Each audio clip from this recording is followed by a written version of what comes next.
discuss possible solutions, and even help you find a professional technician if necessary. For check engine light diagnosis, repair advice, or the right tools and parts, get everything you need from the professional parts people at O'Reilly Auto Parts. O'Reilly Auto Parts, your professional parts people.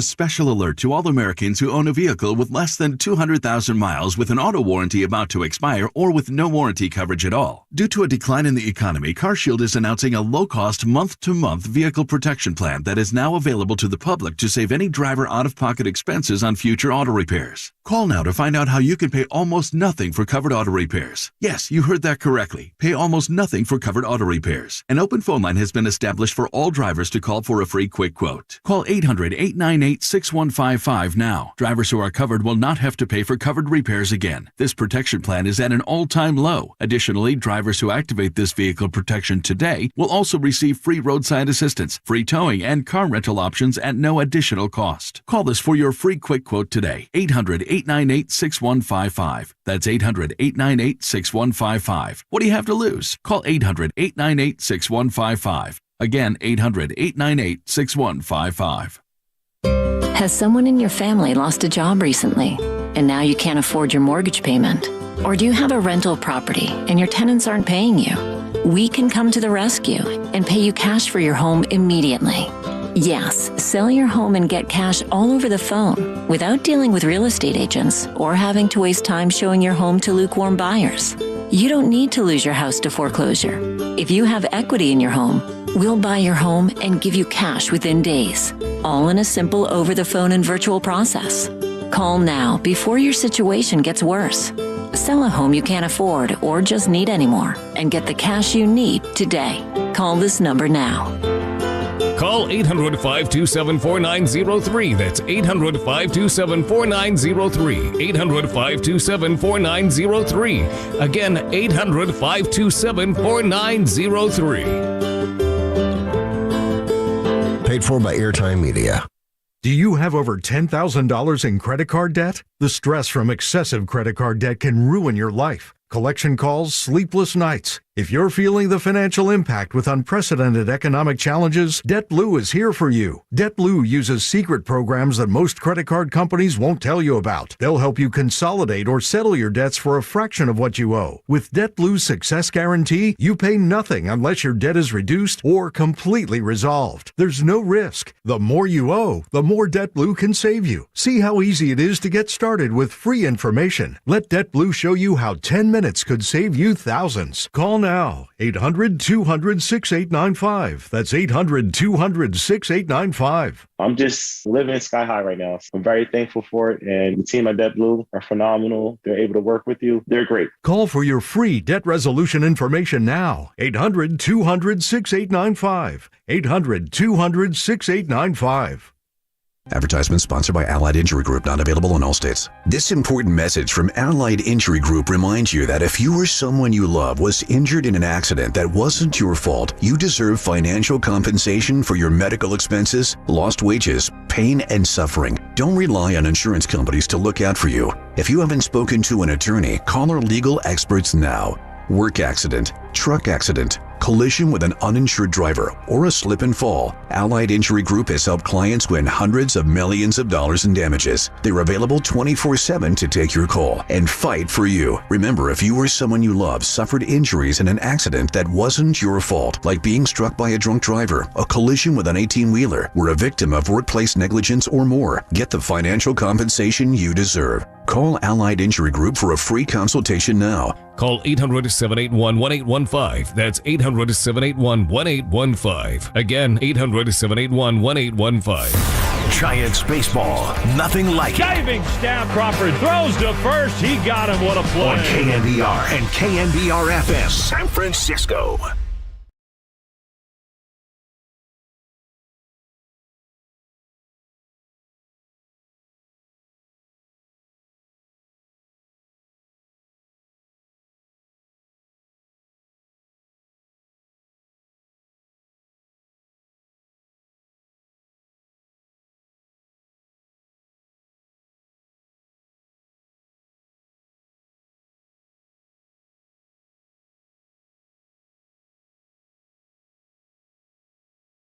Swinging a hard ground ball into right field. Base hit. Here comes Sable rounding third. Hallberg is going to send him home. Here comes the throw, the tag, and he's out by plenty. And it was not close. He was out by 7 or 8 feet at least. San Francisco is challenging blocking at the plate. After review, we're going to call a violation on the blocking. The run is scored. Runners will end at second and third. Yastrzemski, swing hit up the middle. Base hit center field. And that's another run. VR scores 3-0 Giants. Pitch to Davis. Swing, line drive, right center field. That's going to get in there. Base hit. Peterson around third, heading home. Here comes a long throw to third from Tatis, way offline as Yastrzemski's in there safely. Now the Giants have scored 4 times in the inning. And Yastrzemski might have hurt himself going to third. Swing, line drive, up the middle, right to Schmidt. It is right where Schmidt was playing him. Well over toward the middle, and he went down into a squat and caught the line drive. Ball game over, and that makes 10. For the first time in 19 years, the Giants have a 10-game winning streak. And that should do it. The Padres block home plate, but the Giants break it open and win their 10th straight game. What's up, everybody? Happy Thursday morning. It is Marcus Boucher, a.k.a. the Waterboy from the Murphy Mac Show, taking you up to 6 a.m. this morning with Overnight Dave behind the glass. And Dave, let's not mess around this morning. Let's hop straight into it. There was one play that might have determined yesterday's game between the San Francisco Giants and the San Diego Padres. Of course, the play you just heard in that highlight open, the controversial call of quote-unquote blocking home plate from Gary Sanchez, which led to a 4-run 5th inning for the San Francisco Giants and led to the ejection of Bob Melvin. One day after we saw the ejection of Bruce Bochy, who got tossed out in Texas for the second time this week, we will throw in there. But the irony of us doing an entire segment yesterday on the leadoff spot about Bruce Bochy, about these new rules at home plate, whether they were invoked from Buster Posey or Alex Alvia, and the fact that you can no longer block home plate, you can no longer run over a catcher. Hell, you can't even break up a double play at second base anymore. All things that I'm not a fan of. So today we're going to take a look at the letter of the law, dive into the rules, and whether or not Gary Sanchez was blocking Blake Sable yesterday, and if that throw from Fernando Tatis actually led him up the line, which to me would say that the rule actually favored the San Diego Padres, and I think they actually might have got that call wrong. But by the letter of the law, that call may be correct. So that's the question this morning, 808 KNBR. I know we're all kind of glad and celebrating the fact that the Giants were the benefits of this call. Enthusiastic fire emojis. Yeah, a lot of Giants fans were throwing up enthusiastic fire emojis after seeing the Giants break open that inning and score an additional 3 runs after that initial first Luis Matos run. But if I'm just being objective, if I'm just being a fan of baseball, I think that's a bad call. Like, could you imagine if the Giants were on the other end of this call last night and it was Patrick Bailey being called for blocking the plate? I'm sure our tune and our takes would be a little different this morning. So I want your honest answers. 808 KNBR if you want to hit us up on the Cash Creek text line. Because to me, as a fan of baseball, I think this was a bad call. But again, the letter of the law will tell you that Gary Sanchez was in the way of Blake Sable. I don't know. I think it was kind of a mess, which led to Bob Melvin being ejected. And we do have some post-game sound from Bob Melvin, kind of channeling his inner Bruce Bochy yesterday and saying it's one of the worst calls he's ever seen in his life. And once again, it's a former catcher who finds himself in this situation. And, baseball in 2023. But I will tell you what's happening in 2023. The San Francisco Giants continue to win games because, folks, it's now 10 straight in a row. And what's even more important about those 10 games, it's been 6 consecutive wins against opponents from the NL West. After sweeping the LA Dodgers, you come back and win 3 in a row against the Padres and got a chance to bust out the brooms for the 3rd consecutive series today in a day game, 12:45 down at 3rd and King. Blake Snell on the mound today against Alex Wood. But here was the thing. The Giants did it yesterday with another bullpen game. It was a Ryan Walker Wednesday, one day after the walk-off win for the San Francisco Giants. And once again, the bullpen came through clutch as Walker goes out there, opens it up, filling in for the shoes of a John Brebe who's on the IL right now, has a clean inning of work, did have a couple walks, but gets out of the inning with no run score, and then passes the baton over to Sean Jelly, a man who started the season with the San Francisco Giants, got sent down to AAA, and got the call up this past week, told Gabe Kapler he was going to throw plenty of strikes, and that's exactly what he did on the mound yesterday. Even though there was no Patrick Bailey behind home plate, I was looking forward to the battery of peanut butter and jelly. You know, that's my dad joke this morning. I hope you all liked it. Dave gave me the thumbs up, so I'll roll with that one. But hey, I'll roll with Sean Jelly after seeing the performance he put on yesterday. And it's something that I talked about after seeing Jelly in spring training this year. The additional velocity that he added. Because this is a guy that stands, 6'10", 6'11". He's a tall glass of water. But previously, before making it to the major league level, he was only throwing 90, 91, 92 miles per hour. And I'm like, dude, you have these levers. You're a light version, a DD discount version of Randy Johnson. I'm not going to quite give you that credit yet, even though that mustache was looking pretty dirty yesterday by Sean Jelly. I'll give that the thumbs up and the seal of approval. But this is the guy that has the levers and has the body parts to go out there and throw gas. And this year, we've seen the increase in velocity. We've actually seen him mix in a little bit more of a two-seamer. That was a great pitch for him yesterday, and that curveball he kept on snapping off was fantastic also. So I thought Sean Jelly did a great job of holding the line, going out there, throwing 4 innings, having 5 strikeouts. How about that top of the 5th inning where he had 3 strikeouts, strikes out the side? Did get into a little bit of trouble with a wild ball, or should I say a wild pitch that got by Blake Sable. Set up runners on 2nd and 3rd with 2 outs with Fernando Tatis at the plate. But then he drops off the curveball, snaps it in, strikes him out. And next thing you know, Sean Jelly is out of trouble. And the Giants are looking like they have the golden opportunity to take a hold of that game in that controversial 5th inning. A 5th inning that started out with Luis Matos getting an infield hit, then still in second base, really started the rally. Giants load him up, and then Brandon Crawford steps up to the plate, a man that's been hitting .415 this year with runners in scoring position. He hits the sac fly. Luis Matos scores again. It seems like this kid scores every single game. What is it, 10 runs now in 9 games? Oh, by the way, the Giants are 9-0. Luis Matos has never lost in his professional career, still staying undefeated. But then we get to the controversial play that we opened up the show with. As Blake Sable rounds third base and tries to run in the face of Fernando Tatis, who we all know as an all-star shortstop, but has moved to the outfield this year with the addition of Xander Bogaerts from the Boston Red Sox.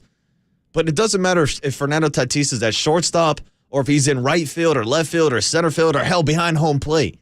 The dude has an arm. He's got a hose. And that's why I know in that situation with 2 outs, Giants decide to roll the dice, send Sable home. But as soon as I saw that decision, I was like, oh, this is not going to end good. And we saw the results. Fernando Tatis threw him out by a country mile. Blake Sable was 5, 6, 7 steps up the line. But that also led to Gary Sanchez taking 2, 3, 4 steps up the line. And that's why I will give credit to Fernando Tatis. I thought it was a good throw, a really good throw, 99 miles per hour.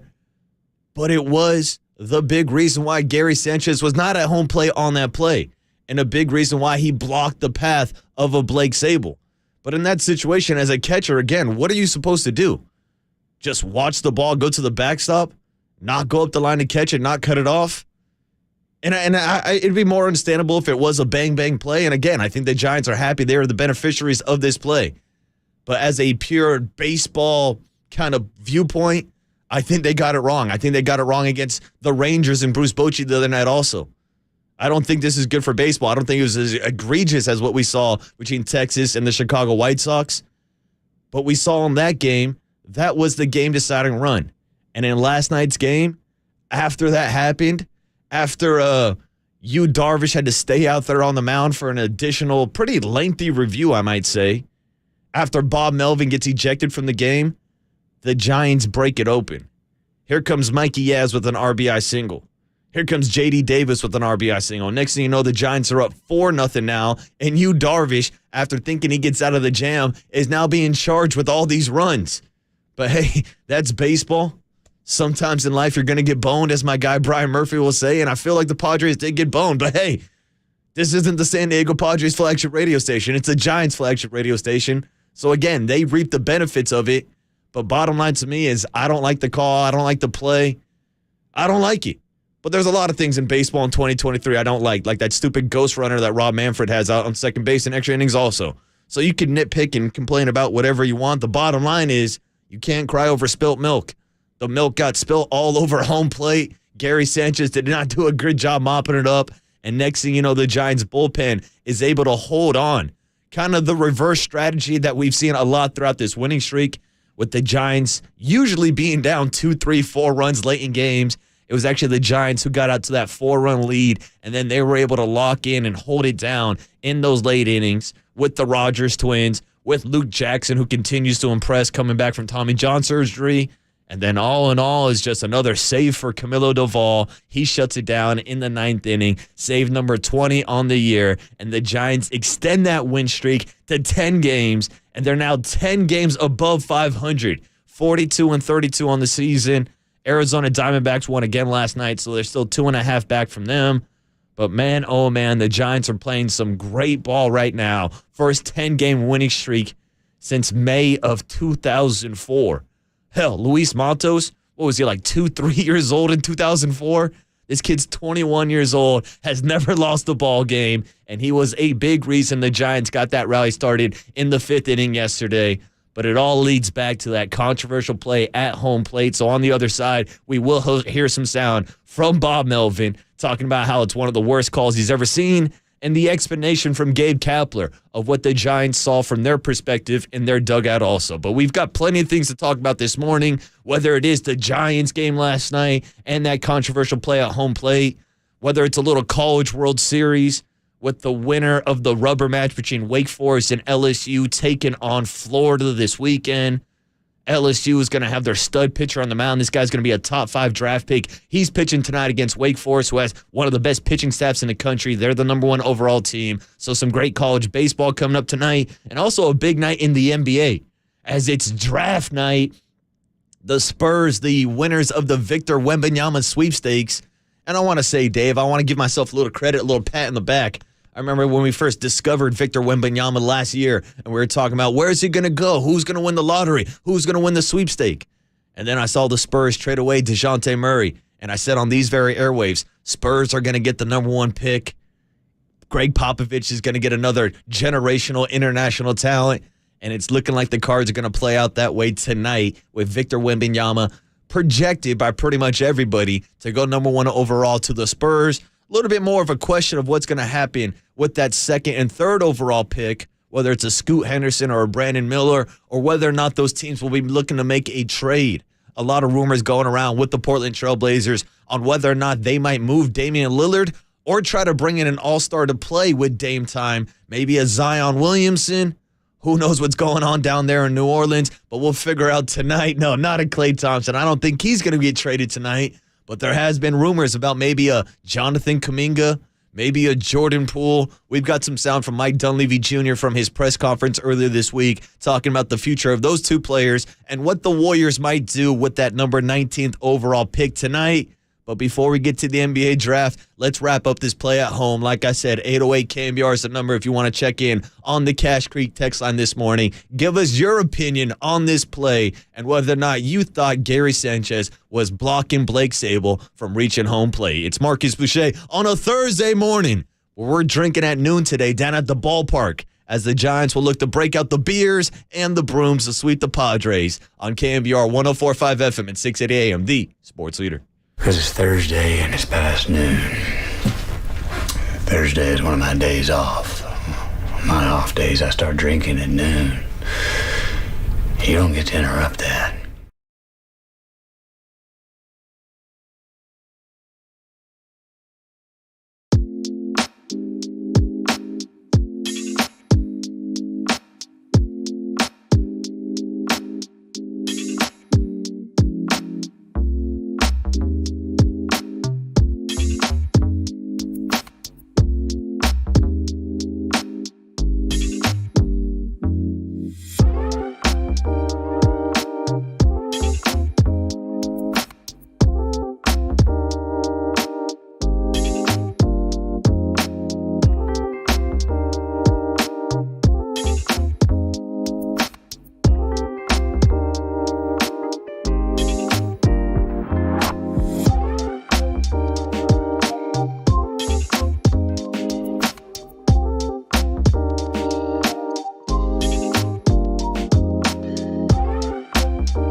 Here's Darvish to the plate. Swinging a hard ground ball into right field. Base hit. Here comes Sable rounding third. Hallberg is going to send him home. Here comes the throw, the tag, and he's out by plenty. The ball was charged into right field by Tatis, and he made a perfect one-hop throw to the plate, and it was not close. He was out by 7 or 8 feet at least. And the Giants asked for some time to check with the video room. Gabe Kapler comes out with Manny Gonzalez trying to make something clear here. Let's see what. So we're going to hold on to it. Here's Gonzalez going to make an announcement to us. San Francisco is challenging blocking at the plate. After review, we're going to call a violation on the blocking. The run is scored. Runners will in at second and third.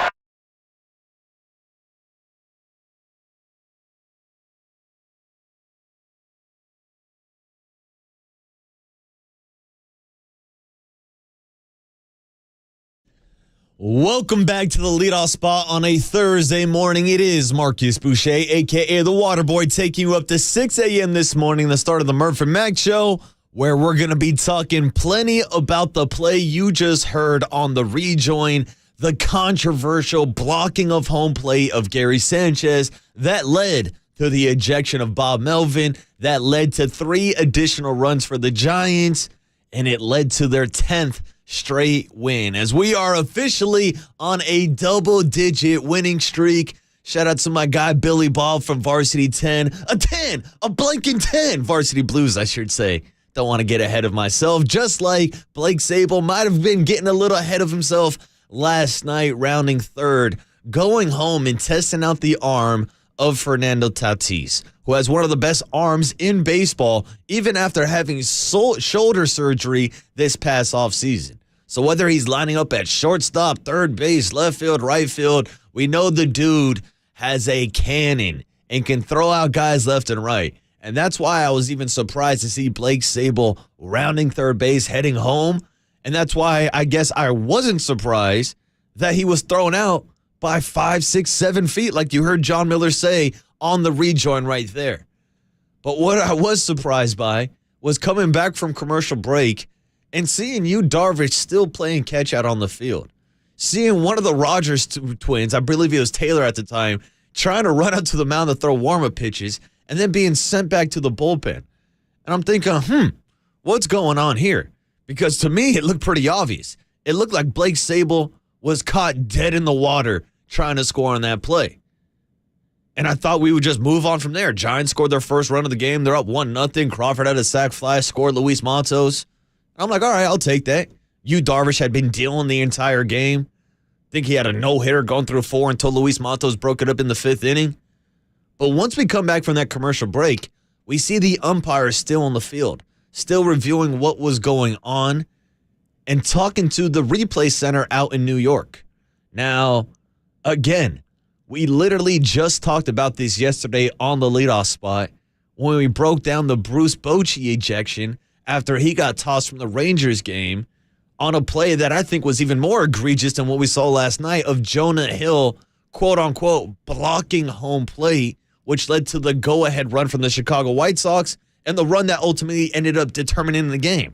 Now, last night we saw the same thing.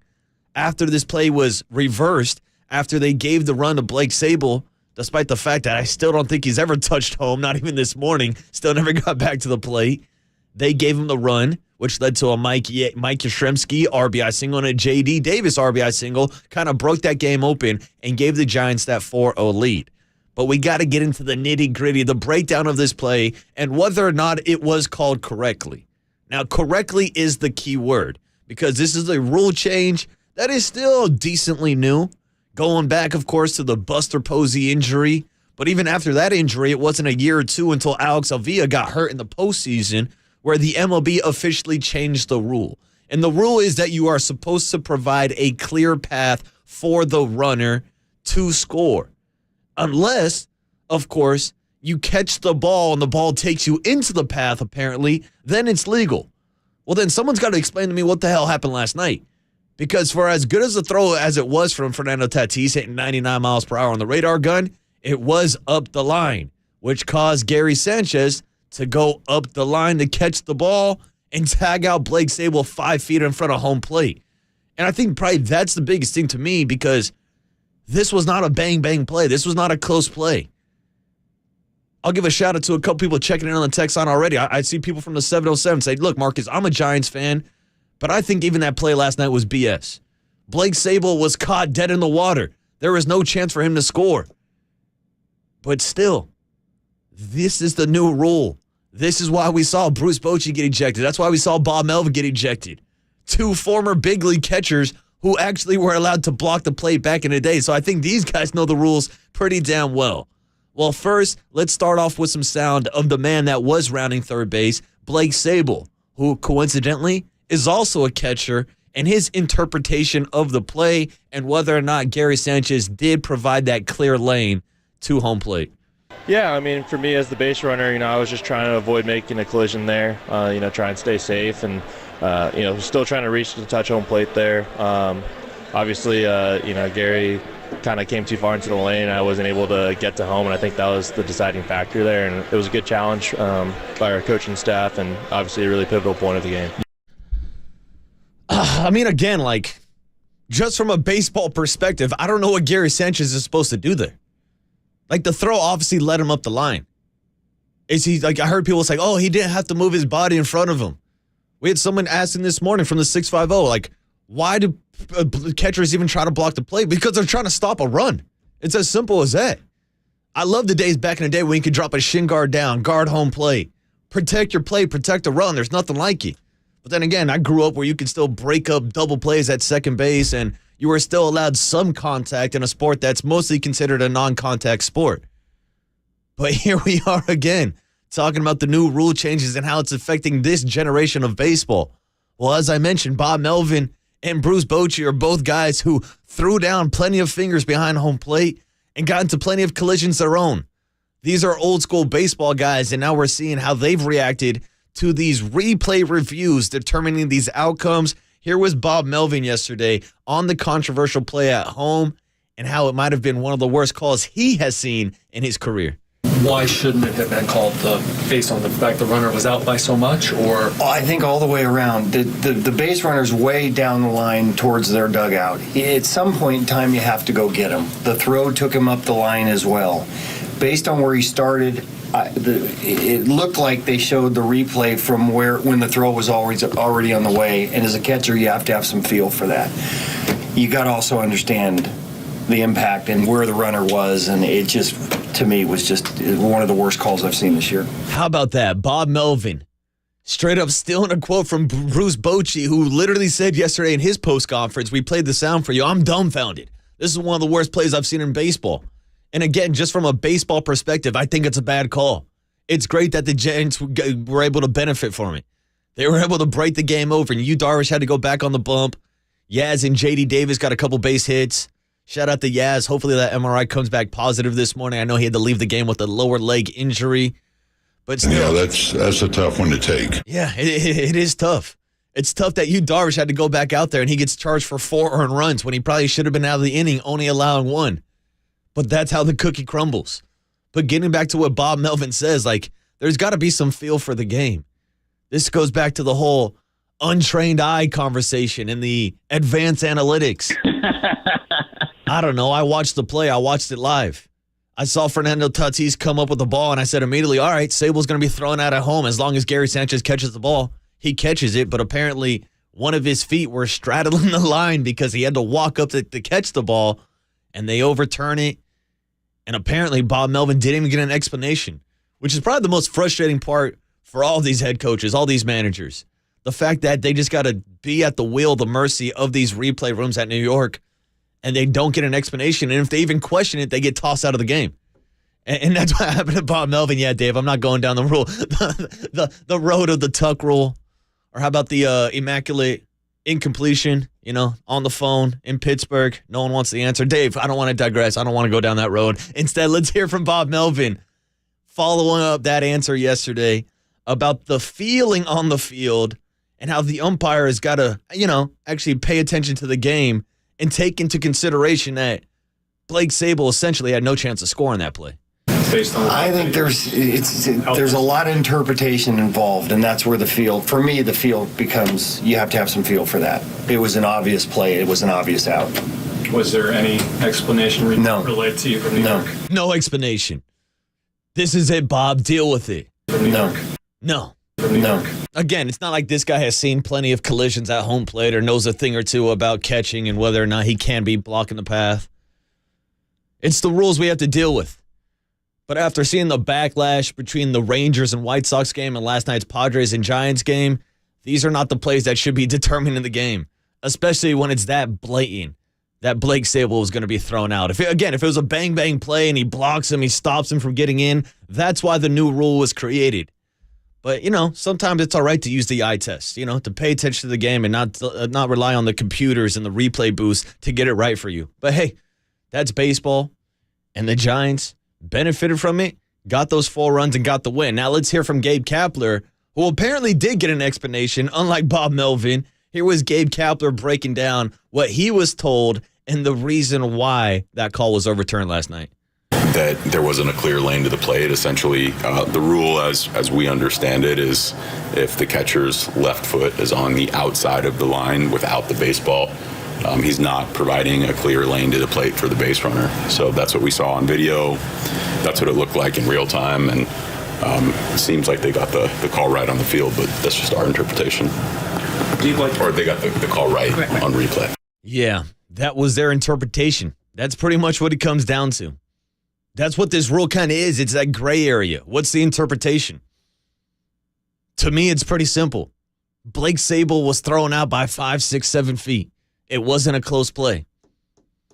Gary Sanchez went out there, caught the ball, put the tag down. I thought he did it great. Thought it was not a bang-bang play, but San Diego Padres. I guess we got a couple words from yourself from the replay booth itself. Go yourself, San Diego. Yeah, go blank yourself, and sometimes you do get blanked. But hey, like I said, Giants aren't complaining. We're not complaining about it. The Giants are on a 10-game winning streak. There's bad calls all over baseball. And right now, we'll take it. Whether it's the bad calls, whether it's the bullpen games, Giants are just going out there and winning games left and right. 10 in a row now. And what's interesting is that they've done it multiple times with these bullpen games. This is actually the 11th bullpen game of the season for the Giants. 11. They are 8-3 in those games. 11. I know some people were worried about these opener games without John Brebbia. Ryan Walker's going out there and doing a pretty damn good job on a Ryan Walker Wednesday night. And it's funny, it's something I joked about on Monday when I went out to go watch Luis Matos make his home debut. I'm usually a guy that looks ahead at the pitching matchups, and I decide what baseball games I go to based on who's pitching. The Giants have rolled up openers twice this week against the Padres, but it's a little hard to complain when they are on a 10-game winning streak. It's a little hard to complain, even though it seems like there's a Speedy oil change every single innings. Speedy Oil getting the best out of their money in that sponsorship for sure. But the Giants are getting the results. Whether it is a Ryan Walker or a John Brebbia opening the game, whether it's a Tristan Beck or a Keaton Wynn who we've seen get called up from Sacramento, or whether it's the guy we saw on the bump last night, Sean Jelly, who I thought maybe was the story of the game outside of the controversial call at home plate. Him hopping on the bump after Ryan Walker, going 4 innings, 5 Ks of shutout baseball, snapping off that 12-6 curveball, getting Fernando Tatis to strike out with a runner on second and third in the top of the 5th inning before the Giants scored their run in the bottom of the 5th inning. So I did want to give a little bit of shine to Sean Jelly, getting the call back up. Here was Gabe Kapler about his performance yesterday and how the Giants can continue to get these performances out of their bullpen and all of these bolt guys that they have in the back end of this roster. Jelly was awesome. Threw a ton of strikes. He attacked all the way through. It was a very aggressive approach. That worked for him and for us. And what I'll say is we have those sort of outings from Tristan Beck and Sean Jelly and Keaton Wynn. It's how we can keep running these pen games or these games where we have an opener and then a bolt guy and not tax the bullpen over a long period of time. So there's a real cascading effect to pitching deeper into games for the guy that comes in behind the opener. In this case, it was Jelly, and our bullpen is all going to be ready to go tomorrow as well. And that's good. That's one thing that they haven't been burned by so far from these bullpen games is taxing the squad early in a series and then not having the arms available. Tonight, it should be all hands on deck. I guess today, technically. Who knows if they go back-to-back with Duvall if he gets the opportunity. But you didn't use Sean Manaea yesterday. He could be an option to piggyback on the back of an Alex Wood today as he squares off against Blake Sable. Should be plenty lefties on the bump. Tyler Rogers. Hell, I'll give a shout out to Luke Jackson. Praise Dale and raise hell. He's been phenomenal since coming back from Tommy John surgery. And then, of course, our guy Camilo Duvall shuts it down in the 9th inning. His 20th save of the year. Believe now tied, or he might be in second place in the National League in total saves overall. The closer from the Reds has 2021. Might have got his 21st last night as the Reds continued their winning streak up to 11 games. Those pesky Cincinnati Reds just don't want to let the Giants have the longest winning streak in baseball. Both of them being in double digits, and both of them doing it with the prospects, with the kids. Whether it is a Luis Matos who remains undefeated in his career with the San Francisco Giants, whether it's Patrick Bailey behind home plate, Casey Schmidt, who had a couple walks yesterday. How about that? He's a walking machine. After only walking once in his first 128 at-bats, he's got 3 or 4 the past couple games. And then even a guy, Blake Sable, still a rookie. He scores that run on that controversial play, and we saw what happened in the bullpen with Ryan Walker, with a guy like Sean Jelly, Tristan Beck, Keaton Wynn, all the youngsters performing, and now we're all waiting on the performance of Kyle Harrison, who did throw last night in Sacramento. I should have those stats for you, but I don't. Maybe we'll get them to you later on in the show, but on the other side, I do want to talk a little bit about this NBA draft and whether or not the Warriors are going to move up from the number 19 pick and go out and make a trade like the trade we saw last night between the Memphis Grizzlies, Boston Celtics, and Washington Wizards. We'll talk Victor Wembanyama sweepstakes on the other side and get you ready for the Warriors' number 19th pick. It's the Waterboy Marquise Boucher on a Thursday morning on KNBR 104.5 FM and 680 AM, the sports leader.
With the 28th pick in the 2022 NBA Draft, the Golden State Warriors select Patrick Baldwin Jr. from the University of Wisconsin-Milwaukee. With the 51st pick in the 2022 NBA Draft, the Golden State Warriors select Tyrese Martin from the University of Connecticut. Guy Santos. Brazilian player, he's got a big buyout, 6'8", 210, 7-foot wingspan. This is another one of those stash players overseas. It's time. NBA Draft Night tonight, 5 o'clock on ABC, and the Golden State Warriors will be making a selection at number 19.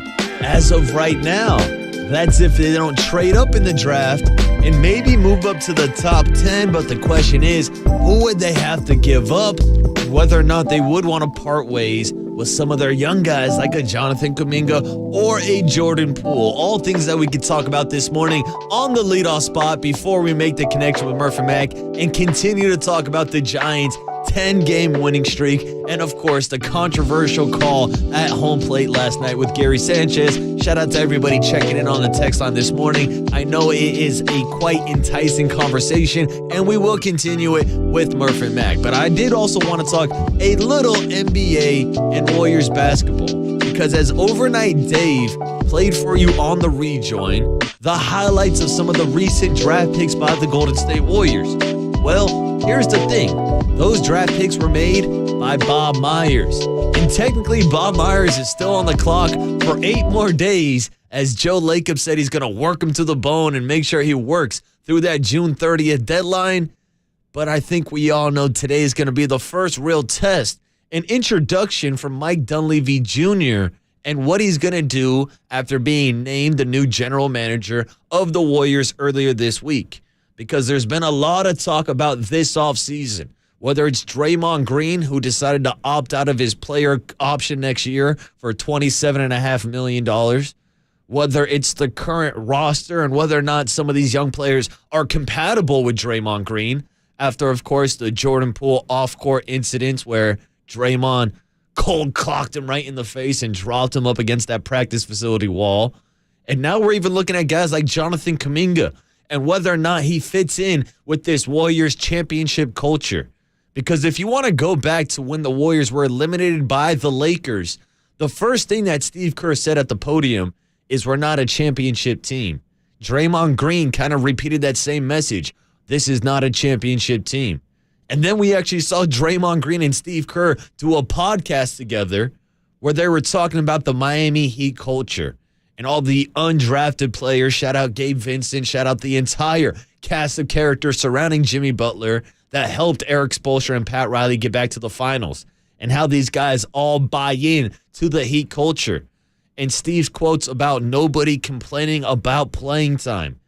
Everybody accepting their role, which a lot of people read between the lines as a shot at some of the young guys like a Jonathan Kuminga or a Jordan Poole, who were both seen pouting during the playoffs because of their playing time. I'll remind you, Steph Curry had to give an inspirational speech before Game 7 against the Kings, telling them, hey, if you're not with us, don't get on this bus. Steph Curry should not be having to give those type of speeches. You're playing with the Warriors dynasty.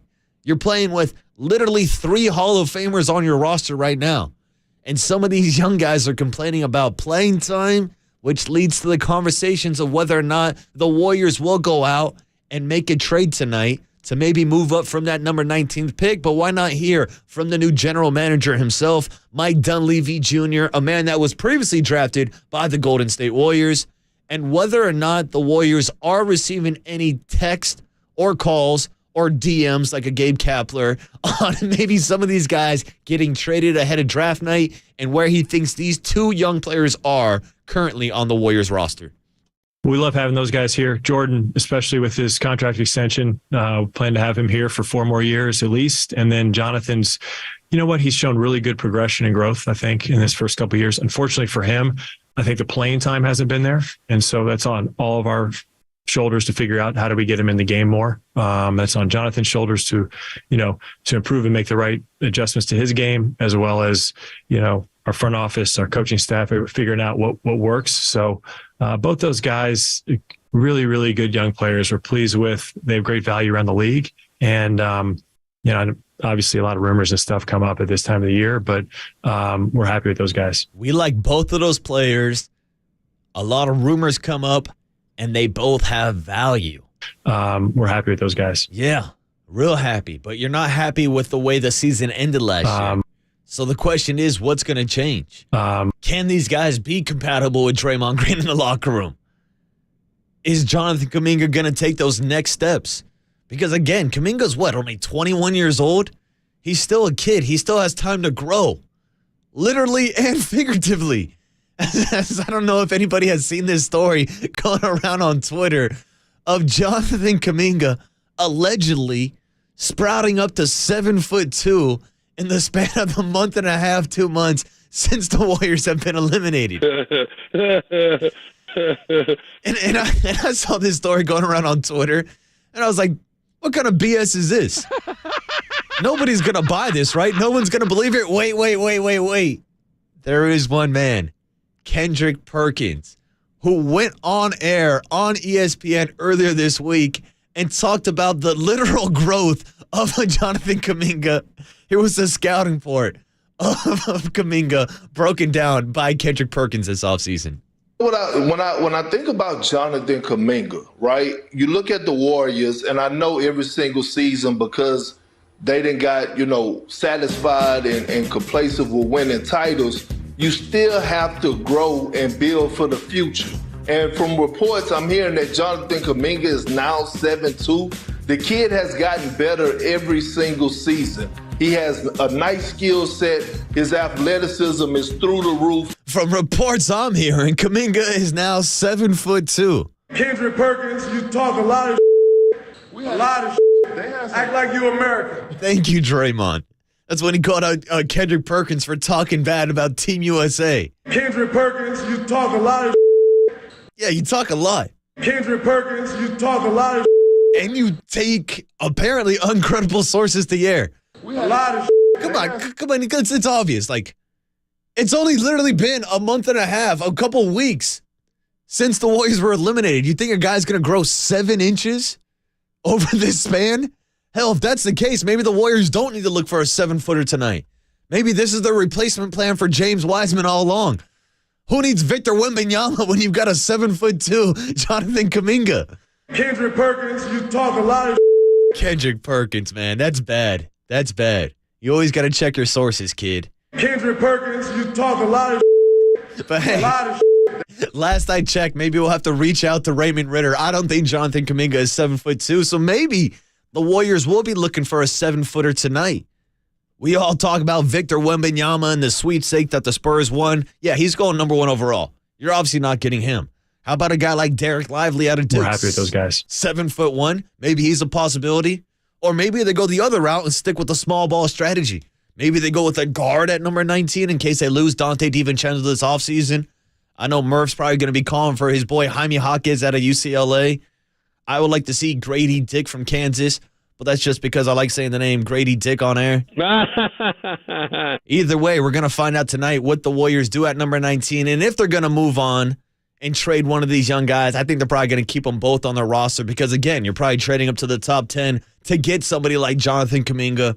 Hopefully he gets a nice little attitude adjustment, like I'm talking about the WWE era or something here, and everything's back to normal next year, and the Warriors are back to the Warriors Invitational and the Dubs Dynasty.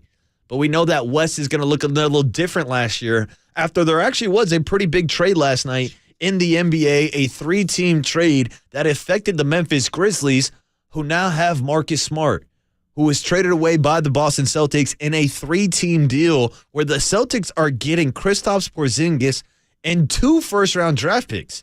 I got to say, from the outside looking in, it looks like the Celtics won this trade. I know Porzingis has bounced a lot around the league a lot since his time with the New York Knicks and the Washington Wizards, but he's still a 7-footer, a guy that Kevin Durant once called a unicorn, and a guy, yeah, he might be up to 7'2". Maybe he's on that Jonathan Kuminga growth plan. Thank you for that one, Dave. But I still think he's a pretty serviceable player. We know how good Marcus Smart is. Interesting to see how he's going to pair with Ja Morant, but maybe this is the veteran presence that he needs in the locker room to kind of get him on the straight and narrow path. So Marcus Smart ends up in Memphis. Kristaps Porzingis is in Boston. And the third team is the Washington Wizards, who's just giving away players like Bradley Beal for a bag of chips and Chris Paul. They get back Tyus Jones, Danilo Gallinari, and a couple of second-round draft picks. Yeah, Washington Wizards are just tanking pretty much, getting rid of salary. And maybe they'll be in whoever the sweepstake is next year, the Bronny James sweepstake. Just like the Spurs were tanking this year after trading away DeJounte Murray. They end up with the number 1 pick. All but likely they're going to take Victor Wembanyama. But the question is, what happens with those number 2 and 3 pick with Charlotte, with Portland, and what Portland decides to do with Damian Lillard? And if they're going to trade him away or maybe trade away that number 2 draft pick or 3 draft pick, whatever they have, to go out and maybe trade for a Bam Adebayo from the Miami Heat. Or even maybe a Zion Williamson, if he's not too busy, acting on the mattress. I still think Zion's one hell of a player. He's only been in the league like 4 years now. He's still a guy in his mid-20s. Hell, would you trade a Jonathan Kuminga and a Jordan Poole for a Zion? Porzingis! Maybe I would. Maybe I'll take a Kristaps Porzingis, but now he's with the Celtics, and we'll find out tonight who's going to be the newest member of the Warriors roster. Welcome back to the Warriors Invitational. Welcome to your first draft, Mike Dunleavy Jr. Warriors on the clock tonight, 5 p.m. on ABC. But today, 12:45, Giants baseball is back on your life on the sports leader. So on the other side, we'll make the connection with Murph and Mac, get back into the Giants' 10-game winning streak and the controversial blocking of home plate call in last night's game. It's a win streak, a 10, a blanking 10 on KNBR 104.5 FM and 680 AM, the sports leader.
Hey, it's Gabe Kapler, and you're listening to the Leadoff Spot on KNBR 104.5 and 680, the sports leader. All right, fun show today on the leadoff spot, and we got some breaking news in the last 3-4 minutes during that commercial break. Dave, I think I grew 7 inches. I'm now 7'2", just like our guy Jonathan Kuminga. Murphy's confused. We just played some sound from Kendrick Perkins, which we will have later on in the cooler of content, talking about reports of Jonathan Kuminga growing to 7 feet 2 inches tall. Did Perk call him 7'2"? Yeah, he called him 7'2". You get caught. You know what I mean? Perk's got a lot going on. He's writing his book. He's doing all, and then you just riff, totally wrong. You know what I mean? Absolutely. And I got to give a shout out to the riff on the text line, because during that segment, I said I'm going to text Raymond Ritter and find out the true facts, whether or not Jonathan Kuminga is a 7-footer now. And I think it was the 650 Dave said, yeah, you know what? I think Raymond Ritter has now sprouted up to 6'5" over those couple minutes you said. Raymond Ritter's 10 feet tall in our books all the time. Exactly. Dude. Raymond's the best. You know where I'm going with this, buddy? Here we go. I mean, when somebody tries to ad lib like Perkins did, I got to go to the Woodman. Woody, can I get a Cope's chuckle? I'm not on my board. Anyway, long story short, is a bit where he was asked to do a vodka ad, and his rabbi advised him against it, and then his rabbi took the ad. And long story short, he says his rabbi always wanted to get in the show business. He had a late-night cable show in New York, and one night he tried to ad-lib the 10 Commandments and wound up naming the 7 dwarves. Anyway, we can move on, all right, guys? Thank you, Point is that sometimes I sympathize with Perk, is that, like, sometimes something comes up and you got to riff right away, and you're like, oh, yeah, Tyus Jones, he's on the Orlando Magic, right? Yeah, you know what I mean? Yeah, but the bad thing is that this fake report was going around on Twitter, and he didn't check his sources, Murph. You always got to check your sources. He's just collecting checks and not checking facts. He took it live on air. We got to do it every single morning. Always check it, always correct it. An error-free show today. That's it. All right? Perfect. Here's how I start with my first error-free show. The Giants have won 10 in a row. 10, Murph. All right? A blinking 10. I didn't say 9. I didn't say 8. I didn't say 7. Enthusiastic fire emoji. 10 in a row. Thank you, Dave. Ollie, at some point today, do you think we can get a Bolero rejoin, or is that too dated? No, I'll support Bolero. Right. I'd also like something off Pearl Jam 10. Yeah, off their record, Pearl Jam's 10. We're going to go, yesterday was, can we keep the Walk This Way theme with Block? You can definitely keep the Walk This Way. Gary Sanchez? Yeah, dude, we got to get into this call. And just other great tracks to celebrate the number 10 as the winning streak continues. Murph, I'll give you a 10th Avenue Freeze Out by Bruce. That's pretty good. And then for Overnight Dave, can I offer up a Motley Crue 10 Seconds to Love? 10 seconds what's the to message love. there, by the way? Well, it's about, I think on the streets that we call it a quickie. Yeah, I would say that's very quick. Overnight Dave's mind, he goes, yes, that's like correct. Usain Bolt quick. You know what I mean? Well, 10 seconds. That is fast. That is fast. Well, these are the 10 songs I'm offering. I got one more for you. I'll give you a 10. I'll give you a Biggie Smalls, the 10 Crack Commandments. I'll take that. Throw it on the list. 10 Crack This is going to be your job today. By the way, the 10 Crack Commandments, once again, Waterboy, a positive message for the kids. You know that's what 10 we're Crack about here. Commandments. Sure. All right. Post them up. I got news from for Bob Melvin, and I'll be out there today with the whole Mill Valley Little League 11-year-old All-Star team out in the bleachers, all right? It's going to be a great day, but I got news for Bob Melvin. Sometimes in life, you're going to get boned. Hey, listen, As simple as that. Padres on the wrong end of a call, but the Giants are the beneficiaries. They win their 10th straight, going for 11 today, and might be able to break out the brooms today. 12:45 first pitch on the sports leader, Blake Snell, lining up against Alex Wood today, and we'll talk about it all morning long. Sean Estes during the Power Hour, 7:35, and a great guest list with the Murph and Mac Show today, and I will remind you that you are listening to KNBR AM and FM in San Francisco, a Cumulus Media station, the sports leader, and the Murph and Mac Show starts right now.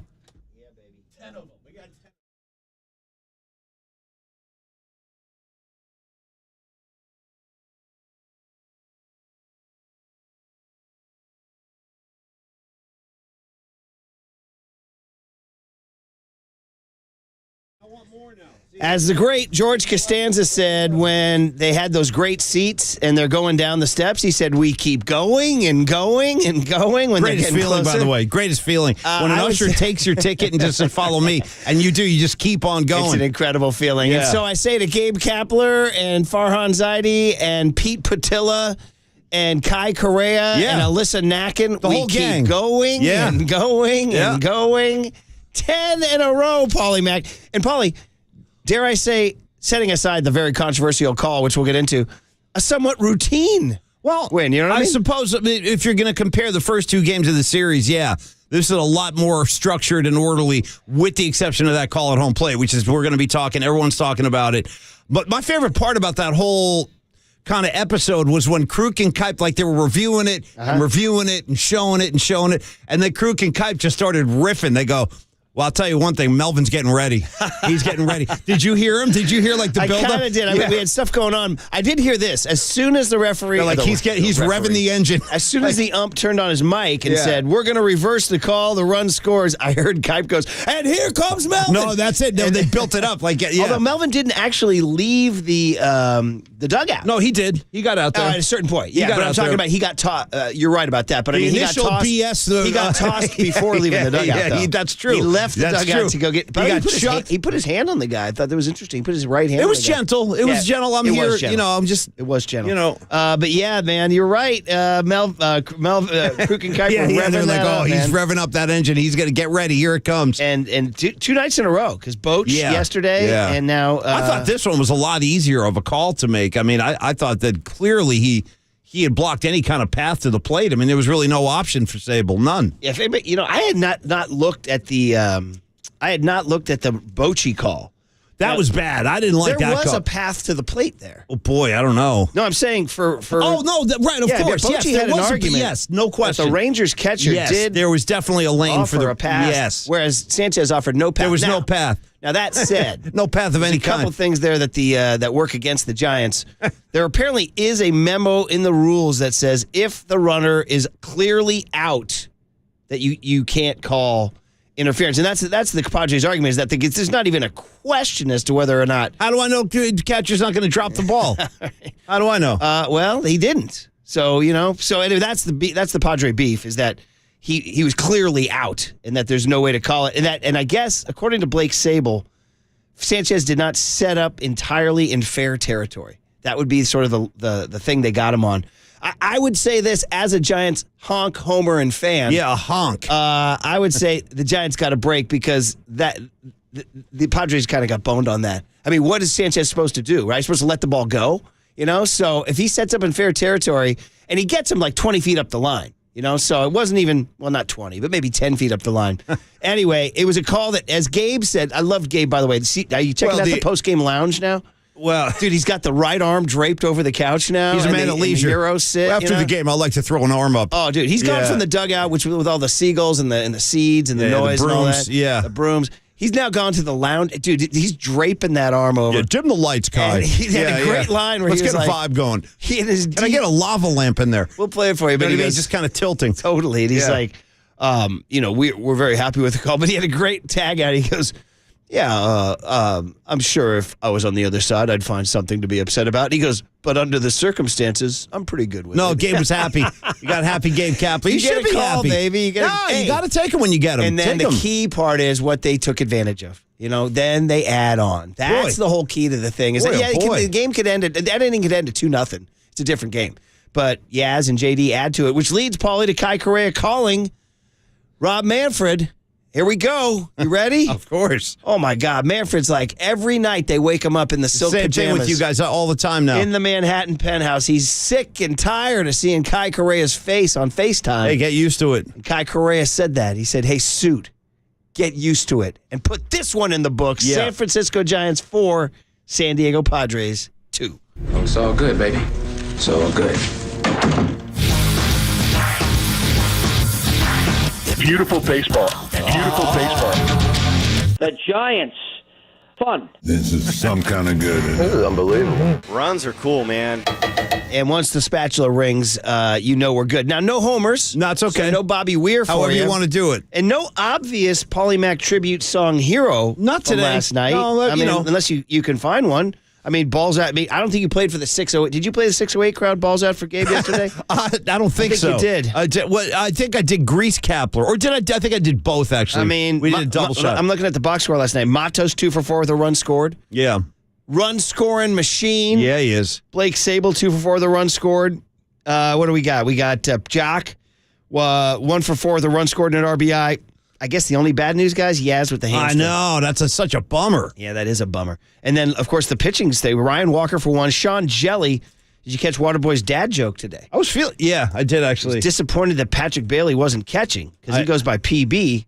And if PB was catching Jelly, you could have PB and J. Management might be concerned about that riff right there. Might be some concern. I think you've been hanging around me too long, Yeah, buddy. there's an effect now, like secondhand smoke. By the way, multiple PB and Js because you got PB catching Jelly up the street, the Terry Francois two-step. We got Pat Baldwin Jr. down the street, PBJ. So okay, makes me crave a PB and J right now. Yeah, Paulie, is the only way to wash down a PB and J's with a glass of milk? Well, I would say yes. Yeah, I mean nothing else, right? No, not even not water, not grape juice. You're gonna need that milk now. Not a beer. You're gonna need the no.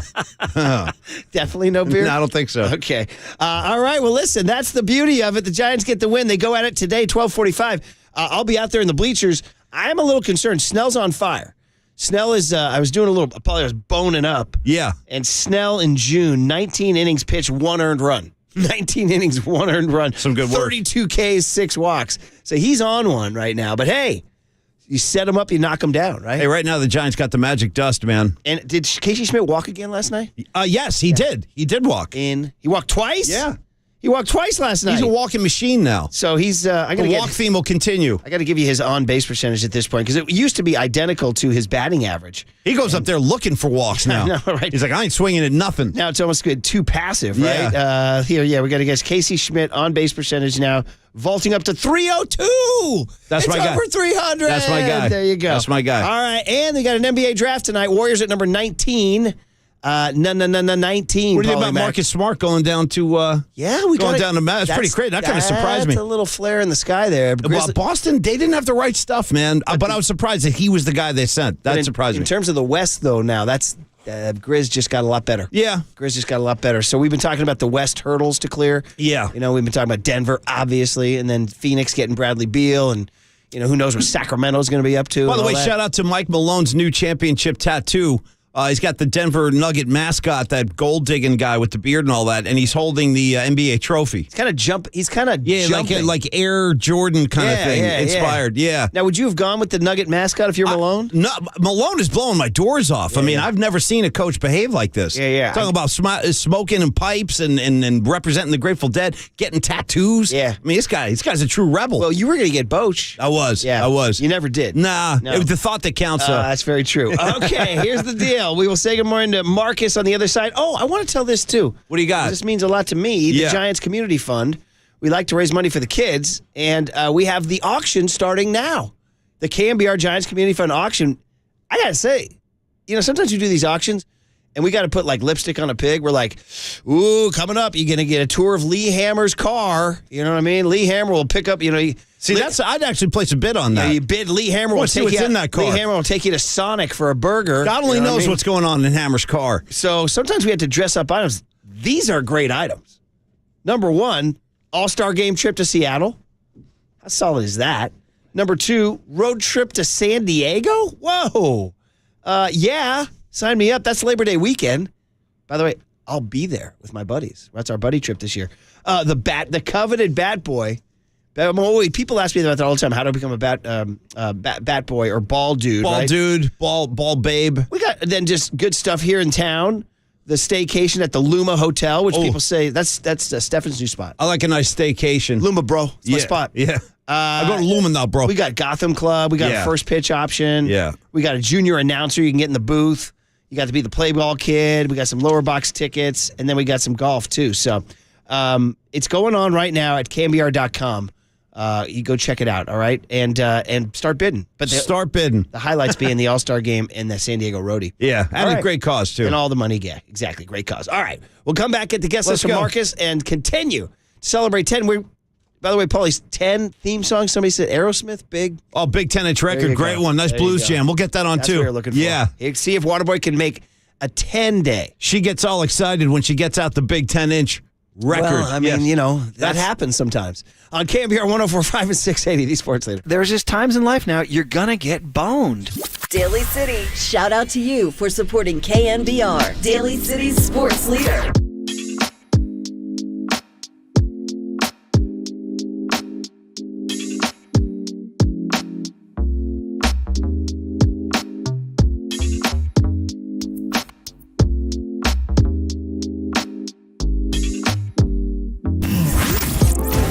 What's trending now? Trending now. On KNBR.com. Ron Wotus stopped by the post-game show last night on KNBR Tonight with FP Santangelo Sr. to talk about the Giants' 10-game winning streak. To hear that podcast and more, check out what's trending now on the all-new KNBR app.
And now, time for the Protect Your Assets with David Hollander Business and Technology Report.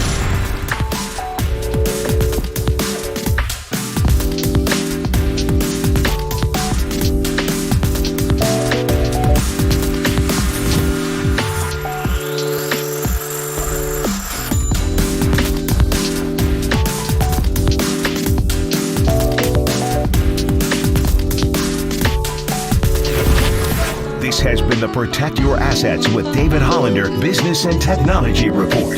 Concerned inflation will ruin your dream retirement? Learn more. Listen to David's show every Saturday morning on KNBR or call 1-866-PROTECT. Follow the leader on Twitter at KNBR. For once again, we are the sports leader. KNBR 1045 and 680.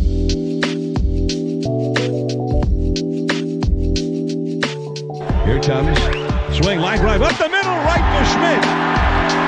It is right where Schmidt was playing him, well over toward the middle, and he went down into a squat and caught the line drive. Ball game over, and that makes 10. For the first time in 19 years, the Giants have a 10-game winning streak. Oh, there it is, man. John Miller calling it out last night. 10. And so the challenge for Waterboy today is 10 themed rejoins. We already loaded them up in the first. I mean, we got so many potential song selections. See if he can do it. Well, we've already given you a bunch. I gave you 10th Avenue Freeze Out by Springsteen. I'm giving you big 10-inch record by Aerosmith. I'm giving you guys a little Motley Crue, 10 Seconds to Love. All right, that's 3. And did you say anything from the album 10 by Pearl Jam? I think that would work. Yeah, 10. The name of the record is 10. Okay, that counts. I mean, so any track. And then I said, if you really want to get deep, the movie 10 with Bo Derek and Dudley Moore was famous for its use of Bolero, the symphony. Yeah, Bolero.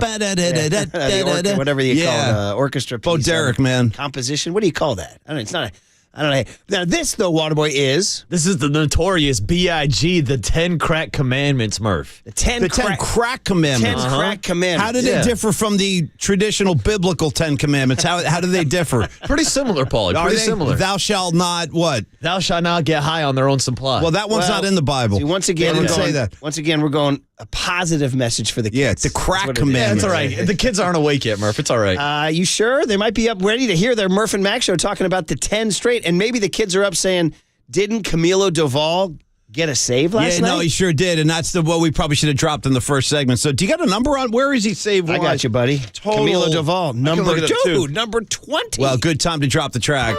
Yep. All in all, it's just another save for Doval. That's really good. Yeah. And 20 is 10 times 2. Send him to the All-Star game. Let's get it over with. Let's get him in there. Hey, in honor of the A's, the A's have been in the news a lot this year, leaving for Las Vegas. They won 20 in a row once. Yes. So, yep. What do you think, Giants? Double your pleasure. You got another 10 in you? We're only halfway there. All right. I got another 10 in me, totally. All right. Starts today with Blake Snell and Alex Wood, 12:45 Yeah, day we got game. a daytime affair. They say, by the way, I was on my sfchronicle.com, which, by the way, I almost go to exclusively now. I hate to say this, because you know me, dude. My only dream in life was to work for a newspaper, right? And now the hard copy is just, bro, there ain't no such thing, really. Well, it's got stuff that's almost literally 2 days old. It's like, what are we doing here, And it's as thin as it's like a mosquito net. It's mosquito net. You know what I'm saying? Yeah, those things that hang over the beds. That's how thin the paper is. It's how you want your prosciutto sliced. But that's a big difference. I don't want to read the prosciutto.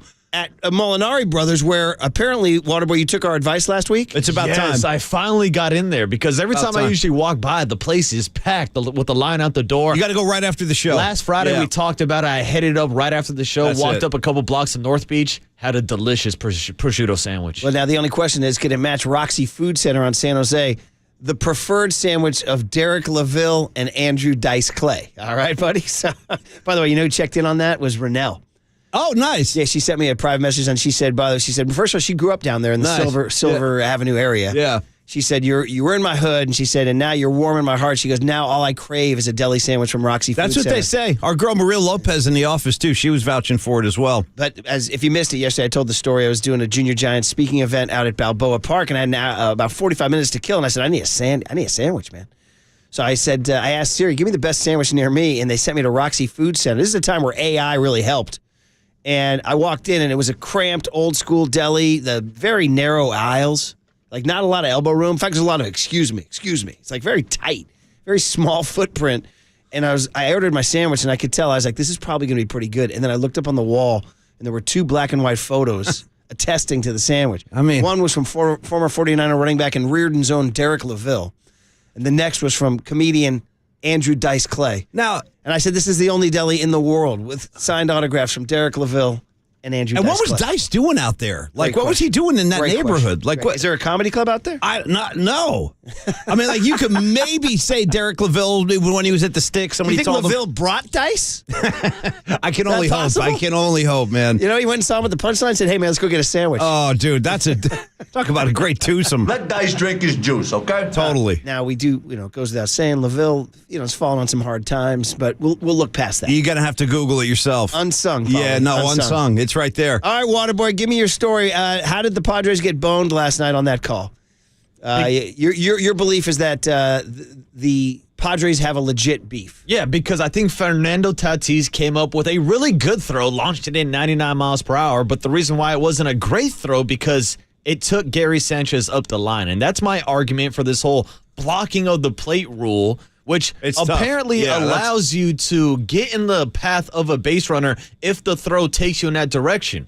Well, yesterday it looked like the throw from Fernando Tatis took Gary Sanchez from behind home plate to 5-6 steps up the line, which blocked Blake Sable. Well, what's a runner supposed to do? So what's the runner supposed to do? Here's the thing. The runner was like 10 feet away. He was obviously out. Like, if it was a bang-bang play at the plate and like he got stopped from sliding in the home plate, then I think there's an argument. But this to me was so blatant, so obvious that Blake Sable was thrown out. It wasn't even a close play. I don't think they should have called that last So there is an interesting, I'm with you, Waterboy. If we were on the other side of that, as you said this morning when I was funneling into the left turn lane from Van Ness onto Broadway, and sometimes it's hard to hit that light, by the way. Frequently you get the red arrow. You're not going to hit that one. Yeah. You just got to sit down. They're going to make you wait. You got to chill and listen to Marcus. Yeah. That's what you got to do. But you said if this call, if the roles were reversed, we'd be beefing. 100%. It's all we'd be talking about. I mean, we already are talking about it, but still, we'd be complaining all morning. So here's what Susan Slessor has in her story this morning, which again I read digitally, not in the hard copy. Because you know what the hard copy has? It has the game story from 2 nights ago. Totally. All right. They're just getting to the Gary Payton first pitch. Yeah, you hear about that Mikey Yaz walk-off, that splash hit? Oh, man. So here it says here from MLB's own rules glossary, and she says this is what really fried Bochy and Melvin. Okay. Per a September 2014 memorandum to the rule, the runner may still be called out if he was clearly beaten by the throw. Well, there it is. There it is. There's the smoking gun. Simple as that. Right there. Was he clearly beaten by the throw? 100%. Yes, he was. It wasn't even close. And did you see Tatis, by the way, had a little kind of a cocky smirk coming off the field? And then when he was sent back out there, the sadness of a Tatis after he had to go There was back a lot of that last night. There was a lot of that kind of pump fake celebration. Now I'm bummed out. Machado, too. Remember when Machado just chucked his bat and started running up the line? I think it was his first AB.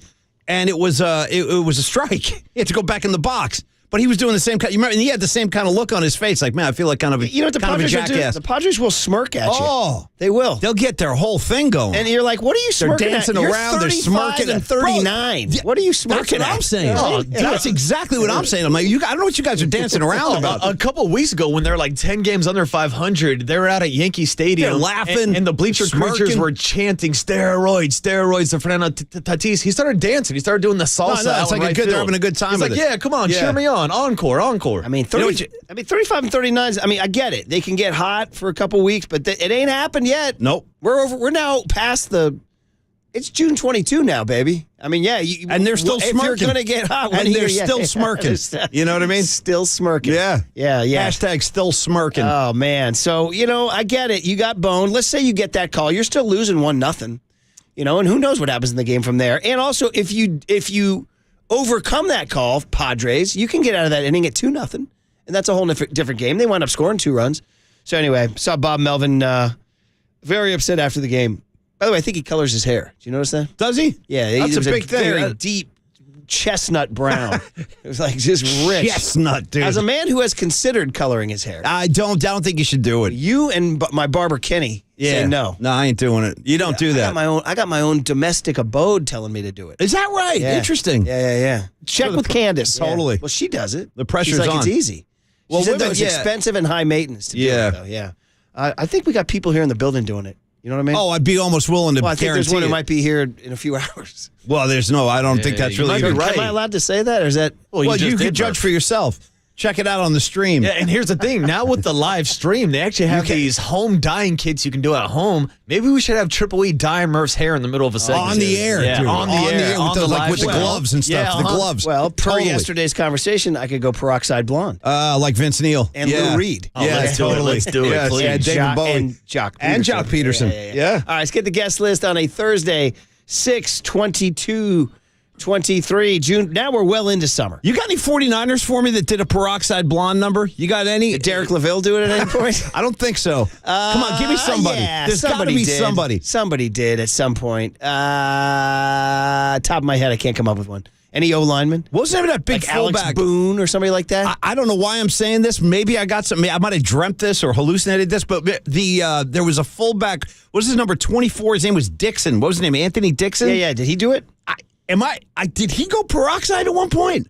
Help me out in the text line. Am I totally hallucinating that? Or I think he might have actually. People don't know what we're talking about. This all came from Jock last night. Jock was the hero. Stand and we were by. talking about how he did the interview with his hat off. Do some and research. He was letting the peroxide blonde fly. And Paulie's like, peroxide blonde, let's get into it. It's a thing. It's And, like a real thing. And so we did. Yeah, and I think one we didn't mention, does Odell Beckham Jr. Yes, enter that conversation? 100%, Because his hair was looking like top ramen. It was 100%. so blonde. Yeah. Uh-huh. He's one of them for sure. Did AB Antonio Brown do it at some point? Oh, I know he had like that podium style haircut where he had a bunch of divots in it. He might have gone blonde at one point. I think he did a blonde mustache. He might have gone blonde for Let's a day. review. Now, I thought, I was Paulie on to here. something here. I did a little This is a research. deep pull by So, Paulie. Anthony Dixon. Deep pull. But they're more like frosted tips. I don't know. Tell me. Yeah, those are more frosted tits, but you're in the same ballpark. Yeah, You're in the ballpark.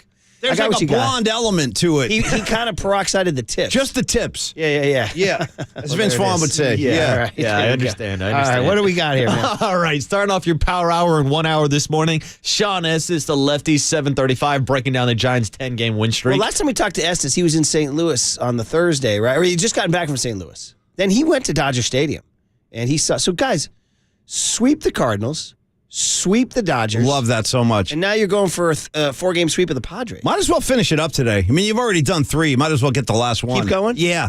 There's really no need just to bow down to Snell. Paulie, wipe that smirk off their face. Yeah, and like you said, after L.A., what were they doing? They were just stomping that A. What was the language? Sweeping that A. Sweeping that A. Let's Yeah. continue on. All right. Sweeping that A. All right, that'll be good. That'll be good with Sean. That'd be great. Talking Giants, 7:35, and we'll continue the Giants discussion and the controversial call at home plate during the big hit at 8 a.m. this morning. If you want to check in, is the controversial call at home plate. 808 KNBR. Yes, if you want to check in this morning on that, then we'll get to the cooler of content, and then 8:35 this morning.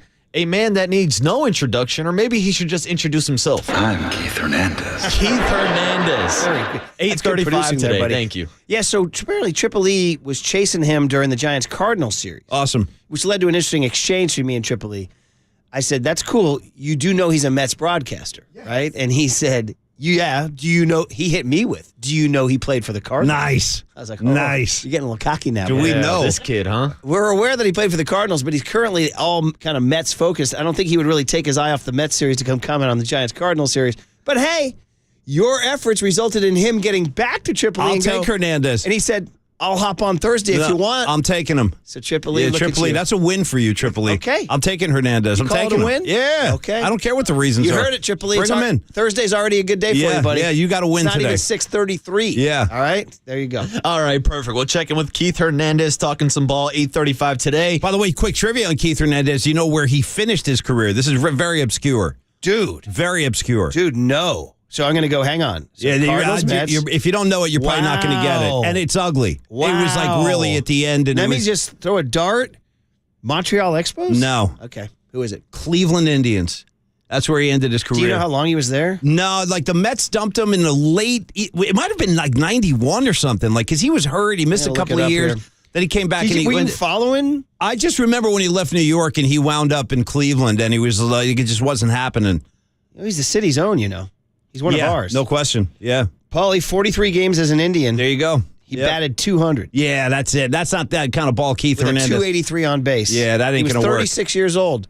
By the way, Bonds was just getting warmed up right around that. What year was it, Murph? 1990. 90, okay. But 2 years earlier, he had won a Gold Glove in could play some 1988. ball. Yeah. Guy was MVP in 1979. When? As a St. Louis Cardinal. That's what I'm saying. Shared it with Willie Stargell. How odd is that? Yeah, that is weird. Co-MVPs, Waterboy. Has that ever happened before?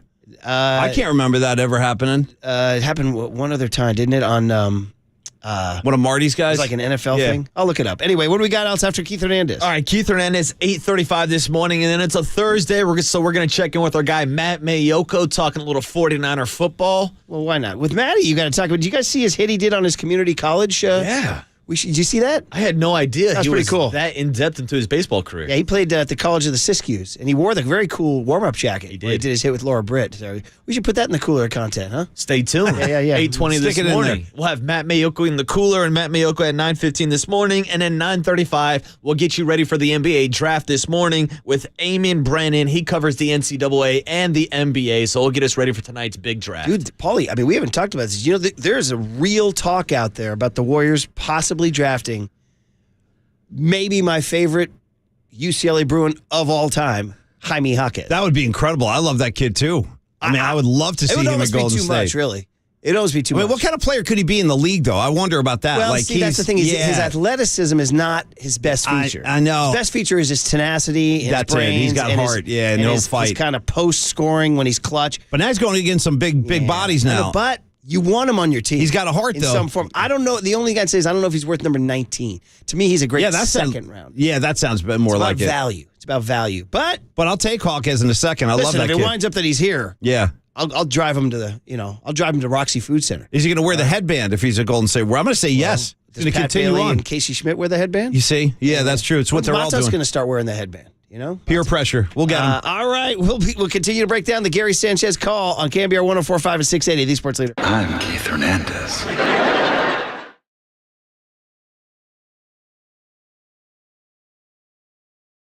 Be caller 10 to 415-896-KNBR for your chance to win a pair of tickets to see your Giants take on the Seattle Mariners on Monday, July 3rd. First pitch, 6:45. Presented by Toyota, the MVP of MPG, with class-leading MPG and more hybrids than any other brand. Toyota, let's go places.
the sports leader anywhere, anytime. Download the all-new KNBR app. Now, Murph and Matt continue live from the KNBR Casino Matrix Studio. Casino Matrix Progressive Jackpots are here. Where are you? Just drop in. Please play responsibly. 1-800-GAMBLER. Well, there it is. What a real toe tapper that is, Paulie. Well, it's a blues track. It's a cover, actually. This isn't their song. This is an old blues song. I want to say... that's great knowledge. I'm going to say... We're talking, by the way, while Paulie thinks about it, I'll buy you a minute here, buddy. Yeah. The reason is that the Giants won their 10th game in a row. In case you missed it last night, 4-2. A fairly routine win with the exception of a gigantic ruling by the umpire that went their way, which we can talk about, and we will talk about. We'll hear Gabe Kapler and Bob Melvin in the 650 segment, what they had to say about it. And so the Giants get that win. It's their 10th in a row. So yesterday, when the Giants had a walk-off walk, we challenged Waterboy to come up with walk-themed. We had a great time with that, too. And we left like 10 on the table, too. We didn't have enough time. Yeah. So now winning 10 in a row, what can he do with 10s? He opened with Notorious B.I.G.'s upbeat, optimistic 10 crack commandments. Nice. Which is always, as we said, a positive message for the kids. Now he's coming in with Aerosmith's big 10-inch. Big 10-inch record, yeah. Which is once again a real toe tapper. Yeah, no, it's a nice blues shuffle right there. This sounds like a little Van Halen. Big Bad Bill is Sweet William now. All right, same ballpark. Yeah, same kind of thing. Right. Same territory. By the way, had another great example of particles flowing through the universe yesterday. They were clearly just gathering during the morning show yesterday when we were talking about Flan, and then Flan liked that tweet that you sent out. Like, all the stuff was converging. Then we had Jake Peavy on the show. This is just me following up here with a little report from New York. So we had Peavy on, and I walked into Marcus, and I go, so I know he's in New York, and I know he's going to see the Dead tonight. So why don't you bring him in with some Grateful Dead? I go, you know what? Pull up a Bertha. Go give me a nice Bertha, which is a good show opener for them. And then we had Jake Peavy on, and Marcus played Bertha coming in, and Peavy was talking about Bertha's such a good one. I get the whole place going crazy and all this. They played Bertha last night. Yeah, so Peavy, I'm telling you, more particles right there. So Peavy was calling out for Bertha. We played him in with Bertha. The Dead and Company show, City Field, was second song of the night was Bertha last night. You're the only guy between the Crystals and your future farm, your future farm in Mendocino. No question. You're the only guy who truly understands the astrophysics that go into particles. Yeah, but I mean, because I would never want. It's like the same way I would never force a tribute song on you. Hey, Paulie, do this one, do this one. Yeah, you got to let Paulie do his own tribute songs. With the exception of the time we got an email from a listener in the 415 who suggested Bogut Nights, and Paulie took that and ran. Yeah, dude, you guys send me some good ideas. I'll use them for sure. I think How Deep Is Your Glove might have been a listener one, too. There's a few of them out there. But anyway, is it fair to say that the particles are gathering? Yes. Well, there's no question. that's what I'm saying. I mean, this is happening. Okay. So it's happening. Yeah. That's what I want to sweep today, too. And speaking of Flannery liking that tweet, Triple E booked him for tomorrow. Nice. Coming on the show. Nice. Been a while. 9:35. Good. We haven't talked to Flan in a while. That'll be good. And it's a Reggae Friday tomorrow, too. Oh, man. Vibes will bring be them thick. All that said, we got to promote other shows because we love KNBR, listen all day. And this one kind of hits me a little bit, though. Papa and Lund kind of reaching into, they're taking a little food off our plate here. What do you mean? Because with the big news that the Giants are playing in the special Willie Mays game next June at Rickwood Field in Birmingham, Alabama, the home of the Birmingham Black Barons, where a teenage Willie Mays played in the Negro Leagues. This is unbelievable. This is going to be so great. And I want to get into it more, but right now the win streak is sort of taking precedence. Papa and Lund just reached over and took a fry off my plate. They booked my true friend, Bob Kendrick, the president of the Negro League Museum. Yeah. Dude, that's like, now we got to go hurt Papa the same way he just hurt us. All right, so what do? We take... Who's their guy? Who's their guy? Well, I mean, I bet you we could wound him if we just, kind of co-opted Tim Ryan. Just took Tim away from Greg. Greg. We get Tim, though. Yeah, but, what could we do that's going to hurt him? I want to hurt him. Who's their guy? I want to hurt him. Who's their exclusives? I think they might get a Jeremy Afil. I know he comes on and do the afternoon boys. I don't want boys. anybody contractual. It's like somebody that they consider to be like... Yeah, like an ally. Their homie. Because Bob Kendrick and I have pretty deep history, man. We flew him out to Mill Valley Little League. We put him up in town. He and I together had a private audience with Willie Mays, and Mays told that story. And I've heard Bob tell this story on national podcasts about facing Satchel Paige when he was 16 years old. And now Papa said, give me that fry. Give me that French fry. Well, you know who it is, Murph. It's not only Papa, it's your texting buddy, Walter. He's the man producing the show. He's the one booking these guests. See, now the break has come. Wow, that's an interesting now you're gonna turn on Walt. Now we got some interplay here, yeah. All that said, intrigue. Bob Kendrick at 11:15 today. Okay. All right, so good enough. Everybody go listen to him. He's a great entertainer and a great dude. And And this is going to be so huge. I would love for KNBR to send us to that game, but, that's a big ask. You know what you got to watch on YouTube, Murphy? You might get a kick out of this. I think I told you about this some years ago, but there's a great interview where Bob Kendrick sits down with Geddy Lee from Rush. Oh, I definitely have to see that. Because Geddy Lee is if you don't know, he's a rock star. He sings in the band Rush, but he's also a huge baseball collector. Like, his collection is formidable. So he donated a bunch of his own stuff to the Negro League Museum, and then Kendrick sat down with Geddy Lee, and they have like this whole conversation about the history of baseball. It's wild. That is because on YouTube? Yeah. Everything's on YouTube. Yeah. It's all my kids watch, by the way. Yeah. TV is a letdown to my kids. Oh, there's no such thing as TV anymore. Like, what do you do? Like, if you make them watch TV, it's like, gotta watch TV. Yeah, no, that's not appealing. Yeah. Waterboy, are you part of that YouTube generation? Oh, I do watch a lot of stuff on YouTube. Yeah. What There's do you some like good to stuff watch? on there. I watch like a lot of like UFC old fights, and like they do an embedded series where they follow the fighters around before the pay-per-view cards. So I'll watch a bunch of stuff like that. Did you hear that Mark Zuckerberg and Elon Musk are taunting each other on social media and they want to get in the ring? Yeah, I Did you heard hear about this? I heard Elon talking about a quote-unquote cage match. And Zuckerberg apparently is training MMA. I think I'll take Zuckerberg in this one. He does jiu-jitsu, yeah. I've seen Zuckerberg actually roll around in a couple of jiu-jitsu tournaments. We're no box of chocolates, but Elon Musk is a big fat tub of goo. That's what I'm saying. And anybody he's got no cardio. He ain't going to make it. Yeah, anybody who calls it a cage match doesn't know what the hell He's not going to make it out of the first round. I'm telling you, he's just not in shape. How about us The other getting to a kid with point his in the eyes world- popping out, he looks nuts. It's important to where Mark Zuckerberg is considered an ass kicker. I mean, the guy must Well, have been- this is a The whole technology. reason Facebook exists, if you watch the movie, is because he was such a geek. He got left out of all the cool kids, and none of the girls liked him. So he created Facebook to like get back at him for some reason. Remember that? It's like he was like created some social network. And did you see that movie? Did you ever see the I flick? never did actually. No. Very I good never movie. saw it. Did you see it, Waterboy? No, I never watched it. Oh, you too. Yeah. That was, I'd say, in the last, what was it, 2012, something like that, 2013. Is that with Ashton Kutcher? Who plays? it's, that's the Steve Jobs movie. Okay, yeah. I would highly recommend Social Network. That's Yeah. a quality film with a great soundtrack by your boy Trent Reznor. Oh yeah, right. Yes, No, that's a you know who's in it is Timberlake.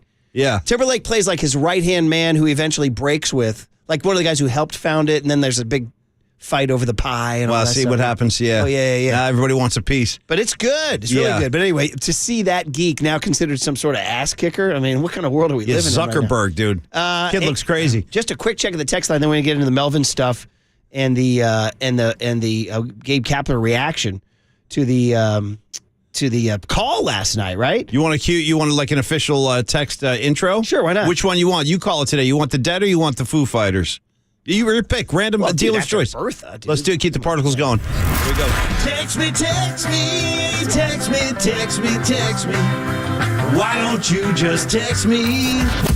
Very good. That's good. It ends abruptly. 408 says, in regards to the play last night, I don't think it was where the catcher was taken by the throw. It was where he was before the throw was received. He was straddling the line and blocking the path of the runner. This altered the runner's path, and that affected the runner's ability to get to the plate. Straddling the line. This guy goes on to say, this is a pretty good text. Regarding the clause that allows the runner to still be out if he's clearly out, that's very subjective.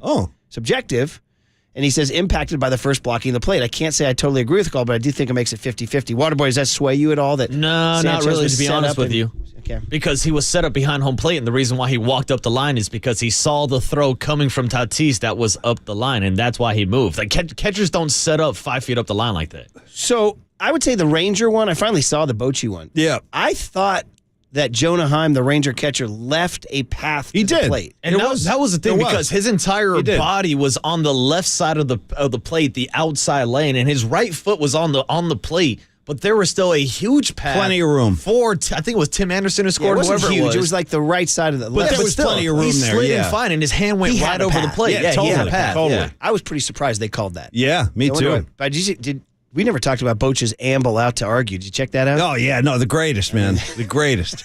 Could watch him run out to the mound all day. Well, running would be a light, a heavy description there. Sable's argument is, he says, quote, you've really got to make sure you start in fair territory and give the whole runner's lane, because if Gary had started in fair territory and the throw took him deeper, it would have been fine. He's legally allowed to go get the ball. But if you watch the replay, I think he started a little bit in foul territory, so there wasn't a clear line for me to go home, he says. I mean, listen, the Giants, somebody in New York viewed it that way, which is nuts. I mean, it's to me. I was following it last night, and I found the whole thing just quite gray in general. Meaning what? Oh, like, just about how I wish this was easier to discern. Yeah, it's a tough for both parties. Tough for the catcher, what's he supposed to do? Tough for the runner, what's he supposed to do? Like, you can't run into the guy anymore. No. So that's not an option. So if this was happening 20 years ago, he's out. That's it. He's out. Fair end of story, right? So, yeah, which goes to the point of guys like Bruce Bochy and Bob Melvin, who of course played in the big leagues as catchers, and that's why they're watching this and they're extremely frustrated. Yeah, they're viewing it through their things. And then 408 just says, "Hey, the Padres are so cocky, they deserve that blocked call." LOL. I'll buy that. Yeah, just the smirk. Wipe that smirk off your face. Okay, well, let's hear what Kapler and Melvin had to say about it next on KNBR 104.5 and 680, the Sports Leader.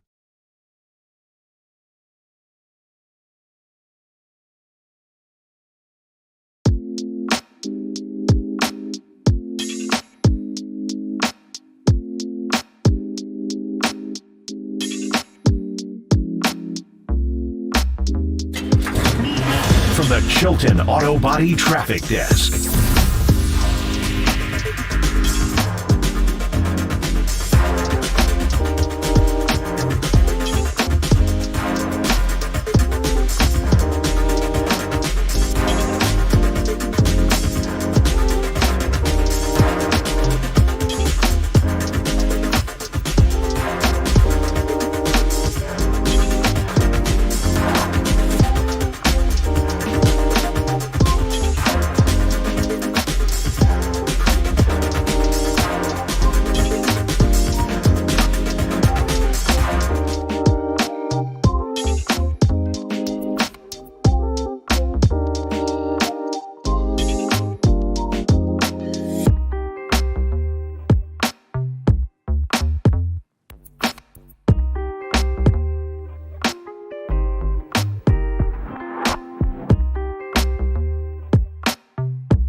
Listen to the sports leader anywhere, anytime. Download the all-new KNBR app. Now, Murph and Matt continue live from the KNBR Casino Matrix Studio. Casino Matrix Progressive Jackpots are here. Where are you? Just drop in. Please play responsibly. 1-800-GAMBLER. Here's Darvish to the plate. Swinging a hard ground ball into right field. Base hit. Here comes Sable rounding third. Hallberg is going to send him home. Here comes the throw, the tag, and he's out by plenty. The ball was charged into right field by Tatis, and he made a perfect one-hop throw to the plate, and it was not close. He was out by 7 or 8 feet at least. And the Giants asked for some time to check with the video room. Gabe Kapler comes out with Manny Gonzalez trying to make something clear here. Let's see what.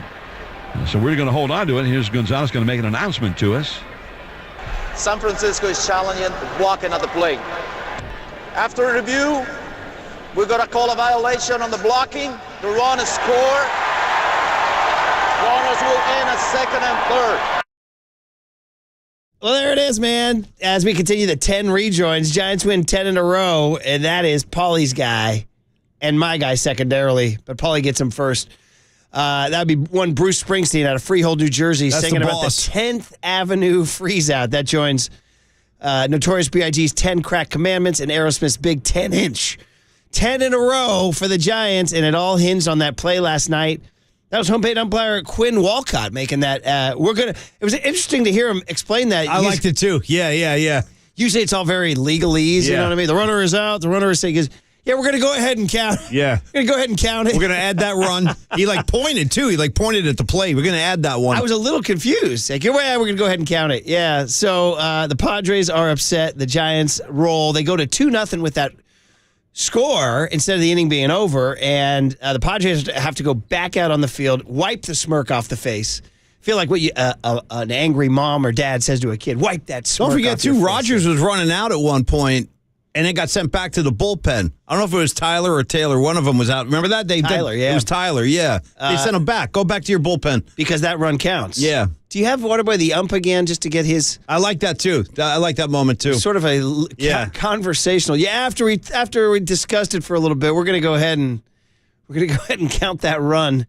And it would feel like, wait, what? You don't know how to react as a fan. Yeah. San Francisco is challenging blocking at the plate. After review, we're going to call a violation on the blocking. The run is scored. Runners will end at second and third. Wow, man. Great. We're going to call a violation on the blocking. Wow. And then, boom, off goes Bob Melvin. As Kruk and Kipe said, here comes Melvin. And he got tossed before he even left the dugout. Yeah. And Kruk and Kipe told you it was going to happen, too. Where they predict? They what were said, they here saying? it comes. They said he's revving up they said, get ready for the explosion. Like they were saying, they were calling their shot like Babe Ruth. And then, of course, as soon as they made the call, Melvin started going nuts. You could read his lips.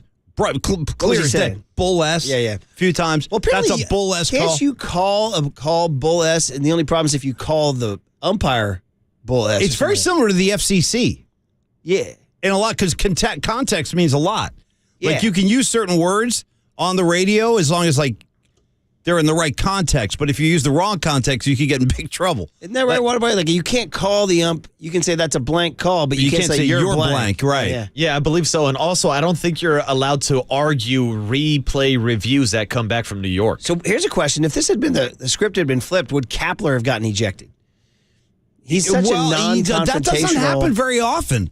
Peaceful conflict is my answer. I'm going to say Gandhi, I take my cues from the Mahatma. There's a lot of ways to resolve conflict. There are abstract approaches I'm looking into. Well, the thing is, I think if you take all of Gabe's games in San Francisco as a skipper, I think he's been ejected... I'm saying fewer than 5 times. It might have been once. Maybe once. I think at least 2. I think it's been twice. I've seen him do it at least once. It was during a day game last year or 2 years ago. So I've been rare. In the ballpark. It's happened. But yeah, it doesn't happen as much. It's rare. I regret those incidents. No, those are very. So those are regrettable incidents. Didn't Bochy get tossed twice in the last week? Yeah, he did. Yep. So exactly.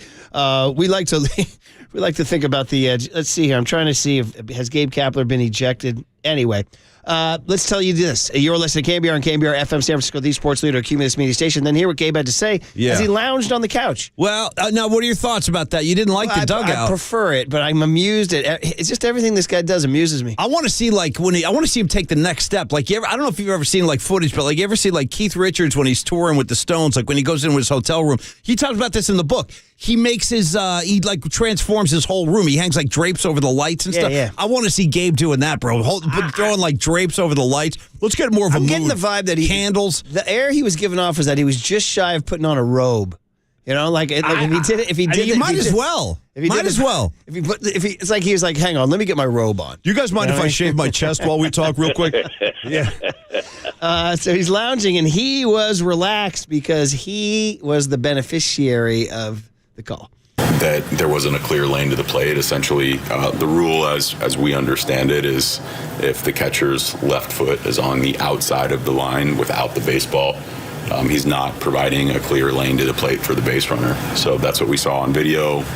That's what it looked like in real time. And it seems like they got the call right on the field, but that's just our interpretation. Or they got the call right on replay. That's just our interpretation. Yeah, the great quote is, under the circumstances, I'm pretty good with it. No, I think I'm okay. Hey, man, when you get a call, you take it, baby. You do. You got it. What are you going to do? 808 KNBR are the best calls that have gone your team's way. Well, we always talk about that 49er New York Giant playoff game where they didn't get the pass interference called on the Niner on Chike O'Keefe. Well, there's another one too, which is the I hate to disparage Steve. It's not really disparaging Steve, but in the catch 2 game with Terrell Owens, Jerry fumbled. Jerry did. The ball hit the ground. It's pretty clear. Clearly, his knee's not on the ground. He fumbled. Yeah, the ball hits the ground. Waterboy, this was big. You were 6 years old. You weren't even 6 years old. You were 5 years old. But that was a crazy game too. In today's replay, that's a fumble 100% of the time. It wouldn't even be a question. And they picked Packer right ball. up. And history is rewritten. Yeah, and then they got the touchdown a couple snaps later. Do you ever feel guilty when your team gets a call? No way. I have to admit. No. Part of me does. Nah. I feel a little guilty. Because, you're going to get screwed. There are other times they're going to go against you. Is it residual, like I'm not a practicing Catholic, but my ancestors were? Is it residual ancestral Catholic guilt? Is that Could it? be. Yeah, it could be. And what are you supposed to feel guilty as a Catholic? The whole thing is based on guilt. Don't do this or else. That's what it can. Kind of, yeah, right? Like the Catholics. I mean, I got what baptized. What a way to live. Yeah. We're only on this rock for a short time, and they're making you feel like blank. They're telling me if I look at Shakira the wrong way, I'm going to hell. And I'm saying, you know what then? You better pave that road for me because I'm going. The Golden Road, you know what I'm saying? Nice. All right. Would they play that last night? No, but I would like them to. Right. So Blake Sable is the guy. By the way, we haven't talked about who the catcher was for the Padres. Gary. Oh, I know. Forever Giant. I know. Gary Sanchez. Forever Giant. Yeah, Forever Giant. That's Forever River Cat, Murph. Forever River Cat. Yeah. He was briefly their hope. By the way, now looking at Pat Bailey, why did they ever bring Gary Sanchez in? I mean, like Farhan he had Pat Bailey cooking the whole time. I wonder if Farhan and them are behind closed doors are like, damn, Bailey's way better than we thought. You know what I mean? Because he's just been he's been. Was it just a night of rest for him last night? Was that the deal? I guess. Yeah, I think so. And with the day game today, I don't think they want him going back to back. So he'll probably be behind home plate. I hope today. so. I missed him last night. I really did. But lefty Blake Snell, isn't he lesser from the right side, Blake? Yeah, but you're not going to throw Blake Sable. Sable's a lefty, so he's not going to go against Snell. Yeah, right. Good call. Has anybody checked Joey Bart's numbers in Sacramento? Oh, no, I haven't. Marcus, you got to read I'm not going into that. Somebody posted a lineup on Twitter, and he was hitting in the 4-hole. I'm like, well, he's got that. He's the cleanup hitter. He's got all the tools, man. It's up to him. That's what Mike keeps saying. It's up to him. I'm going to look up, see if he's hit a home run in Sacramento. But here's does Joey Bart need like a little more dog in him? You know what I mean? A little more nastiness, maybe? He's just like, Rory McIlroy needs a little more dog in him? Same kind of thing. Yeah. I'll tell you what, guys. Well, listen, here's Blake Sable, who's here. He's got enough dog in him. Yeah. Blake Sable, about his view of the play, he was the one getting tagged out. Yeah, I mean, for me as the base runner, I was just trying to avoid making a collision there, try and stay safe and, still trying to reach to touch home plate there. Obviously, Gary kind of came too far into the lane. I wasn't able to get to home, and I think that was the deciding factor there. And it was a good challenge by our coaching staff and obviously a really pivotal point of the game. Yeah, so he really truly didn't have a path to the plate. He had to kind of swerve around. But again, it was so far up the line. Yeah. Who would have known? By the way, I'm looking at Joey. He's hitting $170. All right, listen. $170. No bombs. There's only so much I can do. Yeah. I don't have to tell you. No, I don't either. Anyway, he's got to be depressed. Here's Bob Melvin now with his. I want to hear what he has to say. I haven't heard these cuts yet. And he was so hot, he was swiveling back and forth in his chair. Poor Bob. He's such a cool guy, too. I know. Yeah. Everybody likes Bob Melvin. A listener wrote in. We have these certain P1s that are incredible. Like the other day when we were talking about negotiating, and stuff, a bunch of listeners came in and saying, "Hey Murph, tell the $5 TV story." That's a story I told 15 years ago, and these people still remember. Good story. It's funny. I brought it up last night, and Candace is in the kitchen. She goes, "I was so mad." Yeah. That day. She actually said that. She's still pissed. Yeah. Yeah. So, and then a listener wrote in and said, anytime you guys mention Bob Melvin, I think about him body surfing. Remember this, Paulie? So, Waterboy, our first ever KNBR trip to Maui.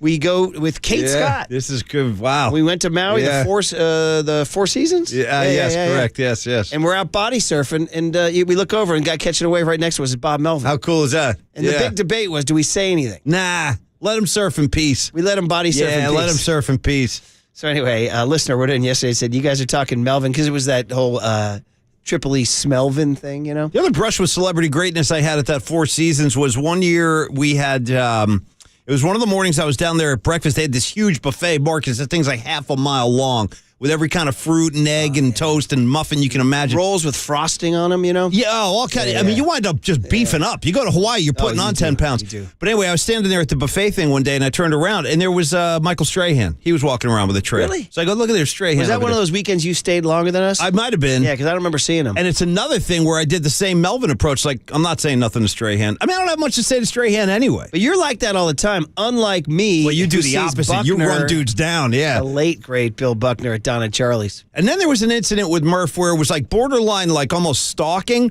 but I physically wasn't there to witness it. But you've told the story. He was the Tahoe one, the golfer. I don't remember her name. I wasn't a female golfer. I did that for sure. I heavily stalked chased her through. Yeah, I did. I congratulated her on her pregnancy. Yeah. In sort of an aggressive way. You hear this, Marcus? Wow. Yeah. My favorite Murph story is when he went up to Michael Jordan when he was in that towel. That's a true story, too. Mm-hmm. Yeah. Also, guys, don't forget Robert Hedges, who played Juan Epstein in Welcome Back, Kotter. I once stalked him at a Back to the Future 3 premiere party at Universal Studios. Well, listen. I really made it a bit. But I kept pretending that we were old friends. And I kept saying, don't you remember Earth Day at the pier, Santa Monica? Well, you got to treat Epstein like that, though. I feel like I want to defend Epstein. He was uncomfortable. Yeah. Dude, I was 20. Did he still have an afro, or was it closely cropped? Kind of trimmed down, but you could see the potential. Yeah, I love me some Epstein. He was like 20. I was like 22. My buddy's girlfriend worked for Universal Studios and got us passes to the Back to the Future 3 premiere party. It's a good tour, man. And that's where I stood in line next to Goldie Hawn and Kurt Russell. And that's another place where I got aggressive with Kurt Russell. There's another one. I said, hey, Kurt, I just want to tell you right now, when it's all said and done, Big Trouble in Little China, that's what it's all about. And he said to me, he goes, I do not hear that enough. Thank you for saying that. Thank you for saying that. He's a cool cat. And by the way, when he looked at me, his eyes were so blue and sparkling. Yeah. He was one of the most handsome people. Nah, he's very seductive. Then we saw you did it with him on Snake fanboyed Plissken. out big time. Yeah. Big time fanboyed out over We had Kurt him Russell. at Pebble Beach, and Paulie said, you are Snake Well, because he was saying, like, they was thinking about making a remake with some new guy, and I'm like, there's no remake. You are Snake Plissken, dude. That's the end of that. Yeah. Anyway, back to Bob Melvin. Yeah. This all started with Bob Melvin body surfing. And now here's Melvin swiveling in his chair. Okay, give it to me. He's not happy. Why shouldn't it have been called based on the fact the runner was out by so much, or? I think all the way around. The base runner's way down the line towards their dugout. At some point in time, you have to go get him. The throw took him up the line as well. Based on where he started, it looked like they showed the replay from when the throw was already on the way. And as a catcher, you have to have some feel for that. You got to also understand the impact and where the runner was, and it just, to me, was just one of the worst calls I've seen this year. One of the worst calls I've seen this year. So I wonder, sir, if you're the Padres, you're pissed, you're 35 and 39, you got to reach out to Major League Baseball and demand some sort of fuller explanation. So again, this call was not made by the crew in San Francisco. This call was made by the replay review. And that's what Kipe was saying, too. When Melvin actually ran out there, he's like, if I'm the ump, I'm just saying, listen, this is the ruling they sent in. I'm not thinking, you're yelling at me, but I didn't even make the call. Right. But Melvin's got to do that for his club. He's got to do that. Although I don't even know if they appreciate it, to be honest, with the smirks and the dances. They got their own agenda, these guys. That's true. I don't even know if they're going to get moved by something that Bob Melvin does. By the way, the whole concept of, quote, sticking up for your team does not work for me in 5B CYO. What do you mean? Because a couple times when I've said stuff about, it's a foul, he said, I don't want to hear another word from you. I said, I'm just sticking up for my guys, is what I said. And then there's a T right there. So, but sometimes you got to go down with the ship, sticking up for your guy. Yeah, there's a team Waterboy, right there. Your days in college baseball, JC baseball, did you like it if your skipper went out there and kicked up some dirt for you? Oh, 100%. Like, I still love it. Like, when I saw Bruce Bochy the other day, Aaron Boone gets tossed all the time with the Yankees. Yeah. Like, I love that he's fire. out of control. I love that Yeah. emotion. Yeah. I wish Gabe Kapler actually showed more of that. Once again, this is a well, I'd rather not show that relic side from another era. We like to control our emotions. Human behavior could evolve and improve. If you've ever seen the beginning of 2001, when the two tribes they war with each other and they hit each other with bones and rocks, I'd like to think we're more advanced. You know what I mean? Like, yeah, he is more advanced and evolved. He is. Did you guys see he posted another Gabe Instagram story? Oh. I think it's in the cooler of content. With photographic. He's at a coffee place in Japantown. Yeah. And he says, great Americano. He goes, super mellow vibe. Interesting choice that he would go to Japantown for a cup of coffee. Yeah, but it really is. That's interesting to me. And he does kind of just like a almost an erotic shot of the coffee in his hand. All right. It's like if you're into like hand porn. I'm going to want to see Does this. have a hand fetish? I don't even know. Really? Is that what you imagine? Well, don't forget George Costanza had a brief stint as a hand What are you model. shaking your head at, Waterboy? Nothing. What, hand porn? That whole entire riff. Yeah, that's what I'm shaking Guys my at head likewomen'shands.com. Is there anything like probably is. I bet you there we is. know Rex Ryan and feet. There's probably a subculture somewhere. Yeah. Hands. Hands? Yeah. Hands. Or as your buddy would say, hands. Well, that's true. That's super fan right there. All right. Well, listen, I think we're all in agreement that the Giants got a pretty big bake there. I'm taking it. Without a second thought, I'm taking that. Sorry, Bob Melvin, but I'm taking that. And it did not end the game. No, there's tons of ball left. It's a 2-0 game at that point. You can get out of the inning, keep it 2-0. Instead, they let it get to him, and Yaz and J.D. Davis then get knocked. I actually heard, was George Contos last night? He was against the call. He was coming out saying, he said the Giants really got a huge break there, and that shouldn't have been called. Then he actually said they got instant karma, too, when Yaz pulled his hammy on the next play. I was like, man, George Contos said that? Said that? Damn. Yes, he did. So, but that Yaz injury is a bummer. I know. The hamstring. I know. That's the only negative from last night. Well, so Austin Slater gets more time now, I guess, Yeah, probably, yep. He'll have to face more righties, I guess. Slater. By the way, during this whole game, and I don't mean to slag this guy at all because, nice guy and he's had some good at-bats this year. But what's interesting? This whole 10-game win streak, whose name you haven't heard the entire time? Conforto. That's true. They've won 10 in a row, and he's hitting fourth every night. And I'm like, I don't think he's really been a part of this. I'm going to go look up his last 10 games. Well, Yaz was the star for a couple nights. Matos is scoring runs every time. It's the kids. It's Bailey, Matos, and Schmidt. Yeah. I'll tell you from a man that has Sable. Luis Matos and Michael Conforto on my fantasy baseball team. I've been benching Michael Conforto and playing Luis Matos. And yet they've won 10 in a row. Yeah. Right? And Luis Matos has still not lost a game, Murph. That's incredible. I mean, dude, this guy. See him do the post-game Venezuela in Spanish with Carlos Ramirez, the Venezuelan connection. All right, here's the deal. Sean Estes, 7:35 on KNBR 104.5 and 680, the Sports Leader. To me, it was just one of the worst calls I've seen this year.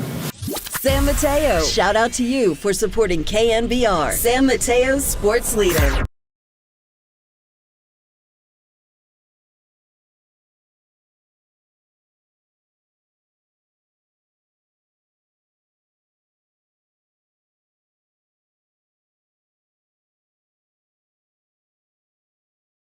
All right, everybody. Paulie Mack saying good morning. Thanks for listening to Murph and Mack today. My friend Steve Moskowitz joins us in the mornings. We talk about taxes and tax situations, different challenges that come our way, and how to get into a better situation if you are challenged by any given tax problem. So I say good morning to you, Steve. It is a Thursday morning in the city today. And how are we feeling? And what would you like to talk about today, Steve? Paulie, I'd like to tell your listeners just how easy it is getting qualified. There's a lot of people that say, I can't be bothered. I have to dig through all kinds of records and go in the lawyer's office and so much time and trouble. Yeah. Not realizing how much money is involved. We've seen clients get millions and hundreds of thousands and smaller amounts too. And Paulie, usually one phone call in a few minutes, we can tell if you qualified. For most clients, you never have to come in our office. We do everything on the phone and email. It is so easy. Clients don't realize how little they have to do and how much money they might get. That's actually a really good point, Steve, because I have done work with you in the past, and you're right. You can do pretty much everything from home. You just send Steve your documents and your records, and he'll take it from there. It's as easy as it could possibly be.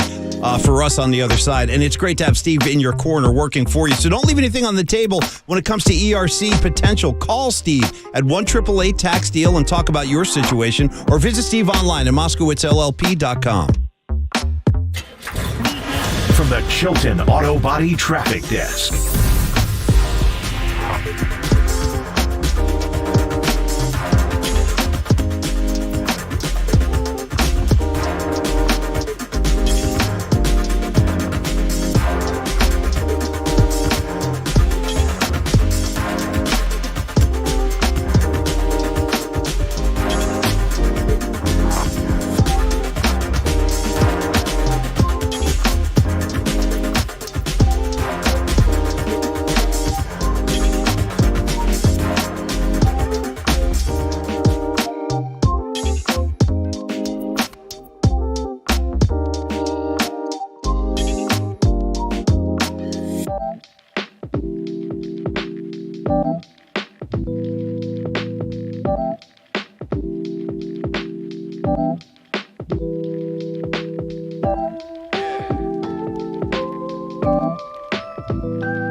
And now, time for the Protect Your Assets with David Hollander Business and Technology Report.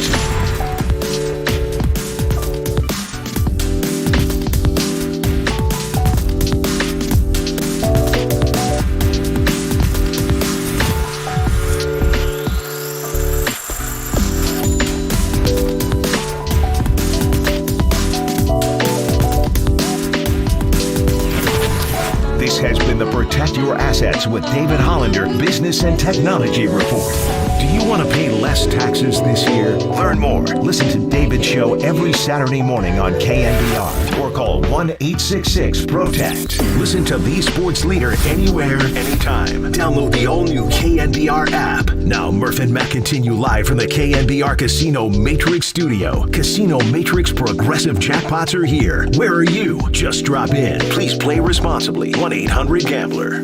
There's a special relation between France and the Spurs because of Tony, of course, and Boris. And I know half of the country, if not the whole country, wanted the Spurs to have the first pick. So I was looking at everyone and everyone was happy. So I was too. You had said that the universe told me? Not to brag about it, but I knew what was going to happen. And I actually recorded myself saying it this morning, walking to practice. So the universe told me. Dreams, feelings, it happens sometimes. But it's never wrong. It's always right. There it is, man. First of all, the 10 rejoins continue as the Giants win their 10th in a row. We'll talk about it with Sean Estes in just about 10 minutes, really. And with 10 in a row, we challenged Waterboy to come up with 10 themed rejoins. So we've had Notorious B.I.G. 10 Crack Commandments. We had Aerosmith's Big 10 Inch. We had Bruce Springsteen's 10th Avenue Freeze Out. And now from the album 10. Oh, yeah. The anthem of anthems, Black. You like Black, Murph? Oh, dude. Everybody likes Black. Yeah, Good one live. Good one to see live. Well, you get into your little that side of your brain. You know what I mean? By the way, that was Victor Wembanyama. Are we all going to call him Wemby? Is that it? Could be. I'm more interested in what he actually said, though, which is that the universe was talking to him, and he goes, I don't want to brag, but the universe... I know what he's saying. Marcus, the universe talks to me, too. You just got to listen. I mean, who is this guy, Paulie Mack? You got to always have your antenna up. It's whether or not you choose to hear. Ooh. That's what I'm saying, Marcus. Like, for example, yesterday, the universe was talking to me, said something somewhere when I was in there with you, Marcus, getting ready to have Jake Peavy on, something somewhere in the universe said, play Bertha for him. And then something in the universe last night where the band actually walks on stage in New York and they play Bertha for Peavy again. I'm telling you, that's the universe talking right there. So who are listen. So Wembanyama, I feel you, man. Me and you, we're listening. Who are these forces that govern the universe?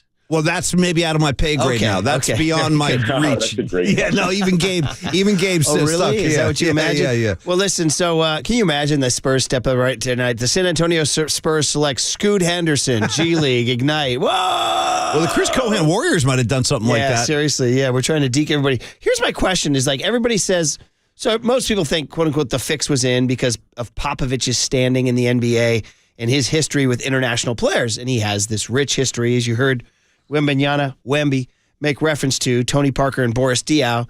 You throw in Manu Ginobili, you throw in Tim Robinson, all kind of guys, yeah. And they're all champions, right? I said Tim Duncan is what I meant to say. My question, though, and I don't mean to be ageist here, but how long is Pop hanging on? He's 74 now. Does he want to go another 5? Good question. I mean, is that the deal? Because, I mean, that's a good question. Wemby's not going to come in and, like, win them a championship year one. And they've been down for a little while now, the Spurs. Not like they're having great seasons or anything. But, the idea of him toying around or tinkering or coaching up Wemby, I mean, what do you think? You think Pop's got 2 or 3 more in him? I do. Yeah, I do. I mean, I want to know, who's the oldest NBA coach to keep going? Like, was like Hubie Brown? Was he out there for a while? I'm trying to think because, and again, I'm not trying to be ageist. Paulie and I want to do this job as long as we can. I'm thinking that's a good question, actually. Oldest, because it's such a taxing job. Oh, the grind. Oh, and the travel, and there's so many games, and everyone's the old Radnich line on Mike Montgomery when he left college for the NBA. And he's like, because he really wants to spend New Year's Eve flying with Mookie Blaylock over Denver. No. You know what I mean? By the way, 30,000 feet over Salt Lake City with what's his name? With Antoine Jameson, So Popovich, that's a grind. Yeah. And then plus every time you turn around, you got to answer all these questions from all these little pinheads out there. Hey, why didn't you give this guy more minutes? What happened on that one foul? He's mastered that. Yeah, he's the best. He's like the Belichick of the NBA with that. He'll shut you down in a hurry. But he's also got that weird charm to him, too. I like Popovich, yeah. Well, he's up here in he's one of ours. Presidio Heights, right? Totally. Doing this thing. You might see Gabe at the coffee shop in Japantown. Be like, you know what? I got this one, Gabe. It's on me. So Wembanyama goes tonight, so that would be, 8-foot wingspan, they're saying, by the way. Did you see him at Yankee Stadium?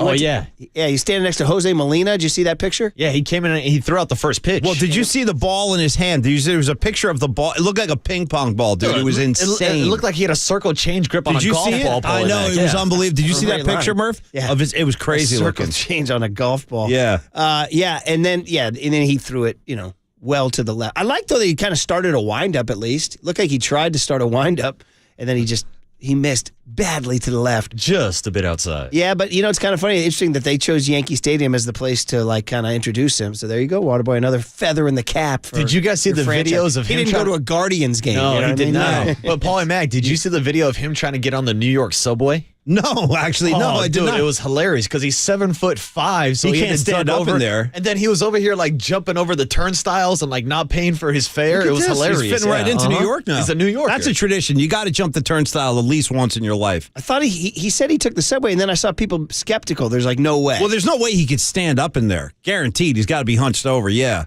And who knows what he saw once he was on that once train. you get on there, it's up to you. I mean, it's all bets are off. So other things, and Paulie, this is your guy. Everybody loves him, Dame Lillard. There's a chance he might not be a Portland Trailblazer by the end of tonight. If people don't know, the NBA draft is tonight. And so the Warriors have the 19th pick. We can get into that in just a little bit on who they're going to take. But anyway, Lillard. Brian Windhorst has some information on what's going on with Lillard. The Blazers have indicated that they are going to draft, which looks like it's going to be Scoot Henderson. Dame Lillard has indicated, not behind the scenes, on the record, he does not want to play in a youth movement with a young player in a rebuild. If I was an arbiter in this situation, an arbiter might say it is the absolute correct decision for Portland to draft Scoot Henderson, that getting a player of this caliber at the number 3 pick is better than any player that they could acquire via trading the pick. And anybody who would look at Dame Lillard in his early 30s, who hasn't had success the last couple of years, who asked them to go a different direction and they draft anyway, would say to him, it's time to go. I think if a couples counselor came together, he would recommend a split. Portland isn't admitting that, but the rest of the league knows it, and they're preparing their offers for what happens in the next 24 to 72 hours with how Lillard might react to them going forward to making a draft. Okay, by the way, this is 5 o'clock tonight on KNBR 1050. You get it on 1050, and it's also going to be on ABC and ESPN. Man, it will be interesting to see where Lillard goes. We love him. We want him to go to a winner. Me too. I want him to go to the Knicks. I really do. It would be great for New York. It'd be great for him to play in that kind of atmosphere every night and maybe be like a pivotal piece of that team. Because, I mean, they're kind of flirting. They're good, but they need another piece to take them to the next they're step. right on the edge. They have Jalen Brunson, who was one of the best point guards last year. No, he was I'm good. sure they could fit. But do you guys think it's more likely that Dame leaves the Trailblazers or that the Trailblazers flip that number 3 pick tonight to bring in an all-star veteran, like a Zion or a Bam Adebayo? Yeah, they say Zion could be on the move. Yeah, wow. Yeah, but I don't know. So the Charlotte Hornets have the number 2 pick. And so the thought, obviously, Wemby goes to the Spurs. And then that Scoot Henderson dude. But others say Brandon Miller, the controversial Alabama Crimson Tide freshman who he loaned the gun to the guy who wound up, it's a whole bad story. Now, he was cleared of any wrongdoing. Yeah. But it was just a sordid tale of, and again, why Ja Morant is in so much trouble because of the gun violence in this nation right now. It's out of control. And Brandon Miller was tangentially involved in one of those. But it doesn't matter in terms of the NBA. They're just looking at a player. So here's Adrian Wojnarowski on the number 2 pick. Yeah. I'm told that Alabama's Brandon Miller further solidified his standing as Charlotte's choice at number 2 with a workout in meetings he had in Charlotte yesterday. This is the first time Michael Jordan, the outgoing majority owner in Charlotte, had a chance to watch Miller in person, to sit down and meet with him. And both Miller and Scoot Henderson came back to Charlotte for second workouts, second meetings, and I'm told Miller was better the second time around in that environment than he had been the first time. And certainly positionally, Miller's advantage over Scoot Henderson in Charlotte is that they've got a point guard in LaMelo Ball in Charlotte, they believe is a franchise-level point guard. And right now, Brandon Miller continues to be the focus for the Hornets at number 2. Okay, so Miller 2, that would mean Scoot Henderson 3 to the Portland Trailblazers, would then have possibly Dame Lillard on the move. In terms of the Warriors, guys, 19 So, man, I was reading more C.J. Holmes in the Chronicle, too, about, the Warriors, this salary situation. Laker might just have to eat it. He's not going to get his wish to. So, listen, they're talking about with the luxury tax and the payroll, well over $400 million, and you get no mid-level exception now with the new CBA. You can't sign a Dante DiVincenzo. So, what's their choice? I mean, they got to just run it back. You know, I was thinking about who could be a part next year, maybe. How about Pat Baldwin next year? How about him as a dude? Remember I adopted Moses Moody before last year? I like he came Moody. on by the end of the year. Moody totally came on. Well, Moody by next year could be... Moody, I'm serious. In the playoffs, in the second round, I was like, you know what? Moody's minutes became pretty important. So, what do you need? To me, in the end, you need shooters. Like in the NBA anymore, it's all about shooting, right? And that's my one misgiving on Jaquez. Believe me, I love Jaime Jaquez. He's not a shooter. He's just not. As simple as that. I've seen him miss a lot of shots, actually. No, but he can play D. Now, is he going to be the most athletic defender? No. But is he smart? Yeah. He's going to be like one of those glue Give guys. me a few scrappy minutes a night. Just give me a few scrappy minutes. And I don't know how his post moves will play in the NBA. Yeah, it's a huge thing. Yes, but listen, again. Don't count him out, though. Got a lot of fight in him. I'll pick him up at the airport if they draft him. Yeah. But this guy, you know who's a local guy, not West Coast, this guy from Santa Clara, Brandon Podziemski. Nice. He came from Illinois, and this guy shot 43.8% from three-point range. Bronco. You want a guy can shoot plus 40 from three? You know, fit in with the Warriors. Yeah. 6'5" lefty. That's nice, too. So, Santa Clara Bronco could be a Warrior pick at 19. All right, well, we'll see that tonight at 5 o'clock. Just wanted to touch on that because it is going on tonight. And again, coverage on 1050. Yeah, NBA Check draft, it out. buddy. Yeah. And that'll be after your Giant game. Right. So you'll have the decks will be cleared. Although, are you watching College World Series, dude? It's getting really good. What kind of question is that, Murph? LSU Wake Forest rematch tonight. We got the rubber match tonight. Wake Forest got beaten last night by LSU. The winner takes on Florida in the best of three. But some would say this is the championship, right? Oh, yeah. And the pitcher going tonight for LSU is going to be a top 5 draft pick in this year's draft. He's a stud. So that's at 4. So you're going Giants at 12:45, College World Series at 4, NBA draft at 5. Boom. What else can we do for you? And your birthday weekend coming up. Yeah. There you go, Marcus. All right, here's the deal. Sean Estes. We love a Thursday with Sean. Is it time for Sean already? Yeah, it always means the weekend's coming. Okay. On KNBR 104.5 and 680, the Sports Leader. Welcome back to the Warriors Invitational, baby.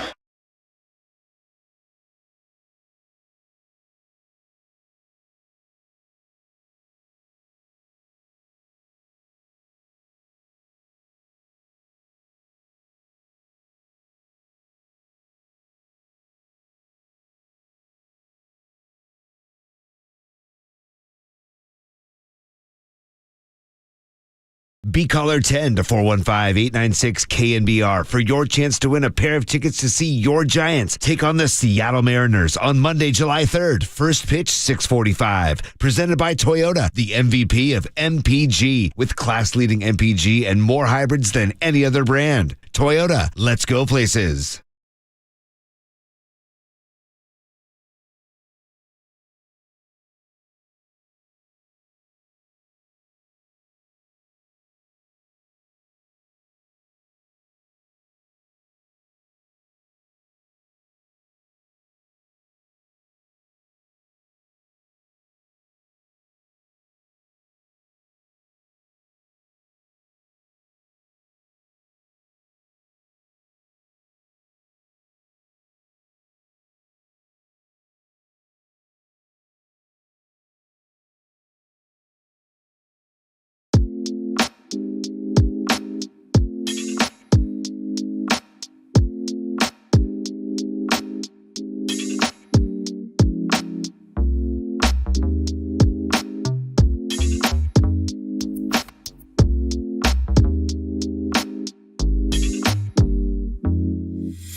area. Good morning.